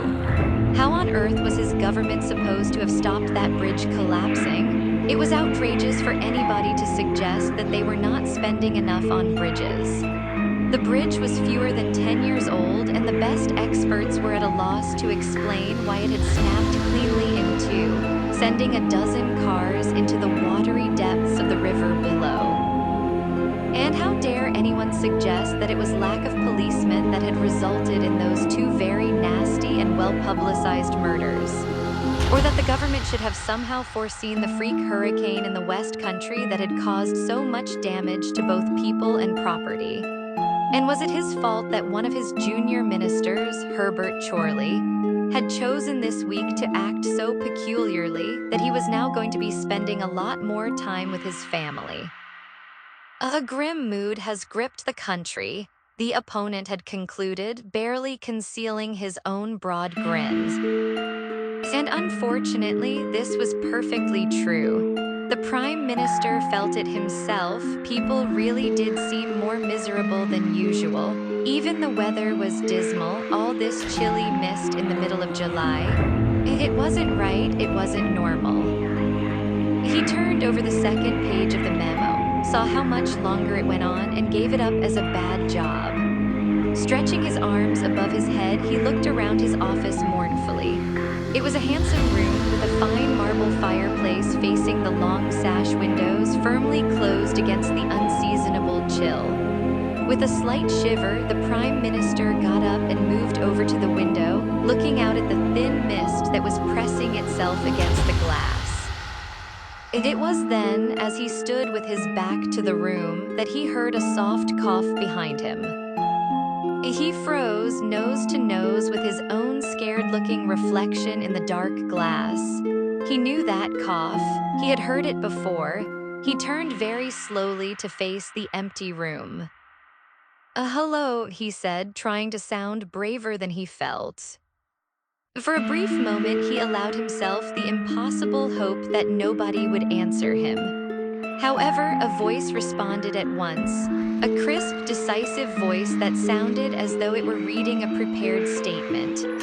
It was coming, as the Prime Minister had known at the first cough, from the frog-like little man wearing a long silver wig who was depicted in a small, dirty oil painting in the far corner of the room. To the Prime Minister of Muggles, urgent we meet, kindly respond immediately, sincerely Fudge. The man in the painting looked inquiringly at the Prime Minister. Said the Prime Minister, listen, it's not a very good time for me. I'm waiting for a telephone call, you see, from the President. That can be rearranged, said the portrait at once. The Prime Minister's heart sank. He had been afraid of that. But I really was rather hoping to speak. We shall arrange for the President to forget to call. He will telephone tomorrow night instead, said the little man. Kindly respond immediately to Mr. Fudge. Very well, said the Prime Minister weakly. Yes, I'll see Fudge. He hurried back to his desk, straightening his tie as he went. He had barely resumed his seat and arranged his face into what he hoped was a relaxed and unfazed expression, when bright green flames burst into life in the empty grate beneath his marble mantelpiece. He watched, trying not to betray a flicker of surprise or alarm, as a portly man appeared within the flames, spinning as fast as a top. Seconds later, he had climbed out onto a rather fine antique rug, brushing ash from the sleeves of his long pinstriped cloak. A lime green bowler hat in his hand. Prime Minister, said Cornelius Fudge, striding forward with his hand outstretched. Good to see you again. The Prime Minister could not honestly return this compliment, so said nothing at all. He was not remotely pleased to see Fudge, whose occasional appearances, apart from being downright alarming in themselves, generally meant that he was about to hear some very bad news.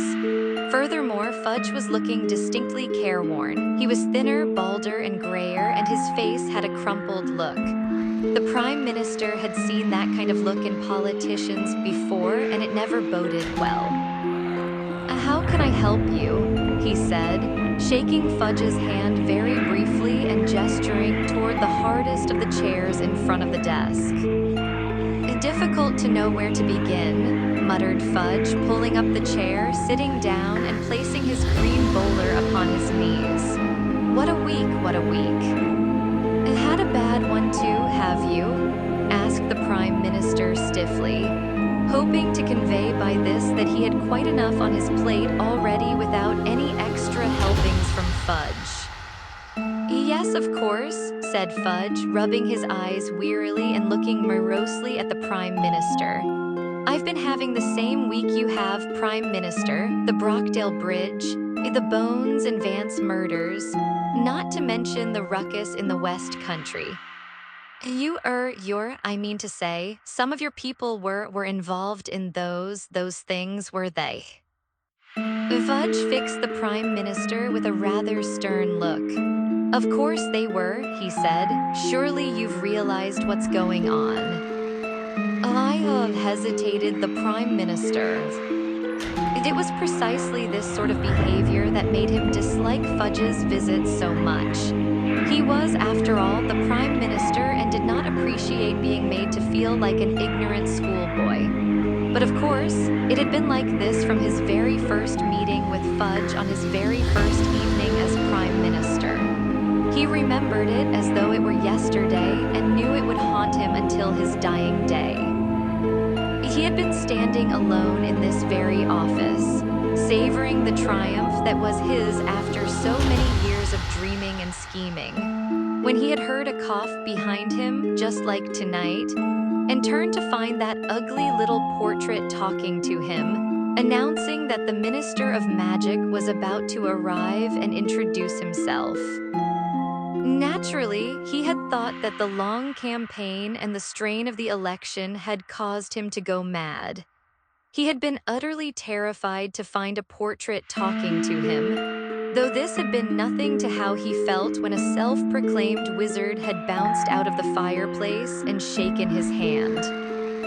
He had remained speechless throughout Fudge's kindly explanation that there were witches and wizards still living in secret all over the world, and his reassurances that he was not to bother his head about them, as the Ministry of Magic took responsibility for the whole wizarding community and prevented the non-magical population from getting wind of them. It was, said Fudge, a difficult job that encompassed everything from regulations on responsible use of broomsticks to keeping the dragon population under control. The Prime Minister remembered clutching the desk for support at this point. Fudge had then patted the shoulder of the still dumbstruck Prime Minister in a fatherly sort of way. "Not to worry," he had said. "It's odds on you'll never see me again. I'll only bother you if there's something really serious going on our end, something that's likely to affect the Muggles, the non-magical population, I should say. Otherwise, it's live and let live. And I must say, you're taking it a lot better than your predecessor." He tried to throw me out the window, thought I was a hoax planned by the opposition. At this, the Prime Minister had found his voice at last. You're not a hoax, then." It had been his last desperate hope. "No," said Fudge gently. "No, I'm afraid I'm not. Look." And he had turned the Prime Minister's teacup into a gerbil. "But," said the Prime Minister breathlessly, watching his teacup chewing on the corner of his next speech, "but why has nobody told me?" "The Minister of Magic only reveals him or herself to the Muggle Prime Minister of the day," said Fudge, poking his wand back inside his jacket. "We find it the best way to maintain secrecy." "But then," bleated the Prime Minister, "why hasn't a former Prime Minister warned me?" And at this, Fudge had actually laughed. "My dear Prime Minister, are you ever going to tell anybody?"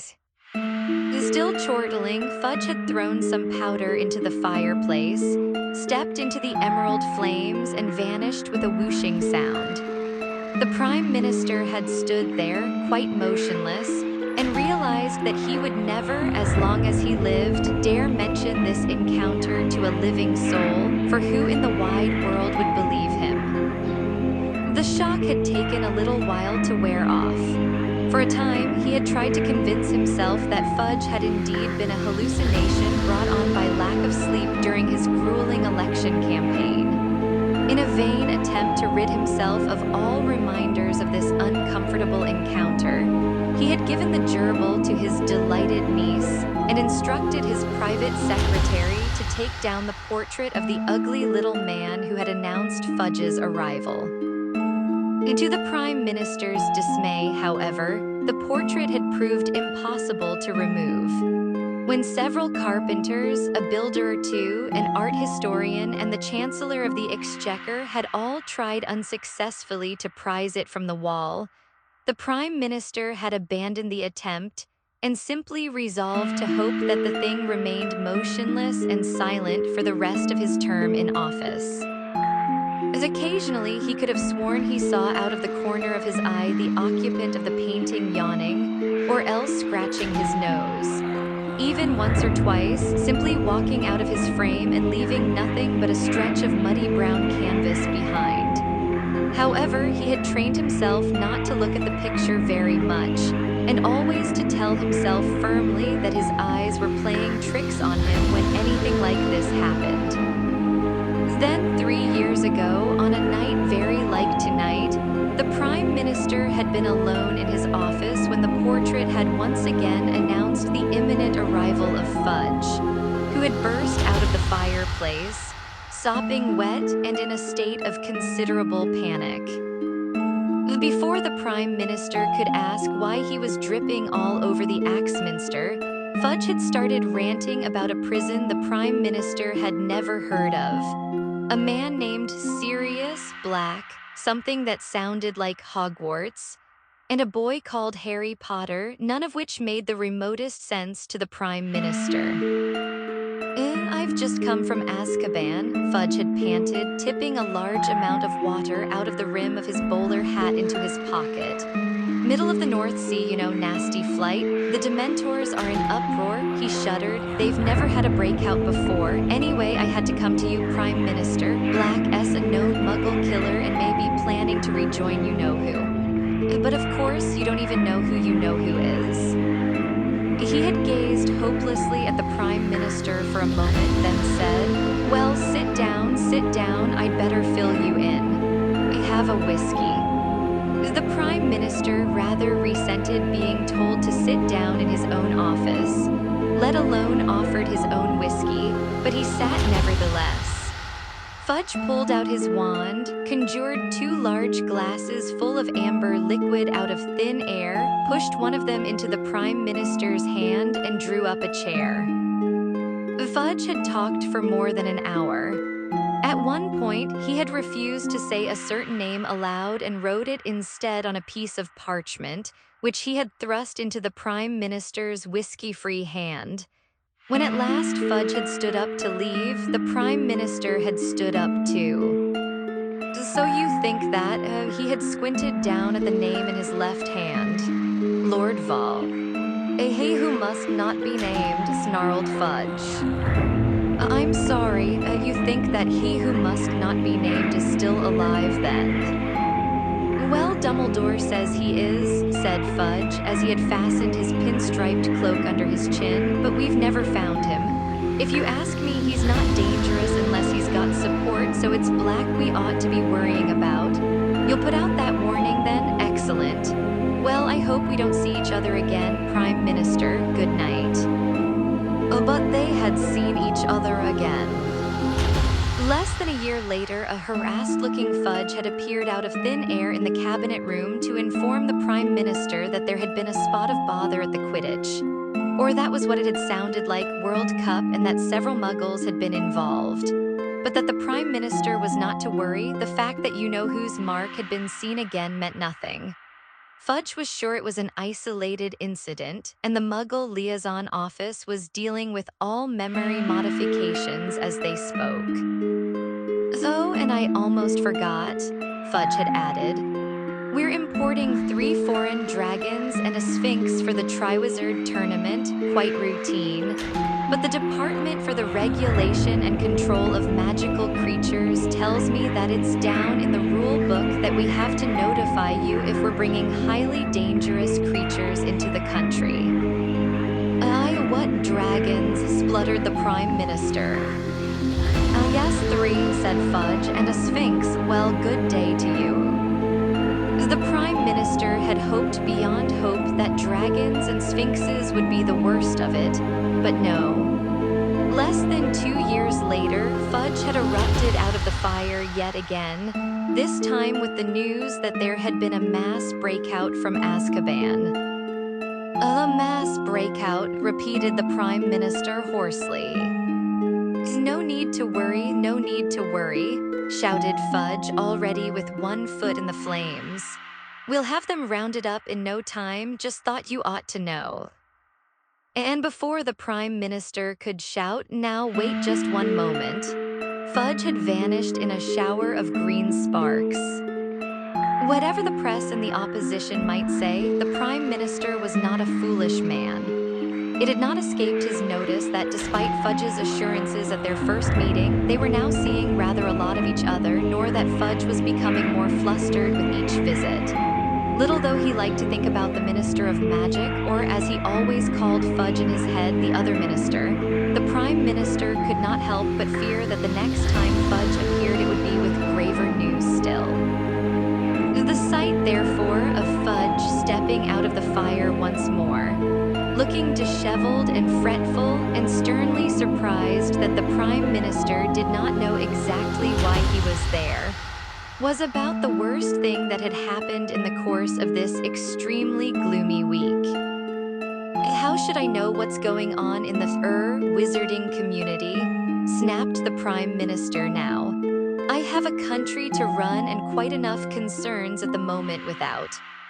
We have the same concerns, Fudge interrupted.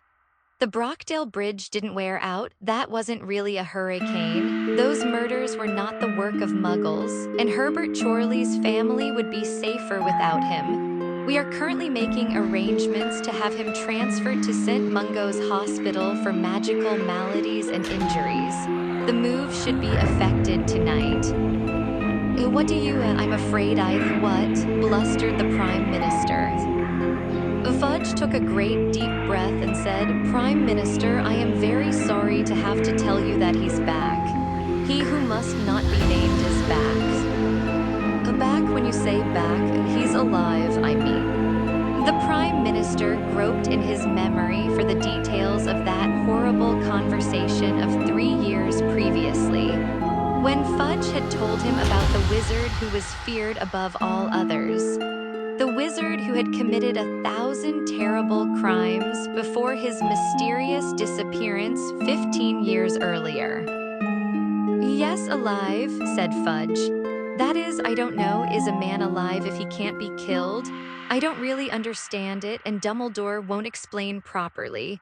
But anyway, he's certainly got a body and is walking and talking and killing, so I suppose, for the purposes of our discussion, yes, he's alive. The Prime Minister did not know what to say to this, but a persistent habit of wishing to appear well-informed on any subject that came up made him cast around for any details he could remember of their previous conversations. It is Sirius Black with he who must not be named. Black, said Fudge distractedly, turning his bowler rapidly in his fingers. Sirius Black, you mean? Merlin's beard, no, Black's dead. Turns out we were mistaken about Black. He was innocent after all, and he wasn't in league with he who must not be named either. I mean, he added defensively, spinning the bowler hat still faster. All the evidence pointed we had more than 50 eyewitnesses, but anyway, as I say, he's dead. Murdered, as a matter of fact. On Ministry of Magic premises, there's going to be an inquiry, actually. To his great surprise, the Prime Minister felt a fleeting stab of pity for Fudge at this point. It was, however, eclipsed almost immediately by a glow of smugness at the thought that, deficient though he himself might be in the area of materializing out of fireplaces, there had never been a murder in any of the government departments under his charge. Not yet, anyway. While the Prime Minister surreptitiously touched the wood of his desk, Fudge continued, but Black's by the by now. The point is, we're at war, Prime Minister, and steps must be taken. At war, repeated the Prime Minister nervously. Surely that's a little bit of an overstatement. He who must not be named has now been joined by those of his followers who broke out of Azkaban in January, said Fudge, speaking more and more rapidly and twirling his bowler so fast that it was a lime green blur. Since they have moved into the open, they have been wreaking havoc. The Brockdale Bridge, he did it, Prime Minister. He threatened a mass muggle killing unless I stood aside for him. Good grief, so it's your fault those people were killed, and I'm having to answer questions about rusted rigging and corroded expansion joints, and I don't know what else, said the Prime Minister furiously. My fault, said Fudge, coloring up. Are you saying you would have caved in to blackmail like that? Maybe not, said the Prime Minister, standing up and striding about the room. But I would have put all my efforts into catching the blackmailer before he committed any such atrocity. Do you really think I wasn't already making every effort? Demanded Fudge heatedly. Every Auror in the Ministry was and is trying to find him and round up his followers, but we happen to be talking about one of the most powerful wizards of all time, a wizard who has eluded capture for almost 3 decades. So I suppose you're going to tell me he caused the hurricane in the West Country too? Said the Prime Minister, his temper rising with every pace he took. It was infuriating to discover the reason for all these terrible disasters and not to be able to tell the public, almost worse than it being the government's fault after all. That was no hurricane, said Fudge miserably. Excuse me, barked the Prime Minister, now positively stamping up and down. Trees uprooted, roofs ripped off, lampposts bent, horrible injuries. It was the Death Eaters, said Fudge, he who must not be named's followers, and we suspect giant involvement. The Prime Minister stopped in his tracks as though he had hit an invisible wall. What involvement? Fudge grimaced. He used giants last time when he wanted to go for the grand effect, he said.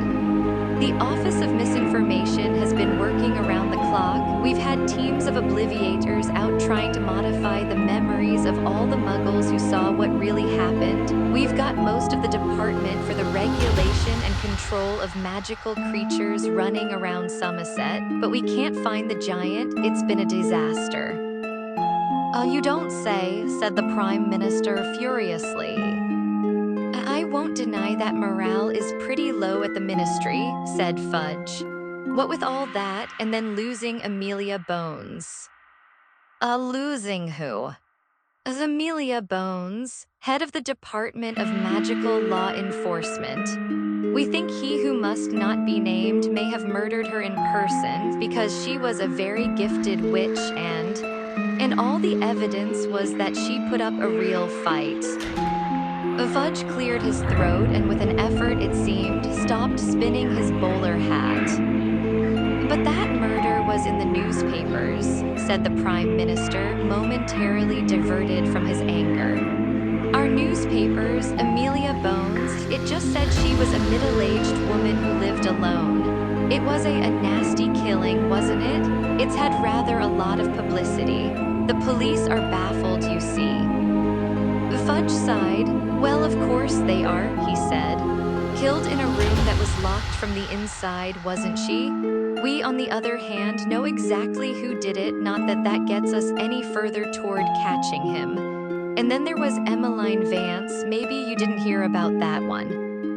Oh yes, I did, said the Prime Minister. It happened just around the corner from here, as a matter of fact. The papers had a field day with it, breakdown of law and order in the Prime Minister's backyard.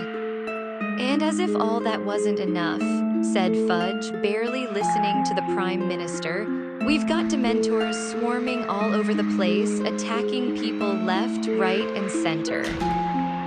Once upon a happier time, this sentence would have been unintelligible to the Prime Minister, but he was wiser now.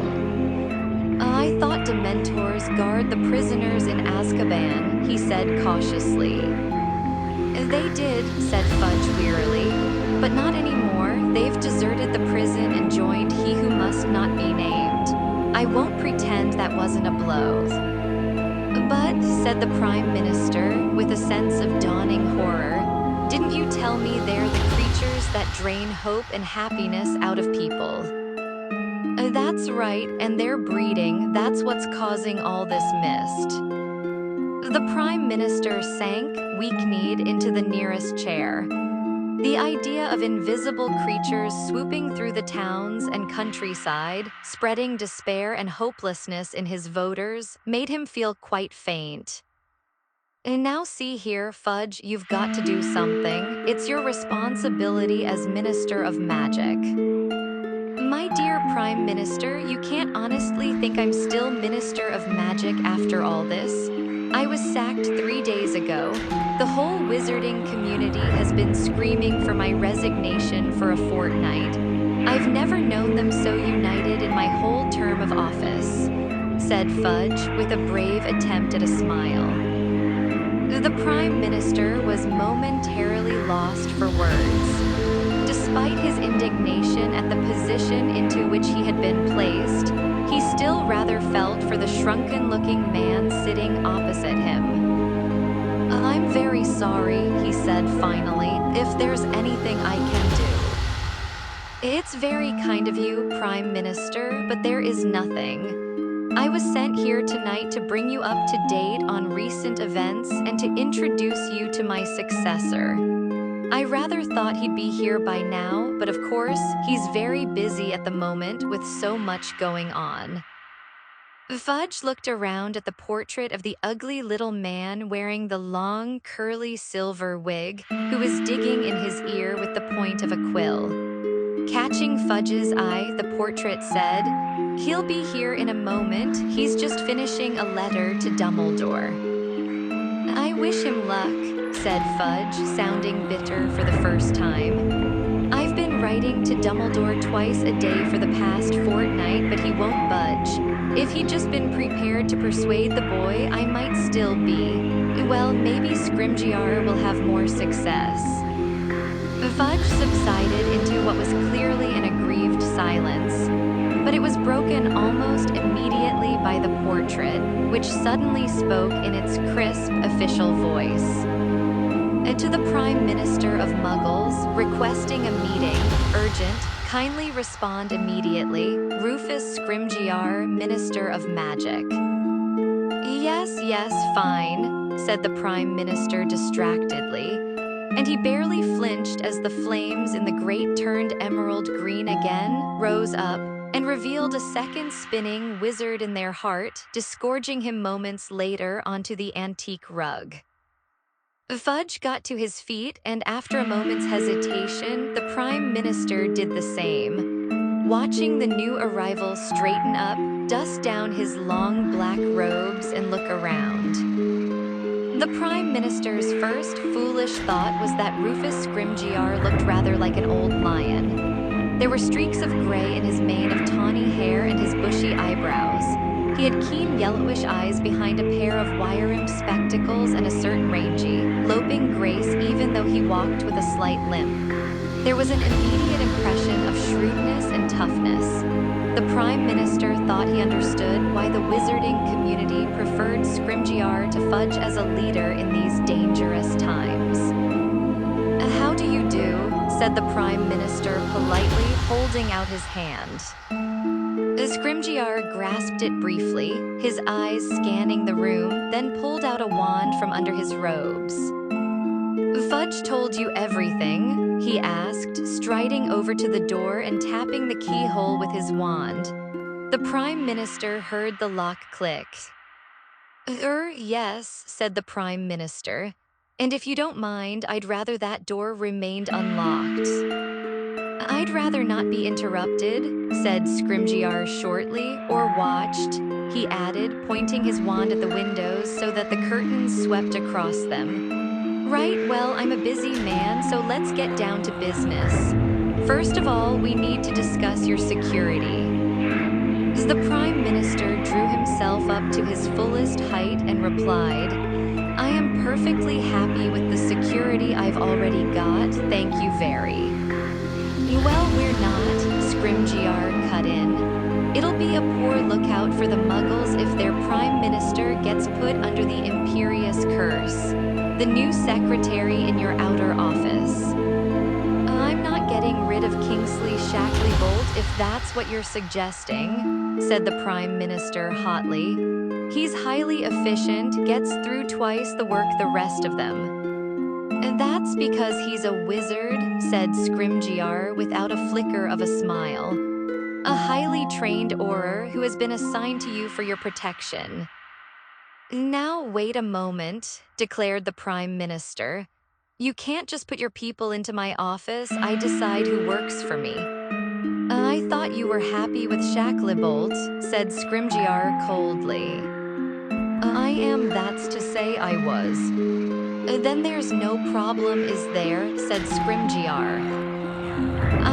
Well, as long as Shackleybolt's work continues to be, excellent," said the Prime Minister lamely, but Scrimgeour barely seemed to hear him. Now about Herbert Chorley, your junior minister, he continued. The one who has been entertaining the public by impersonating a duck. What about him? Asked the Prime Minister.